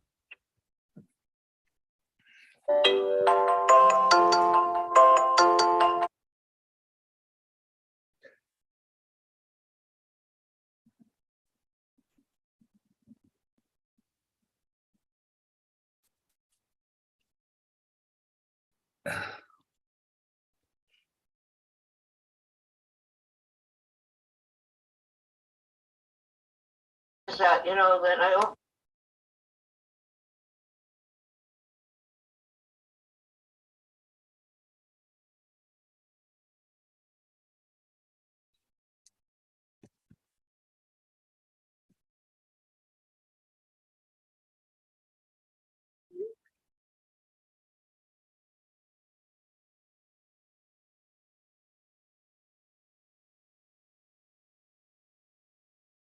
Okay, this is live television. These kind of things happen. So Mālatī is coming right online. She was having trouble finding the link. Okay, so yeah. So I had myself muted for a little while. So Mālatī should be on in a second or two here. There she is. I can. Okay. It really looks like Mālatī. Okay. Can you unmute yourself? Mute or unmute? Unmute. You're unmuted. Okay, so good. Unmute. So it's your slot. Thank you very much for coming and sharing. This is such an interesting collection of devotees from everywhere. Really. So I offer my humble obeisances to one and all, and particularly to Chandrasekhar Swami, who is doing the hero's work here. And I also offer you the obeisances from Narottam Das, who, that's where I was when you called me. And I didn't realize that he would still remember you. So he wanted to be remembered to you. So, okay. I don't even know what exactly I'm supposed to say or do here. So please forgive me if I say or do the wrong thing. It's just a Vyasa Puja, so you can say what prayer, Vyasa Puja offering, any kind of thing, reminiscence. So Om Gyanmarandasya Janana Sakalaya Chakshun Militam Yena Tasmi Śrī Gurave Namaha Namo Vishnu Padaya Krishna Prasaya Bhutale Srimate Bhaktivedanta Swami Niti Namane. Yeah. So the first thing I wanted to share are the words of His Divine Grace, Śrīla Prabhupāda. It's coming from the 4th Canto 28:31. And I personally find sticking to Śrīla Prabhupāda's words are the safest way to go. And then if somebody wants to argue, you can, well, it's Śrīla Prabhupāda, what can I say? I'm only repeating. But I'm always amazed by his elocution of knowledge that he was presenting way ahead of his times, particularly like first canto purports, and you're reading those purports written way before he came to America, and it could be yesterday or even today, so perfectly described.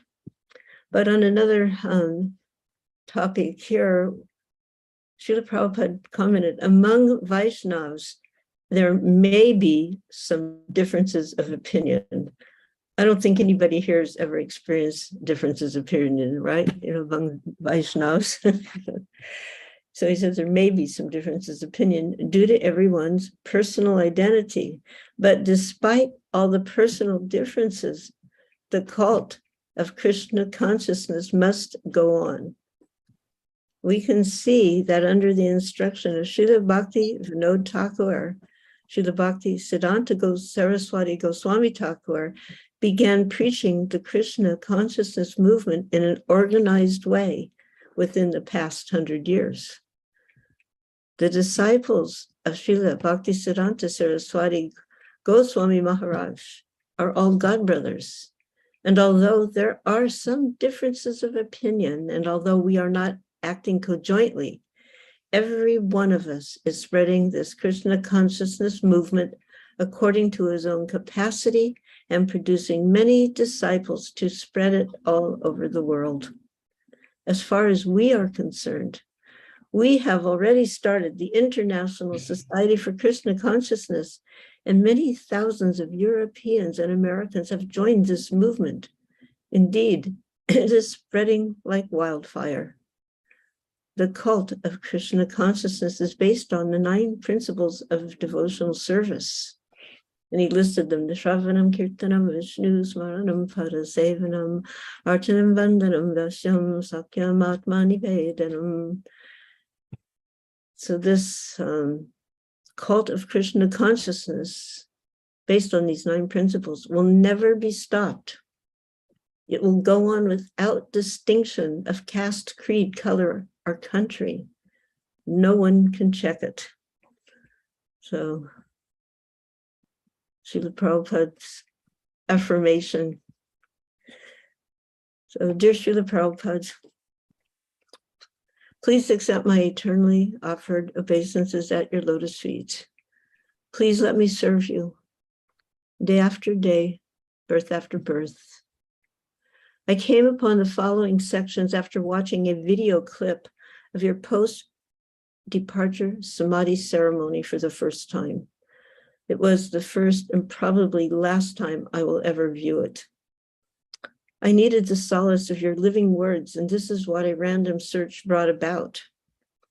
So he's speaking about his Guru Maharaj, and it's from a lecture given in New Vrindavan in June of '69.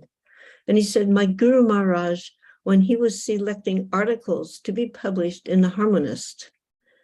So if someone doesn't know, the Harmonist was like the back to Godhead of Bhakti Siddhanta. So when he was selecting articles to be published, if he simply sees that there's several times the writer has written Krishna, Lord Chaitanya, like that, he passes immediately, all right, it's all right, it is all right. That so many times he's uttered Krishna and Chaitanya, so it is all right. So similarly, even if we present our back to Godhead or any other literature in broken language, it does not matter, because the glorification of the Lord is there. That is recommended by Narada. Tad va visargo gana viplava. So this janata aga. Aga means sinful activities. If one reads one line of this literature, although it is presented in broken language, but if he simply hears there is Krishna, then his sinful activities immediately vanquish. And you, dearest Prabhupada, appeared a sinless soul, one who never forgot Krishna. You said once that you were given opportunities to sample material sense enjoyment, but Krishna was always there with you, and thus it never happened. And Prabhupada mentioned, sometimes I become surprised how I have written this. Although I am the writer, sometimes still I am surprised how these things have come. Such vivid descriptions. Where is such literature throughout this world? It is all Krishna's mercy. Every line is perfect. This was from a conversation in 1977 in June, just a few months before his departure. Krishna is perfect, and thus every line is perfect. as you, Srila Prabhupada, are also perfect. Dhruv Das was watching Srila Prabhupada laughing while he was reading Krishna book. And he wondered, Prabhupada, you're laughing at your own books? And he replied, I did not write these books. Krishna wrote them. And he taps to his shoulder. He wrote them. My dear most friend Krishna sat on his shoulder. His dear most friend Krishna sat on his shoulder.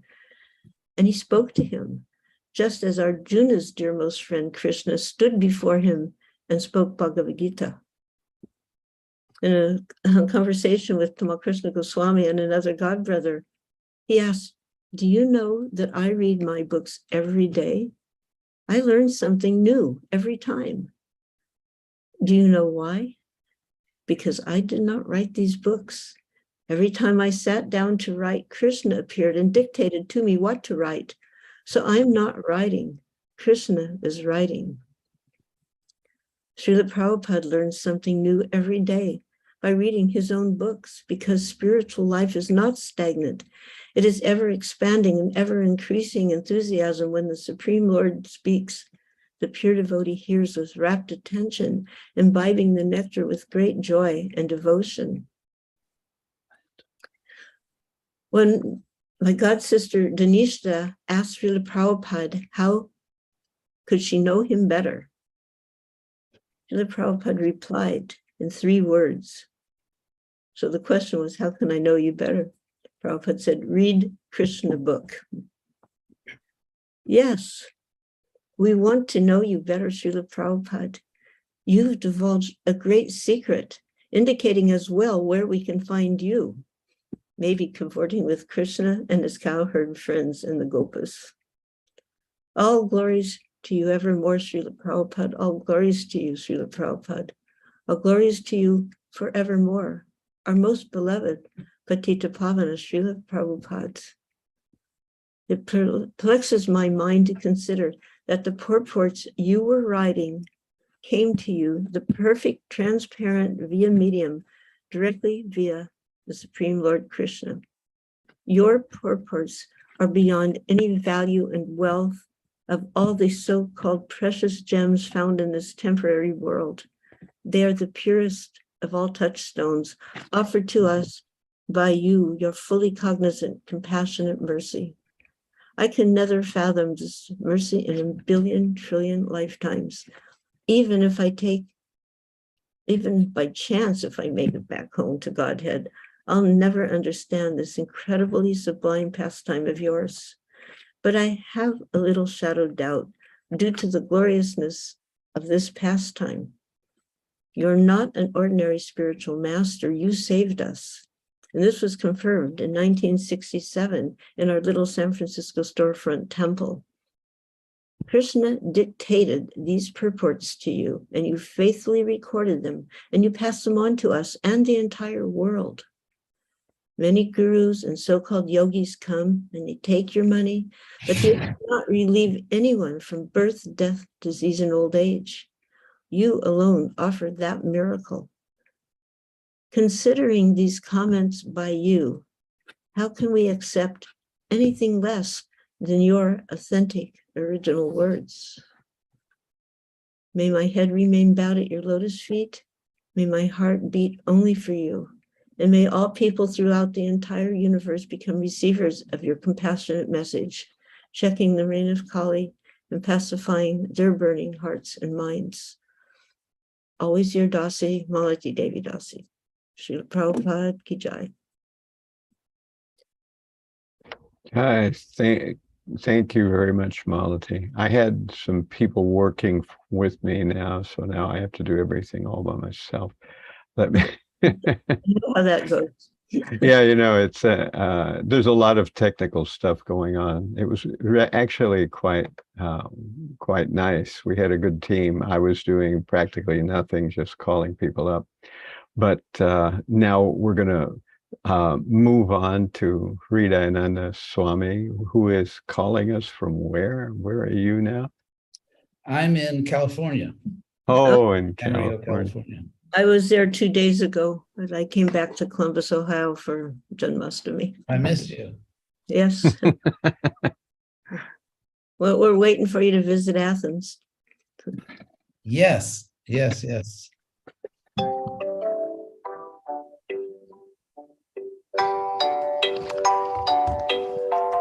Again, television.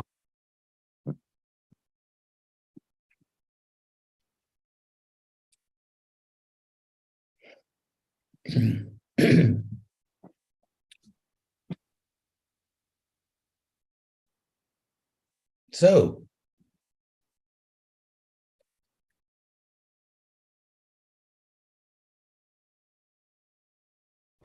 Yeah, you can go ahead. I had a phone call.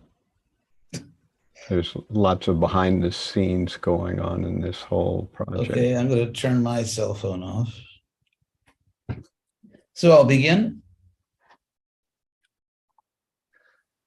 Yes. I'd like to thank Mālatī Prabhu and the other devotees who have spoken. It's traditional on these occasions of Vyasa Puja it's traditional and appropriate and necessary to talk about the glories of Prabhupada.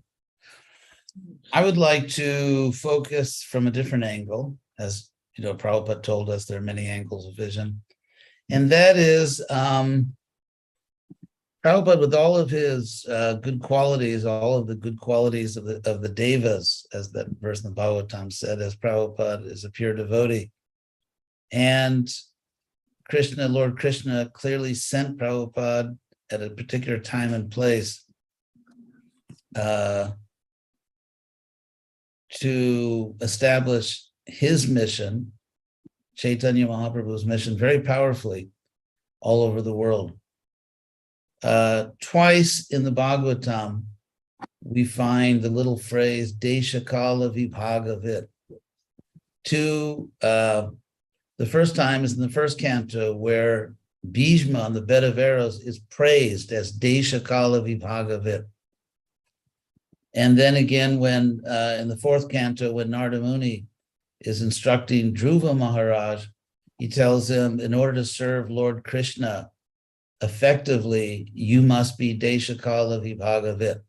That word means a knower of the differences or of the distinctions of place and time. Deshakala Vibhagavit. So in fourth canto, chapter 8, text 54, Prabhupada gives a very powerful purport to in which he explains what those words mean. And again, quoting Prabhupada, for example, says that he talks about, he said, those who are puffed up with concocted notions. You know, Prabhupada often did not pull his punches. So Prabhupada said, those who are puffed up with concocted notions criticize ISKCON or criticize devotees who do not do things in the West exactly as they are done in India. And he said, but actually, and then he emphasizes this point, that we should take all consideration. Then Prabhupada says, make all adjustments so that people in the Western world are comfortable with Krishna consciousness. Now, lest I be misunderstood, or better, I should say, in order to reduce the number of people who misunderstand me to the minimum, there are, in my view, three things that Prabhupada did not want us ever to change. Because Prabhupada says that, you know, make all adjustments, take all considerations. But still, there is a baseline, there are three foundational principles, which in my understanding, we cannot change. One of those is our philosophy. The philosophy that Prabhupada gave us, which is a perfect presentation of Vaishnava Siddhanta or Vaishnava Tattva. And the second thing is our spiritual practice. Prabhupada taught us to practice bhakti yoga by chanting japa, by doing kirtan, by reading his books, by giving class, by preaching, by worshiping deities, and so on. So Prabhupada gave us a perfect understanding of the absolute truth. in its various features. And he gave us a perfect process for this age to cultivate that higher consciousness, love of Krishna.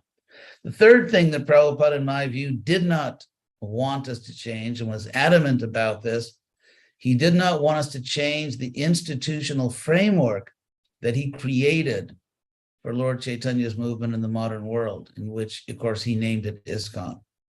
So those three things, our institutional framework, our philosophy, and our practice, those three things are what Prabhupada would not allow us to change and will not allow us to change.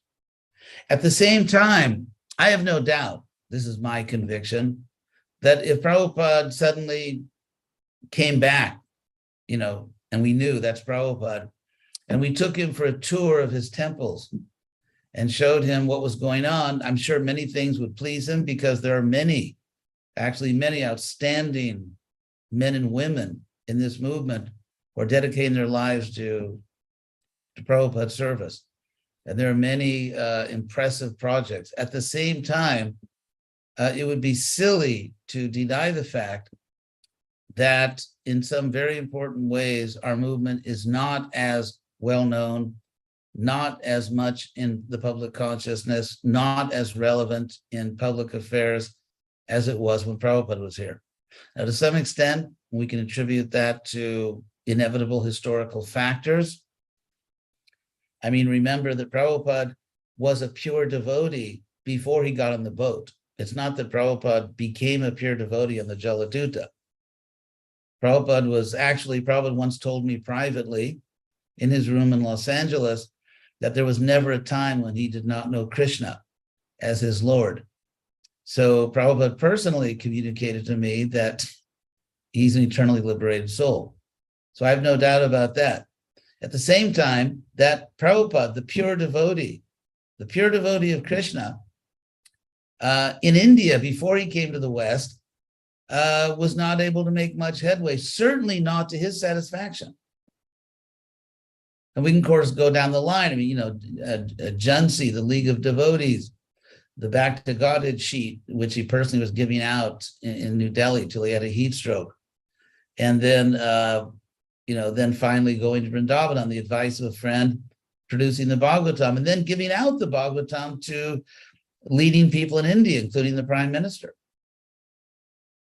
And then Prabhupada at a certain point understood that that first powerful instruction he received from his guru, namely preach in English, preach in the West, that he had to go to the West to accomplish that. And of course, the rest is history.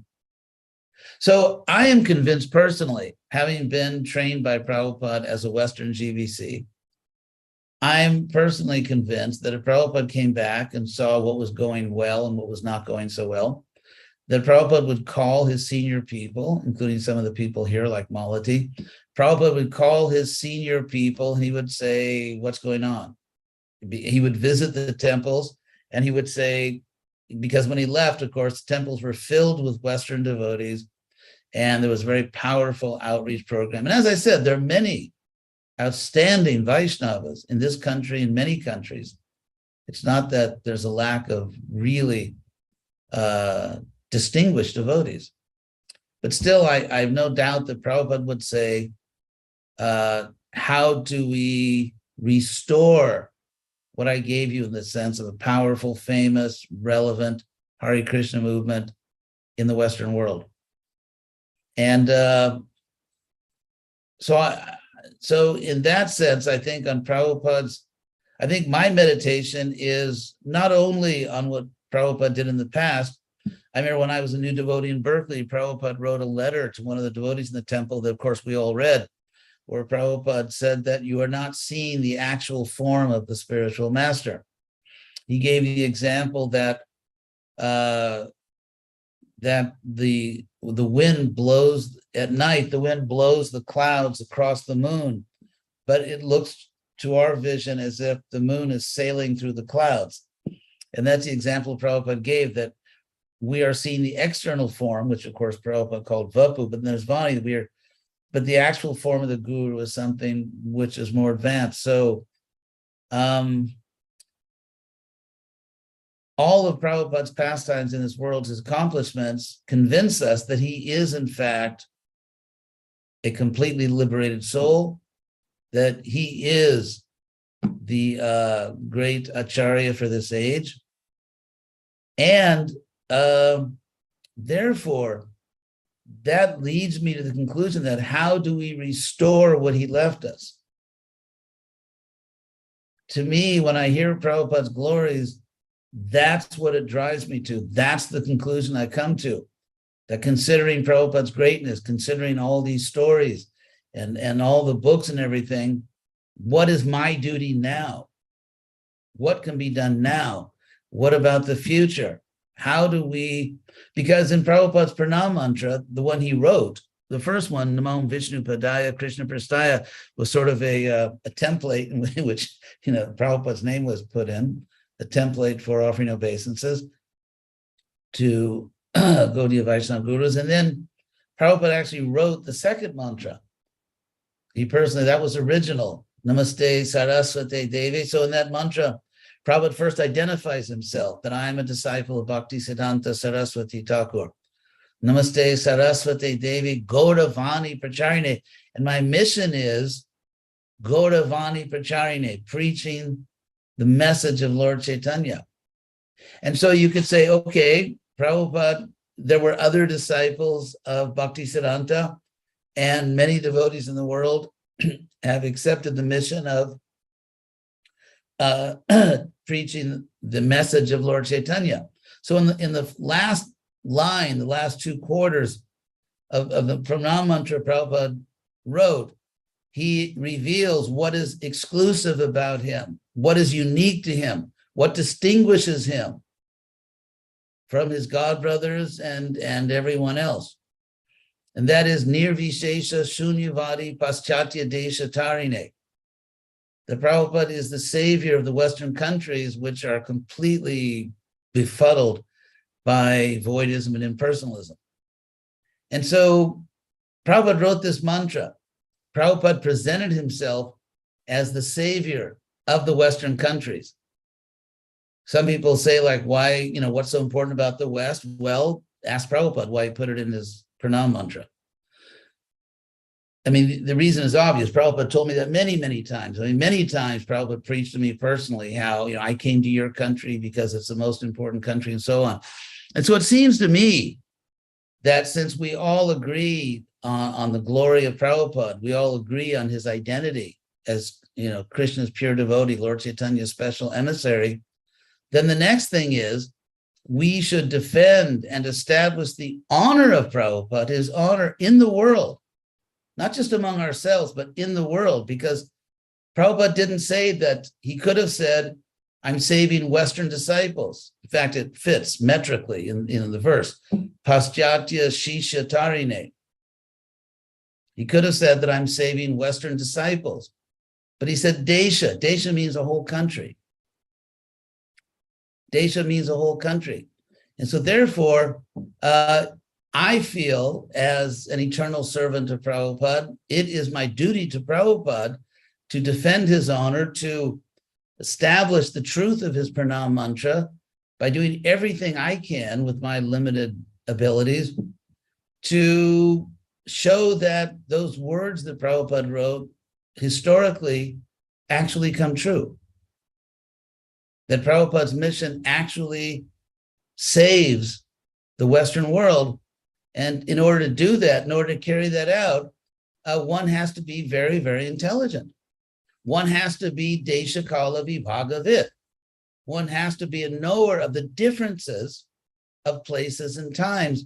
And if you look at Prabhupada's purports to those two places in the Bhagavatam where that verse appears, also Madhya Lila, chapter 23, verse 105, I believe, where Prabhupada preaches very, very powerfully about the need, as Prabhupada says in 4854, make all adjustments, take all considerations, do whatever it takes so that Western people are comfortable with Krishna consciousness and take it up in significant numbers so that we can actually fulfill the vision of Prabhupada's Pranam mantra and help him as his servants to save the Western countries.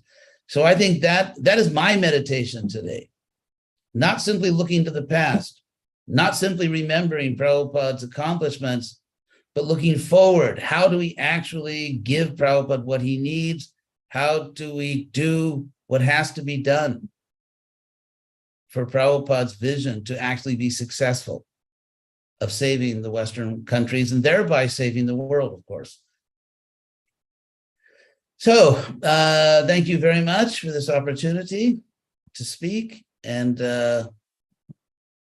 again, I offer my sincere respects to all the wonderful servants of Prabhupada, and he has many wonderful servants. And I hope that by cooperating together as Prabhupada ardently desired, that we can actually show the world that Prabhupada is in fact Nirvishesha Shunyavadi Paschatya Deshatarine. Hare Krishna. Thank you very much, Hṛdayānanda Swami. Our next speaker is Sureśvara, and I think he's online here. Let me unmute him here.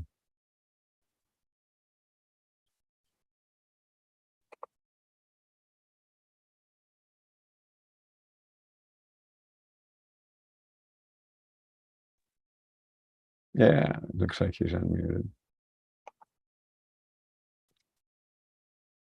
Hare Krishna, everybody. Hearing Hṛdayānanda Maharaj glorify Srila Prabhupada made me wish that I had logged on earlier, because it was such an inspiring homage. Thank you so much, Maharaj. I'd just like to share with everyone something I wrote for this year's tributes book. It's focusing on Srila Prabhupada's compassion. And here we go.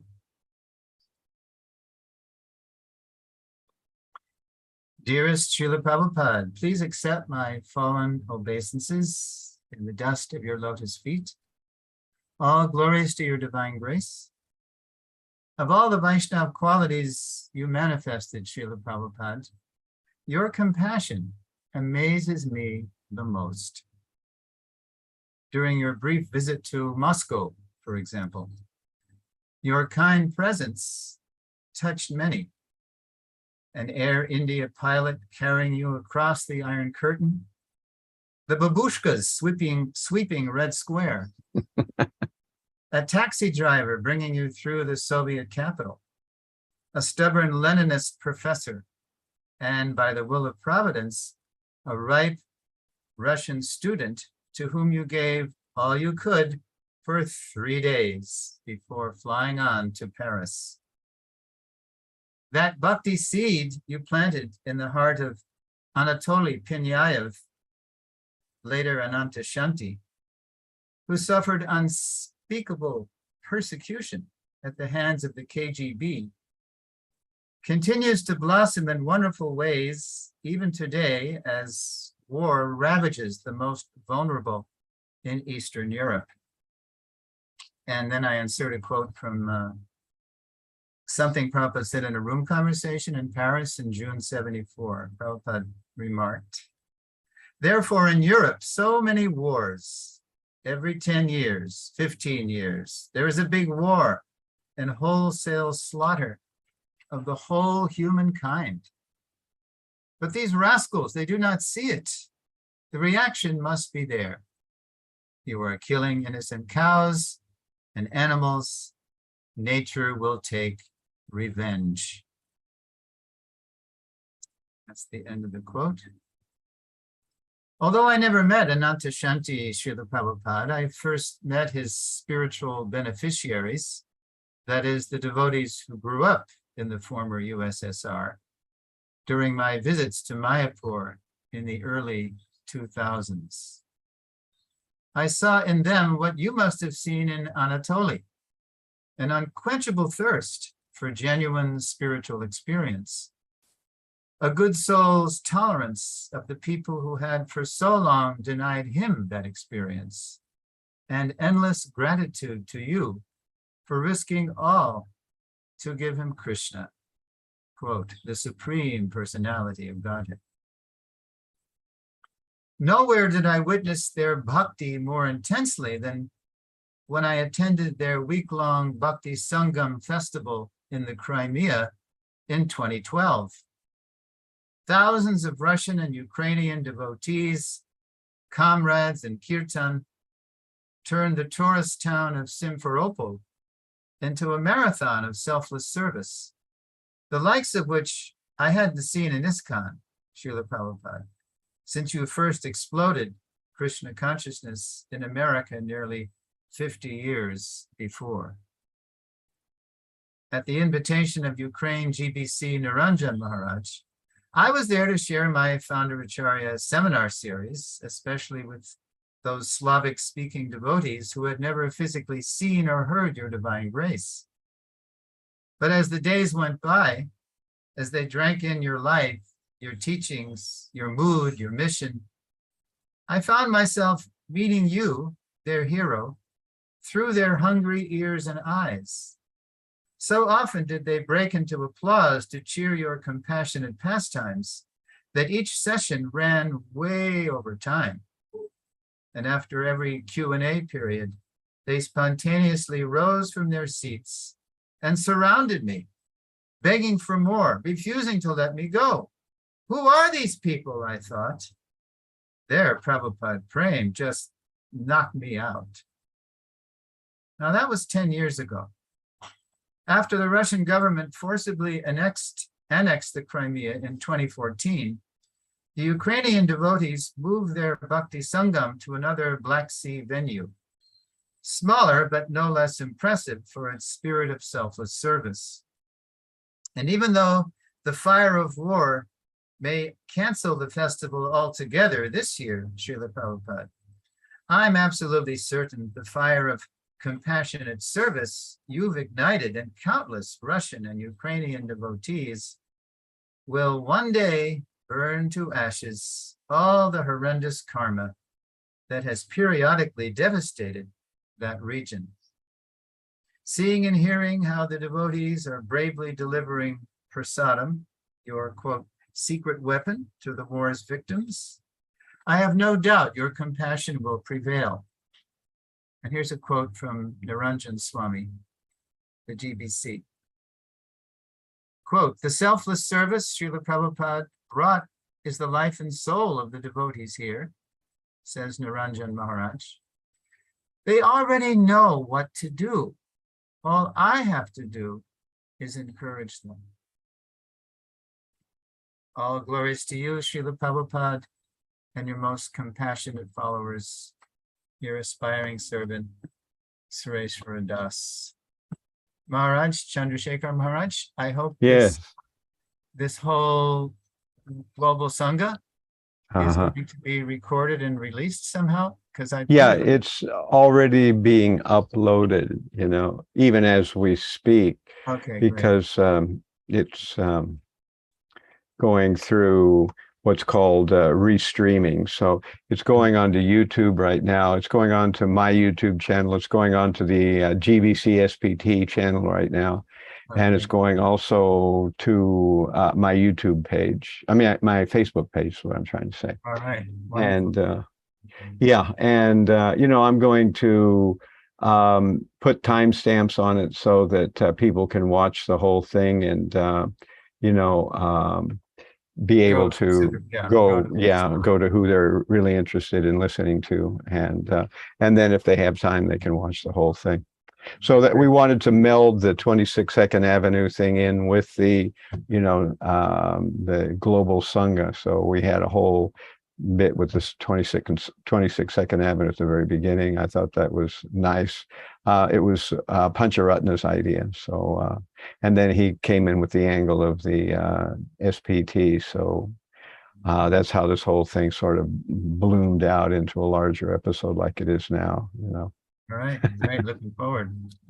So we've got some Sabha members right now. We've got Nrsingananda, who's up next here. I think he's queuing up here. I'm sorry I'm so flat in responding to all these wonderful Vyasa Pujas. I just kind of, I'm going into Jerry Lewis telethon mode or something like that now. Those of you who are from America know what Otherwise, you have no clue. So let me welcome Sringananda and put him on here. Ask him to unmute. And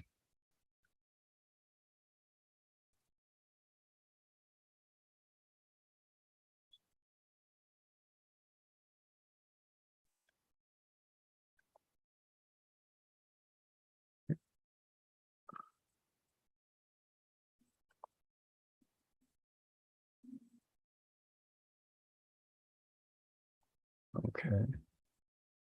Let me see.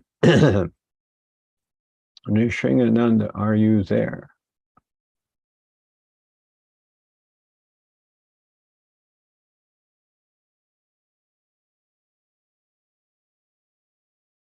Something is not right. Oh, his video is not on, and his audio is not on. Maybe he's away.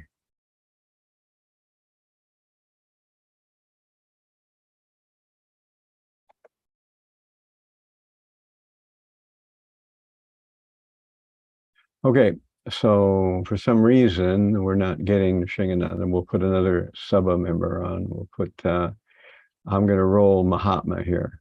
So here we go. Padaya Krishna Prashtaya Bhutale Srimate Bhaktivedanta Swami Tinamane Namaste Saraswati Deve Gauravāṇī Pracharine Nirvisesa Sanyavari Paschatya Dasatarine. Nice to be here with all of you. I couldn't do this live because I'm traveling at this time. So I'm going to make a video and I'm going to read my Vyasa Puja offering, and then maybe I will speak something about it. And I'm kind of excited because I wrote this offering in February in Vrindavan, and this is the first time I'm reading it. So it's almost like I'm reading a new offering. Since I wrote it, I haven't read it. So it will be almost as new to me as it is to you, in a sense. Pañcaratna kripasindubhyevacha patitanam pavanebhyo vaishnavebhyo namo namaha. My obeisances to all the Vaishnava devotees. Hare Krishna. I am writing this offering from Sri Vrindavan Dham exactly 47 years after you opened this temple. I was present at that glorious opening along with hundreds of God brothers and sisters. It was such a special event. Yet not one of us knew or could even imagine that a temple situated in a remote part of a remote village would someday become filled with a constant stream of pilgrims, or that Vrindavan itself would become a tourist destination. Throngs of pilgrims are daily pouring into the Krishna Balaram Mandir year-round. We hear every morning after Mangala Arati how many books were distributed, how many plates of prasadam were served, and how many pilgrims chanted one round of japa. Today, about 2,200 books were distributed right on the temple premises. 7,400 plates of prasadam were served, and about 1,500 pilgrims chanted one round of japa. In 1975, as I stood and watched you offer the first arati in the Krishna Balaram Mandir, the idea that the opening of this temple would someday put Vrindavan on the map, not only for people in India, but for people around the world, was beyond anyone's imagination. Yesterday, as I was returning on a rickshaw from visiting some of the Vrindavan temples, we ran into a traffic jam. Rickshaws were lined up in both directions as far as the eye could see, while crowds of pedestrians struggled to squeeze through the spaces between the rickshaws and the crowded shops that lined every square foot along the road. They were right next. The rickshaws were right next to the shops. So that it's like people were trying to get by. The road was full. There was no room. I jokingly said to my wife, this traffic jam is ISKCON's fault. I was once complaining to one of the wallahs in Vrindavan in his shop, it's so crowded here. And he said, well, you're preaching. So your preaching is glorious, and this is the result of your preaching. And then there is the temple in Juhu. The disciples you left in charge to struggle to secure the land started to feel that the project was not worth fighting for. After all, it was in an out-of-the-way place, and we were expending massive amounts of energy in trying to secure the land. Eventually, one of the leaders in Juhu decided to give up the fight, and had you not intervened, we would have lost the land and the money we had invested in it. Again, we had no sense of how a temple in such a remote part of Mumbai, far from its city center, would be useful, what to speak of as massively successful as it is today. And the list goes on. The huge amounts of Sankirtan going on today in the form of books, prasadam, Harinam festivals, and various outreach programs are having their effects, although we may not have the vision to see the long-term consequences. I joined ISKCON at a time when people thought vegetarians would become sick from malnutrition. Kirtan was something that only strange religious fanatics did. Practically no young men were joining ISKCON in India, and ISKCON had only a handful of congregational members worldwide. Preaching in places like the Soviet Union and China were a pipe dream, and countries outside of India, in which massive numbers of Indians had migrated for the past century, were slowly turning away from their culture, or were focused on demigod worship. Today, these very places, India, Bangladesh, the former Soviet Union, China, South Africa, Mauritius, Singapore, Malaysia, and Fiji, are where the greatest numbers of people are becoming devotees. Who could have imagined this in the early days of ISKCON? Western Europe, North America, and the UAE have seen millions of Indians migrating to find a better way of life. Tens of thousands of these migrants have become devotees, and most of them became devotees after leaving India. In other words, they left India for material prosperity, did not have a deep religious commitment or any religious commitment, but became devotees in the West because of their connection with ISKCON. In 1975 in Mayapur, you predicted there would be a world war. When it didn't happen, you were asked why and replied that it was because our Sankirtan activities, and it was because of our Sankirtan activities, and therefore Krishna changed his mind. We may think that ISKCON is an insignificant entity on the world stage. Yet you told us that we stopped World War III at that time. I mean, basically, that's what Prabhupada was saying. You were asked about the rise of vegetarianism, interest in yoga and Eastern philosophy, and religious practices, which would include the popularity of Kirtan today. And you said it was all because of our Sankirtan activities that these changes had taken place. The first followers of yours were somewhat amused that you name your society the International Society for Krishna Consciousness. After all, there was only one small storefront and a ragtag band of followers in this quote-unquote international society. But within a few years, temples started springing up around the US and Canada, and then gradually around the world. By 1969, devotees in the UK met George Harrison and the Beatles and made the Hare Krishna mantra popular throughout Europe, acquired Bhaktivedanta Manor, not in 1969, I don't think, but soon after. And as the Telegraph newspaper headlines wrote, we started London, the Hare Krishna movement started London with Rath Yatra, and the title was Krishna Chants Startle London. And Prabhupada was so happy. Prabhupada was happy that we could startle London. In a lecture on the disappearance day of your Guru Maharaj, I believe in Los Angeles in 1969, You revealed that even you could not have imagined such things when you told us, quote, I was born in a different family. My Guru Maharaj was born in a different family. Who knew that I would come to America? Who knew that you American boys would come to me? These are all Krishna's arrangements. We cannot understand how things are taking place.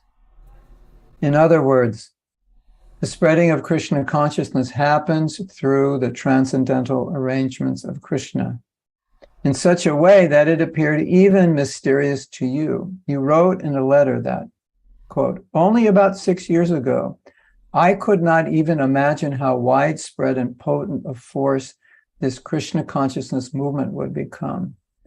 But now I am seeing that it is simply a miracle by Krishna that we are coming to the forefront of all other spiritual cultures in the world. So I think that in the future, one day we shall become the ruling party. At least if we can do that in your country, then we may do it everywhere else.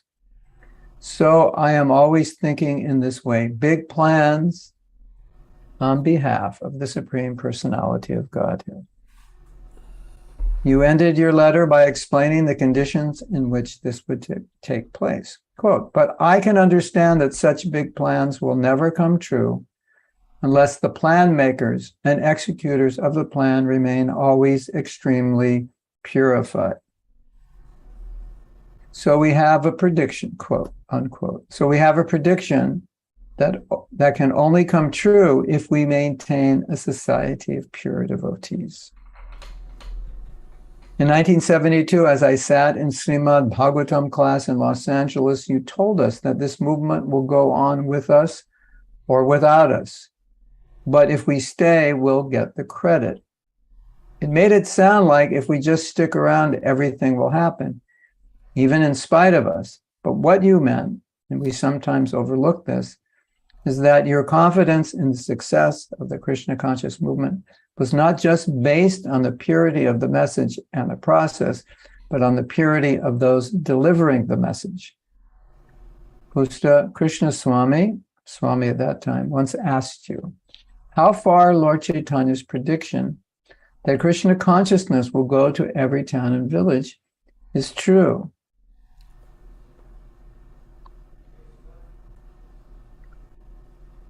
How far Lord Chaitanya's prediction that Krishna consciousness will go to every town and village is true? You replied that it will depend on those who are preaching. In Mauritius, you said Mauritius could, not would, be the first Krishna conscious country in the world. In 1976, Rameśvara Prabhu mentioned that you said that this movement will go on unimpeded for 10,000 years. To which you replied, yes, provided we keep it uncontaminated. You should take this opportunity. Srila Prabhupada, you made it clear that this movement has the potency, whether we believe it or not, to make drastic changes to the world, even alter the course of history. But the degree of ISKCON's success will depend on us. You are the one who set in motion the possibility that Mahaprabhu's name could be heard in every town and village, and you gave us the mantle. Now it is up to us to make this happen. I pray I can contribute in some small way to help make this prediction come true. Srila Prabhupada, please bless me to always properly represent your teachings, be a living example of them, and be motivated only to please you and Krishna. Well, that was a long offering. I don't want to take much more time. I just want to say the mood in which I wrote this is that I constantly feel this burden, loving burden, that Prabhupada wanted to make the world Krishna conscious. I constantly feel the burden of disqualification. I don't feel that I'm in any way empowered, special to do it. I'm always praying and hoping I can do something that Prabhupada will empower me, because I know this is what he wants. I always think, Prabhupada, help me do something significant for you.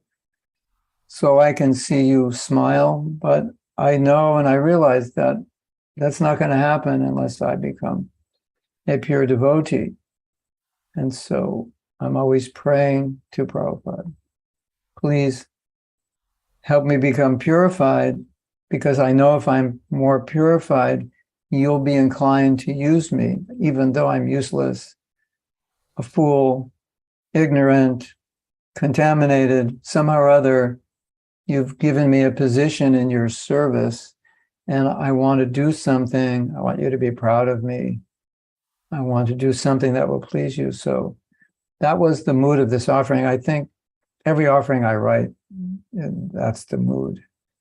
Always feeling helpless and useless. But at the same time, that's how Prabhupada felt. And that's why I feel that this is really the success formula, that if we can remain humble, realize our lack of qualification, and be sincere and desirous, enthusiastic, inspired, and compassionate to help people, then there's a chance that maybe Prabhupada and Krishna will use us, and we'll just do amazing things, and we'll look at what we're doing and we'll say, I could never do this. I'm just watching it happen in real time, but it's actually Krishna doing it. Srila Prabhupada ki jai. Thank you for listening. Hare Krishna. So now we do have Nrsimhananda online, so we'll spotlight him. And I'm going to have to jump away, take a quick bathroom break. I'll be right back.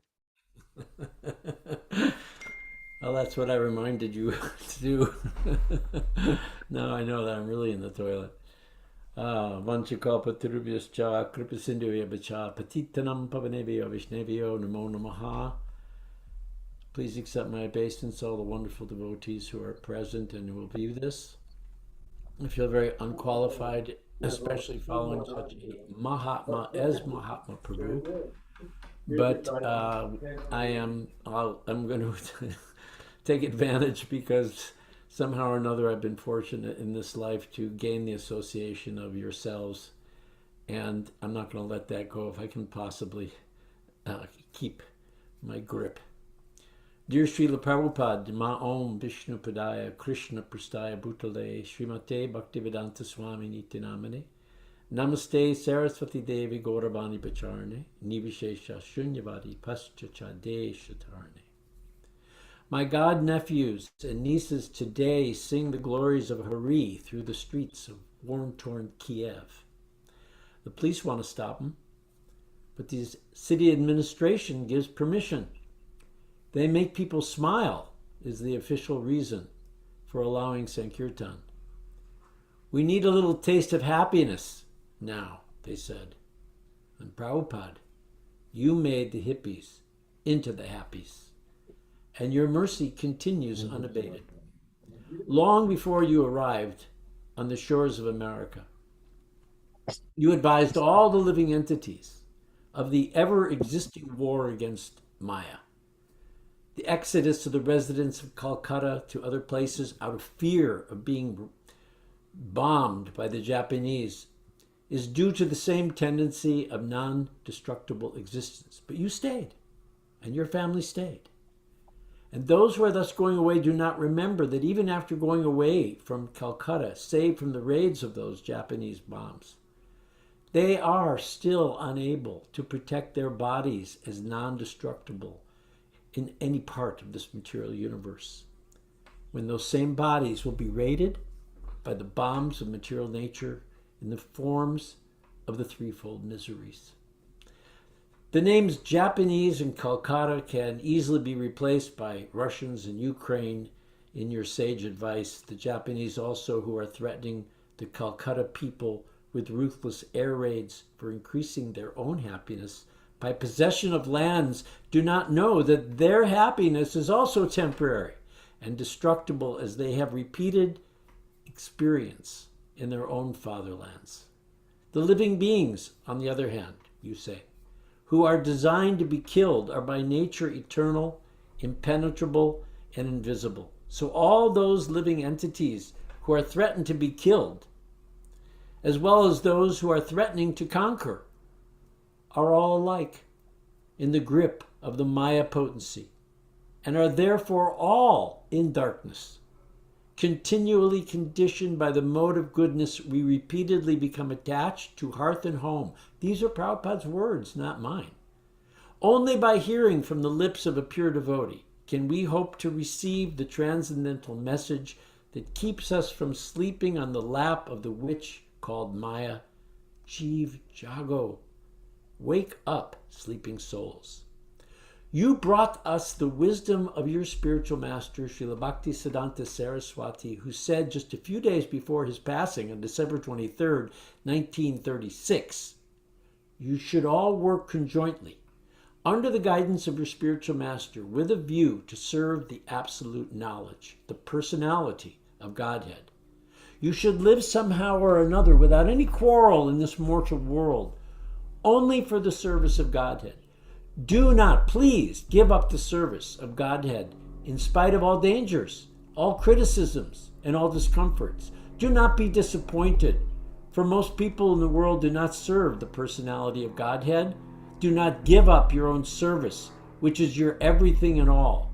Neither reject the process of chanting and of hearing of the transcendental holy name of Godhead. You should always chant the transcendental name of Godhead with patience and forbearance like a tree, and humbleness like a straw.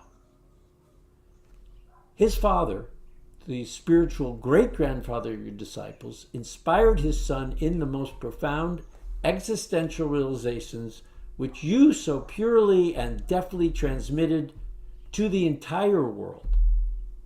Cultivation of higher spiritual knowledge, which discerns the matter from spirit, does not also help us in the achievement of the highest goal.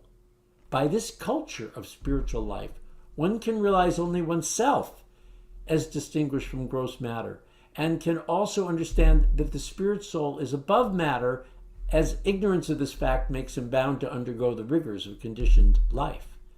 This self-realization may help one for attaining the marginal position between material and spiritual existence, but this does not mean actual spiritual life and its spiritual activities, without which the spirit soul cannot obtain the highest bliss.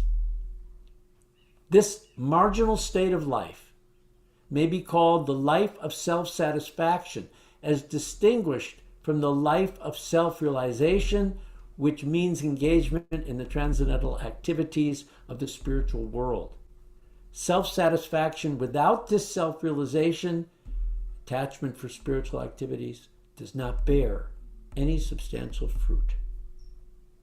This is the wisdom that has been bestowed upon we undeserving beings, at least this one undeserving being. And my prayer is to practice and broadcast this knowledge far and wide, in my case through the agency of narrative films. I beg you, Srila Prabhupada, please allow me to expand my preaching from home programs and the Sabha, our spiritual advisory Bhagavad Assembly, to the big screen. I unabashedly beg you to facilitate this service, which is just like chasing rhinos. Only this time I need your divine mercy to capture, not just to run after. My partner Janardati Prabhu and I have wonderful scripts, treatments, and ideas. By your potency together, we can distribute your Vani to the entire world. Not only will Hare Krishna become a household word again, but your name, Srila Prabhupada, will be recognized in every town and village. Association with a pure devotee, even for a moment, can save one from the greatest danger.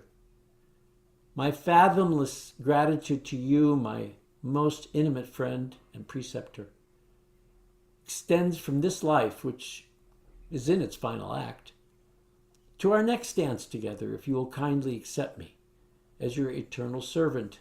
Srila Prabhupada Ki Jai, your aspiring servant, the Sringananda Das. So I wrote this, I guess that was in February, just when Ukraine was invaded. And I was so relieved that Prabhupada has given us this transcendent vision where we don't take sides. We may feel for one side or the other, but this knowledge that we've gotten transcends everything. We know that Krishna is also the potency in Putin, and Krishna is also the potency in Walensky. Krishna is the potency everywhere, because everything's being carried out by these modes of nature which cannot be altered, except by intercession of the mercy, the kripa of devotees, to broadcast the message of Chaitanya Mahaprabhu and distribute the holy name everywhere, which, as Mahatma just said, that Prabhupada had given us credit for preventing World War III up until that time. So for us to think that the potency of the holy name has not given practically the longest stretch without a significant world war since the World War II ended in 1945 is perhaps not to see things as they really are, because indeed the movement of Chaitanya Mahaprabhu has had a profound effect and would never have been able to spread to every continent and every nation state except for the fact that there was a general peace throughout the world. And we hope that that peace continues, so that just like today we had a visitor and he's from Moscow, and his can't go back for the last few years because once you get a work permit here, you can't go back. And he just dying to see his mother and his grandmother and everything. And his mother just talked with him, and she doesn't know that he became a devotee here in America. They're all Christians. And he said that, she said to me, I saw the most beautiful people. They were on the street here in Moscow, and I went over to talk to them. There was three beautiful women and two nice-looking men, and they were chanting the most entrancing sound of this. What is it? Hare Krishna? Do you know about this Hare Krishna? Oh yes, Mom, I know. Hare Krishna, Krishna Krishna, Hare Hare, Hare Rama, Rama Rama, Hare Hare. Yes, that's it. I just couldn't stay away from them. They had a little drum and they were chanting the sound, and I just loved it. And it just answered on this Vyasa Puja day the prayer of our friend that his family would become somehow or another favorable to his choice of Hare Krishna. So Prabhupada mercy is just going in every country, in every city, in every family. It's just unseen often because it's so wide and vast, but we have to know that it's going on, because the expansion of the ISKCON congregations is nothing short of a miracle, given our lack of our ineptitude, shall I say, as in terms of our leadership.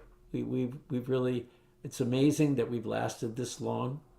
And let us hope that and pray that we can fulfill this request of Srila Prabhupada, which I mentioned in my offering, that the highest goal of our work is to stay together and cooperate and somehow or another continue as a movement to spread Lord Chaitanya's mercy everywhere.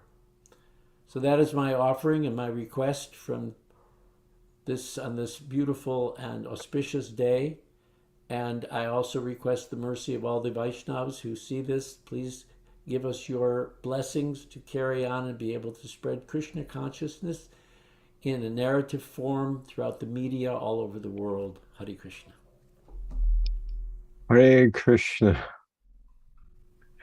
Thank you very much, Srishananda. We have,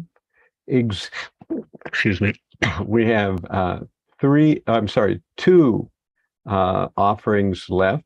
And I'm kind of interested by the way that we seem to have themes in this whole section of devotees giving their offerings, when I don't think the devotees got together beforehand to make these themes, and I sort of jumbled them together in a random order. So it's interesting how there's some kind of theme now. going on the theme that Nrsimhananda just had, about people having to deal with their relatives. We have two offerings left, one by Hanumat-Preṣaka Swami and the other by Gauravāṇī Swami. And Hanumat-Preṣaka Swami will be talking about his struggles with his family. Of course, he's from a Spanish background, so we'll hear a little bit about that. Then we'll hear Gauravāṇī Swami telling us about Prabhupada in Germany, which is something we probably have never heard anything about. So let me first go to Hanumat-Preṣaka here. I was looking for spiritual life. I think that was a common feature of those times. Yes. Dharma, Artha, Kama, Moksha. We'd all gone through World War II and everything else. That was a great influence. And so that moment, everybody was like, "Gotta be more than this." So I remember I was devotees on the streets in San Francisco chanting, and I was going there with my wife and just visiting from Sacramento area where we were in college. I got a Back to Godhead magazine and sold me one.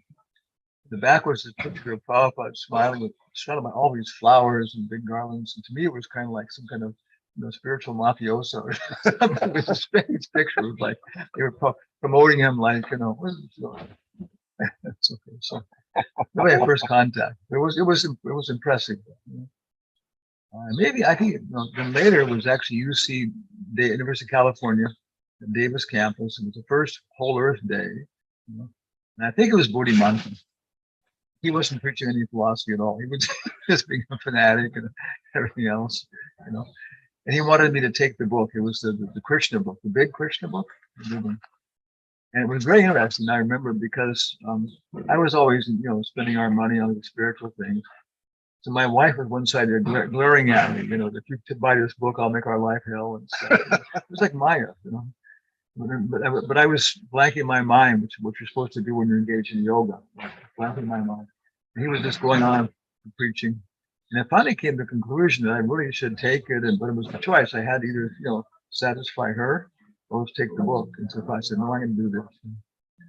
I was thinking $10, and what I got was Krishna book, volume 2 of 2. So he sold me. He sold me the second volume. So that's how I met Prabhupada, really, from his book.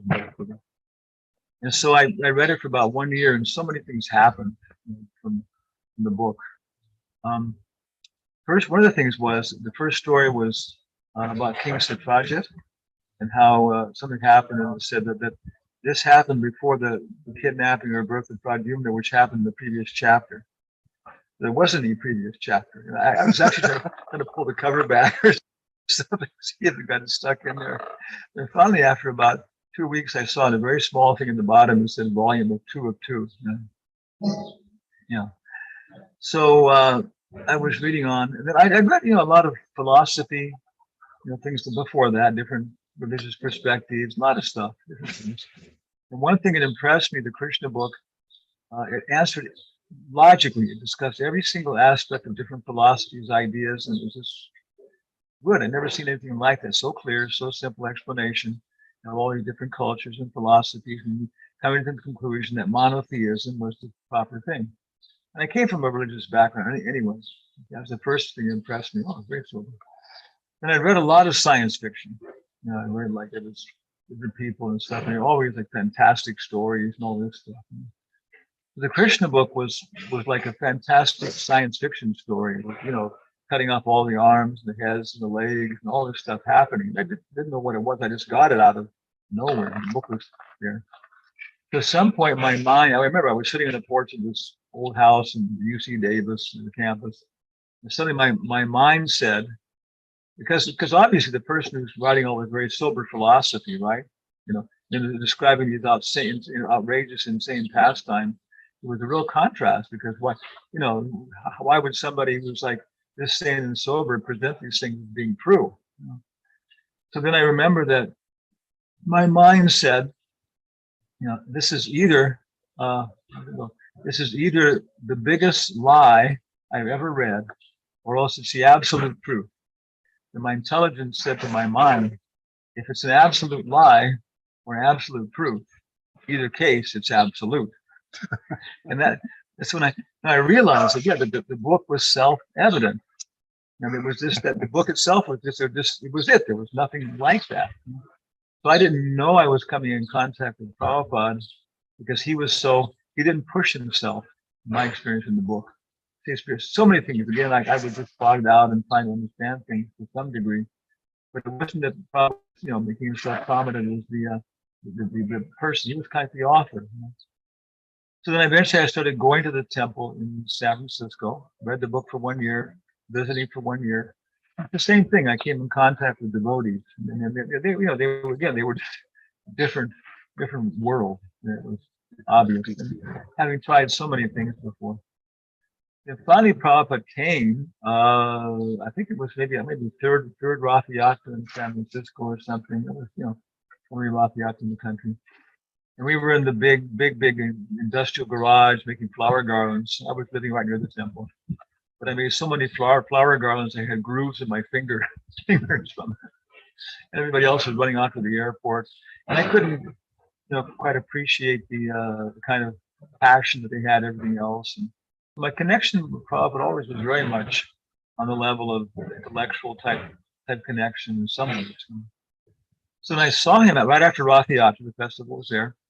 Then right after that, I remember I was sitting next to the Vyasa-san, and he was just giving me a morning class, And I looked up at Gauranga. They were about 1.5 meters tall.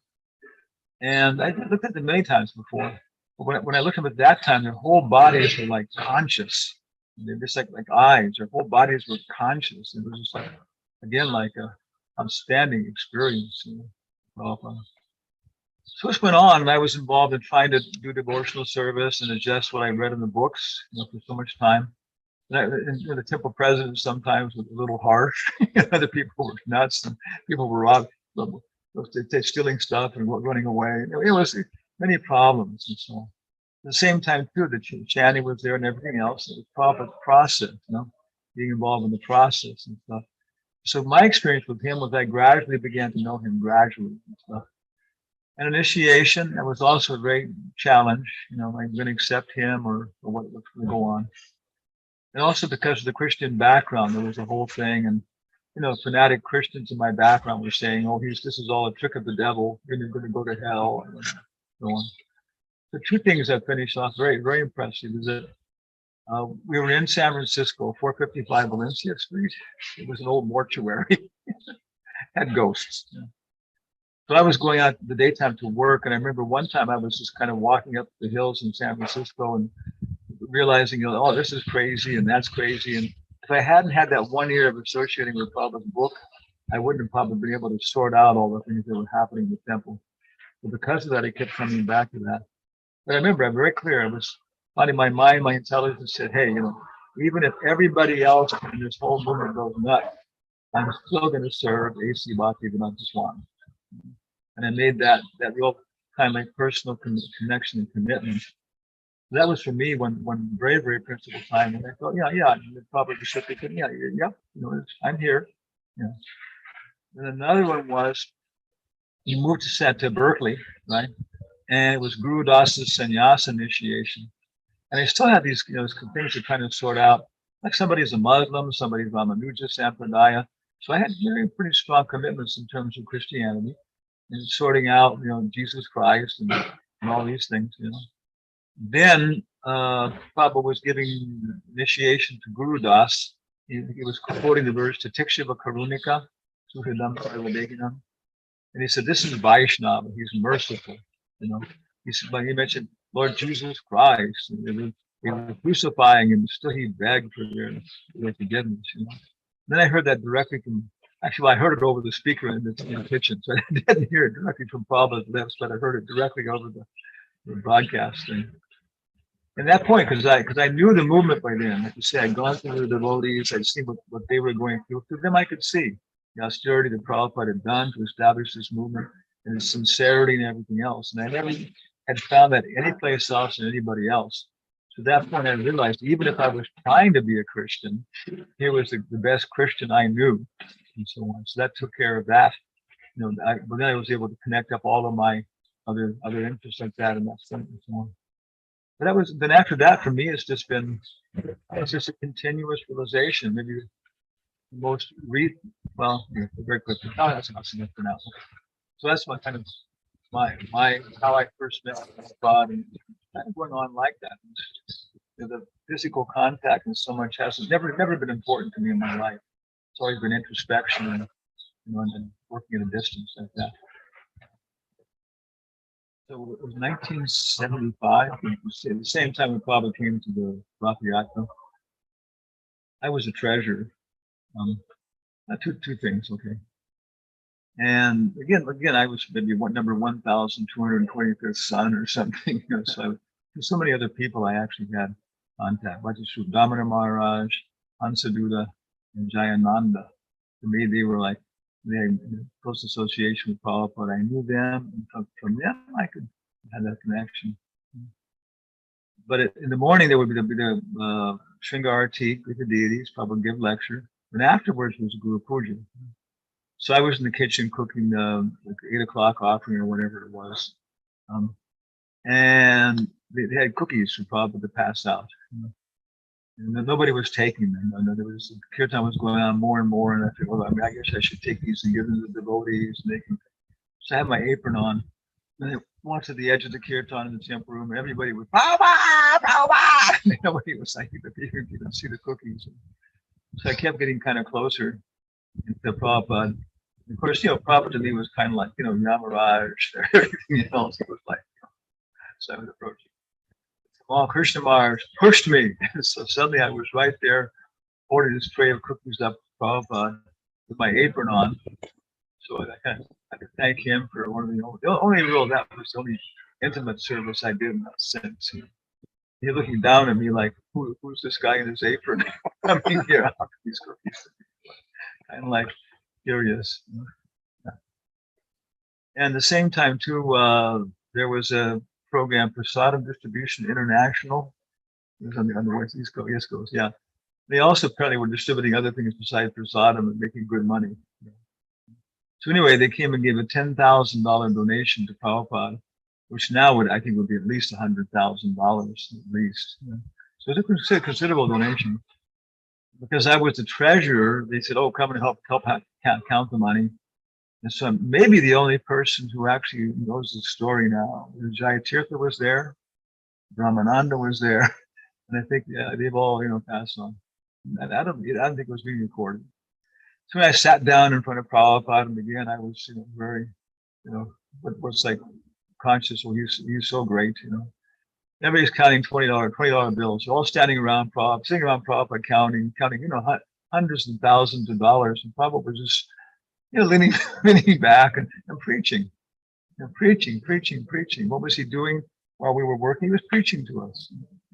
So he told a story that it's some mining town, and there's some person working in the mine, and after working, he sits in a little country tavern on the outside there and drinking some local beer, reading the paper or something. And so some Brahmin, I guess, or some priest or something goes by. And he says, "You're drinking beer, you're going to go to hell." And he says, "Well, it's so miserable in the mine.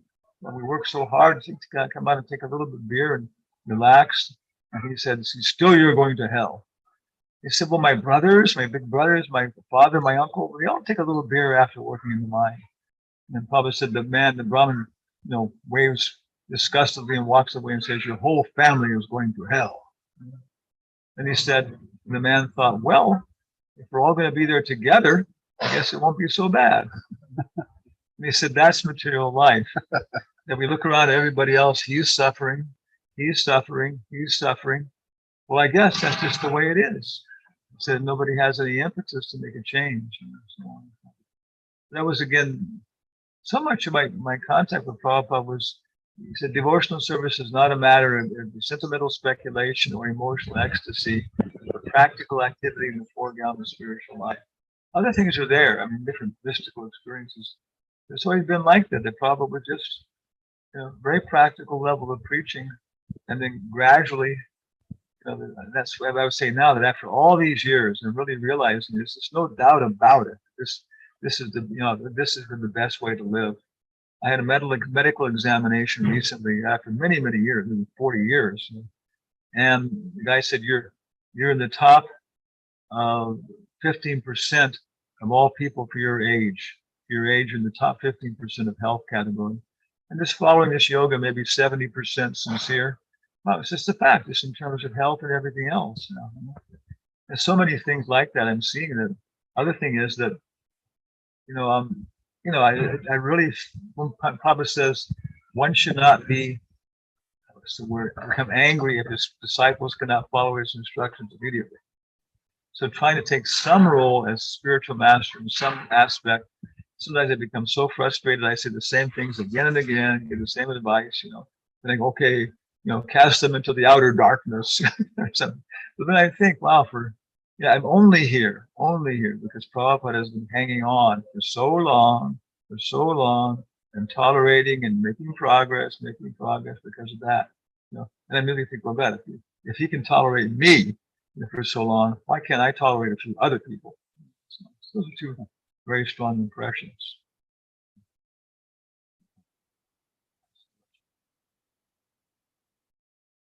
All right. So that segment was recorded in Spain, by the way. And this was a segment that we had recorded also with Jayādvaita Swami. But the segment with Jayādvaita Swami is almost impossible to understand. It was the sound's pretty bad on it.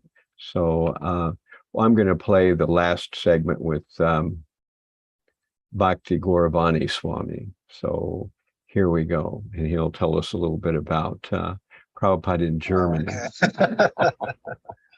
All right. Up here. I think this is going to be all right. Is it closer to it like that? Yeah. Okay. To the heart, from the heart. Well, I mean, we were far away in Germany. There was no chance of meeting like Prabhupada in person soon. So first time I actually came in contact with Prabhupada, like Maharaj said, through his devotees, association with devotees. And even before that, we had in '69, I think, the Hare Krishna mantra record came out from London. That was the first time I heard anything about Krishna, but it didn't really register. In those days, I was indirectly familiar. I had read Hermann Hesse's Siddhartha, so there were Krishna and Govinda were mentioned. But again, it was a nice story, but not much more. And worse than that, I had read Vivekananda, Jnana Yoga, Bhakti, so-called Bhakti Yoga. So I thought I knew something about this. And then I met the devotees in Hamburg in '71. And the first thing I got, because there were no books, there were practically no magazine, like, what you understand as a magazine, it was just some kind of a folded big leaflet with one article by Prabhupada about the spiritual master. And a very beautiful picture of Prabhupada in Surat, sitting on the chariot, you know that one with the Mālatī? Wonderful picture. So I got that, and then I was invited, of course, to go to the temple. And that's how it starts. You come in contact. And my understanding now, when I look back, that Prabhupada was so powerful that, the devotees in those days, especially in Hamburg, the oldest ones were like 2-year devotees. And the ones I met in the door, maybe 6 months or one year maximum. But already they had been transformed to such a degree that, you're coming out or coming in from the outside world. And it's such a huge difference. Like Prabhupada said, people, how they say, Vaikuntha men, and, coming from Vaikuntha, and they have shaved head and tilak and all that. So that was the impression. And so then by just being with the devotees and taking prasadam and getting incense, that was the main interest, just getting incense. And so little by little, there was more and more attraction. And then finally, Ishopanishad came out in German. There were no books. not even English books. You know, nowadays you go to a temple, you get a whole book table, and you can choose, you know, so many literatures. But there was nothing, practically speaking. The devotees had their books. There was only first canto, the old one from Delhi, and the abridged Bhagavad Gita. Bhagavad Gita hadn't come out, the full edition, and then they just had them from themselves. You couldn't take that with you. So there was nothing until Yogeśvara came. And that was the big game changer. Because still this impersonal understanding was there. Although you had been with devotees and they've told you something, but it wasn't so clear. But then when I began to read Yogeśvara, just the invocation, you know, where Prabhupada says that the complete whole is not formless. If he would be formless, then he would be less than his creation. So that doesn't end that life. If you talk about illumination, that was kind of illumination, you know, that made sense. So it must be form and no form, and then of course the Supreme Personality and all that. So that was the real direct contact with Prabhupada through his teachings, through his books. You first met the devotees in 71 on the street in Hamburg. You know, they go around and pass out leaflets and ask for a donation. How much after that did you meet Srila Prabhupada? Yeah, that was the summer of 71. And then, as I said, there was no books, so I didn't really became convinced until the end of the year, basically, when I got in Yogeśvara. And I was still in the military, so I couldn't really be in the temple. I just could visit. And then in June, I was discharged, June 72. And in July 72, Prabhupada came to Paris. And because he only went to Paris and then to London, he wouldn't come to Germany. So everybody from practically all over Europe, we went to Paris. The Fontenay aux Roses, the old temple. Hari Vilas had established that temple. And in those days, you know, you had been there for a couple of months. Okay, you can become a Shakura.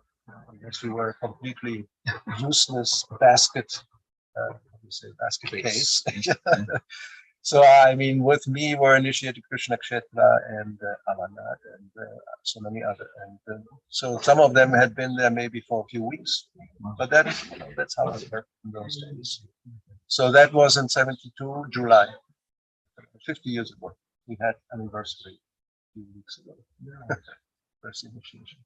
So Prabhupada, when he arrived, and I have this section in my book about Prabhupada and his disciples in Germany. I called it Sunrise in Paris. And well, the description, as I say there, I was very hesitant to put it in because we had this, I mean, not just me, the others also. And Prabhupada became first visible coming out of customs. It was effulgent. What can you say? And I don't think it was an illusion.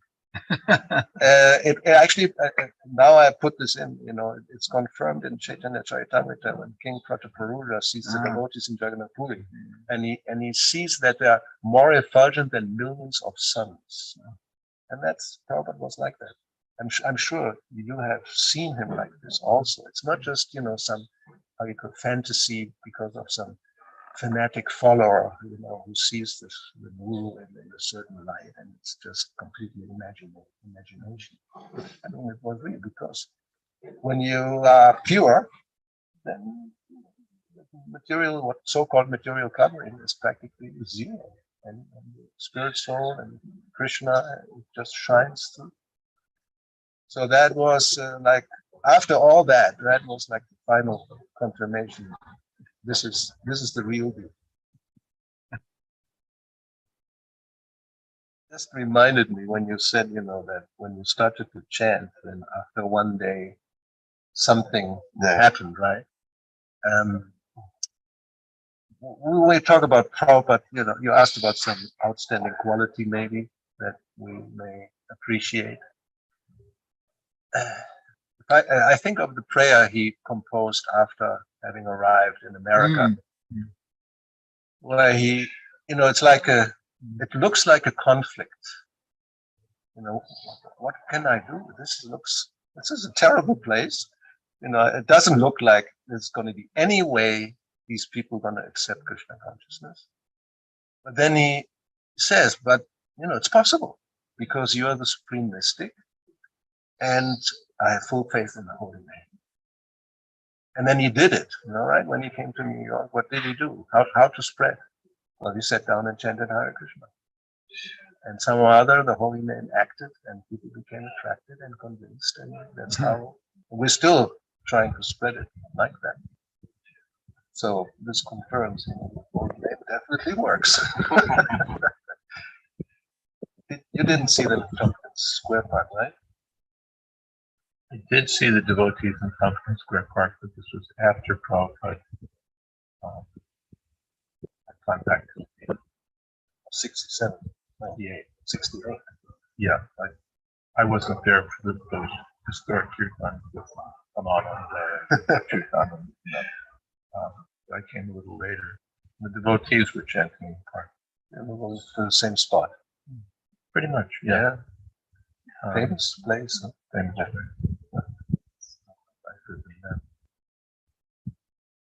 How much time are we going to record today? So we're just going to do it, and then they can take whatever they want.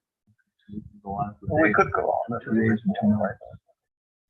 I mean, outstanding quality. What? I mean, there must be something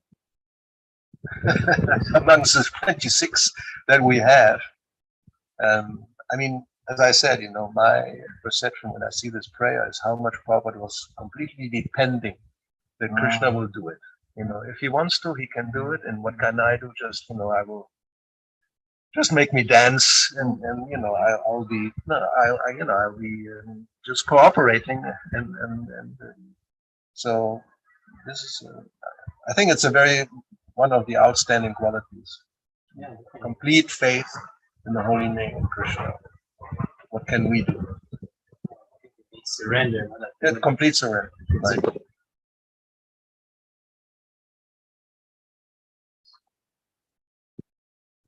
So,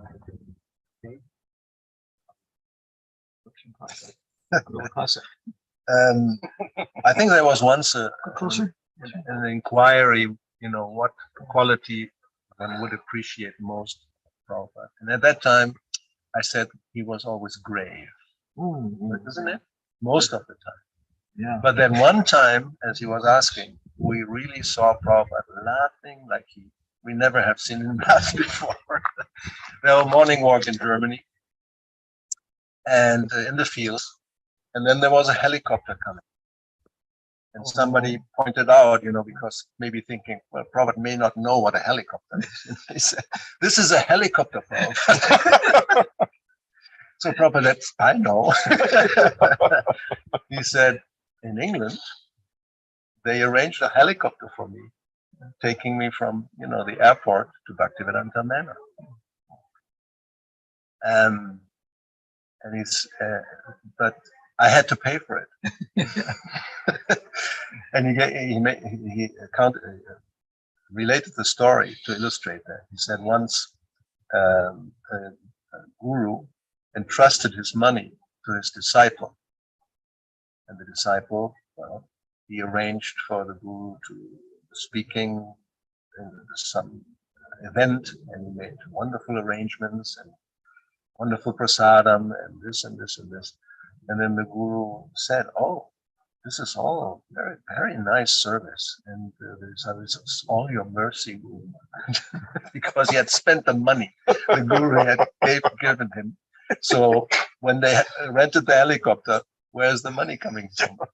From collection of Sankirtan or whatever, donations which were meant, you know, not exactly for that purpose. I paid for it. And he was laughing like anything. But of course, in one sense, it wasn't so much appreciated. You know, yeah. So. All right. So this has been a very amazing group of devotees, recollections, prayers, exhortations, dreams for the future, all these different things rolled into one. And this will be available on the internet. And I hope to put timestamps on it soon so that you can, rewatch any particular devotee that you're interested in seeing. It'll be probably available in several places. It's going to be available on my YouTube channel. It'll be available on the ISKCON NYC TV channel. It'll be available on the YouTube GBC STP channel to SPT channel. It'll be available on that channel as well. So thank you all for participating. That's the end of all of our presentations today. And, it was an interesting chance to walk through the history of ISKCON, the dreams about the future of ISKCON, the various devotees, how they came to ISKCON, how different devotees view Srila Prabhupada, how grateful we are for what Prabhupada did, and all those things all rolled into one. So at this point, we will end with a Vanchakalpa Tarubhishcha Kripa Sindhu Vyeva Cha Patitam Pavanebhyo Vaishnavebhyo Namo Namaha. So we hope to see you all again, and thank you very much. Hare Krishna.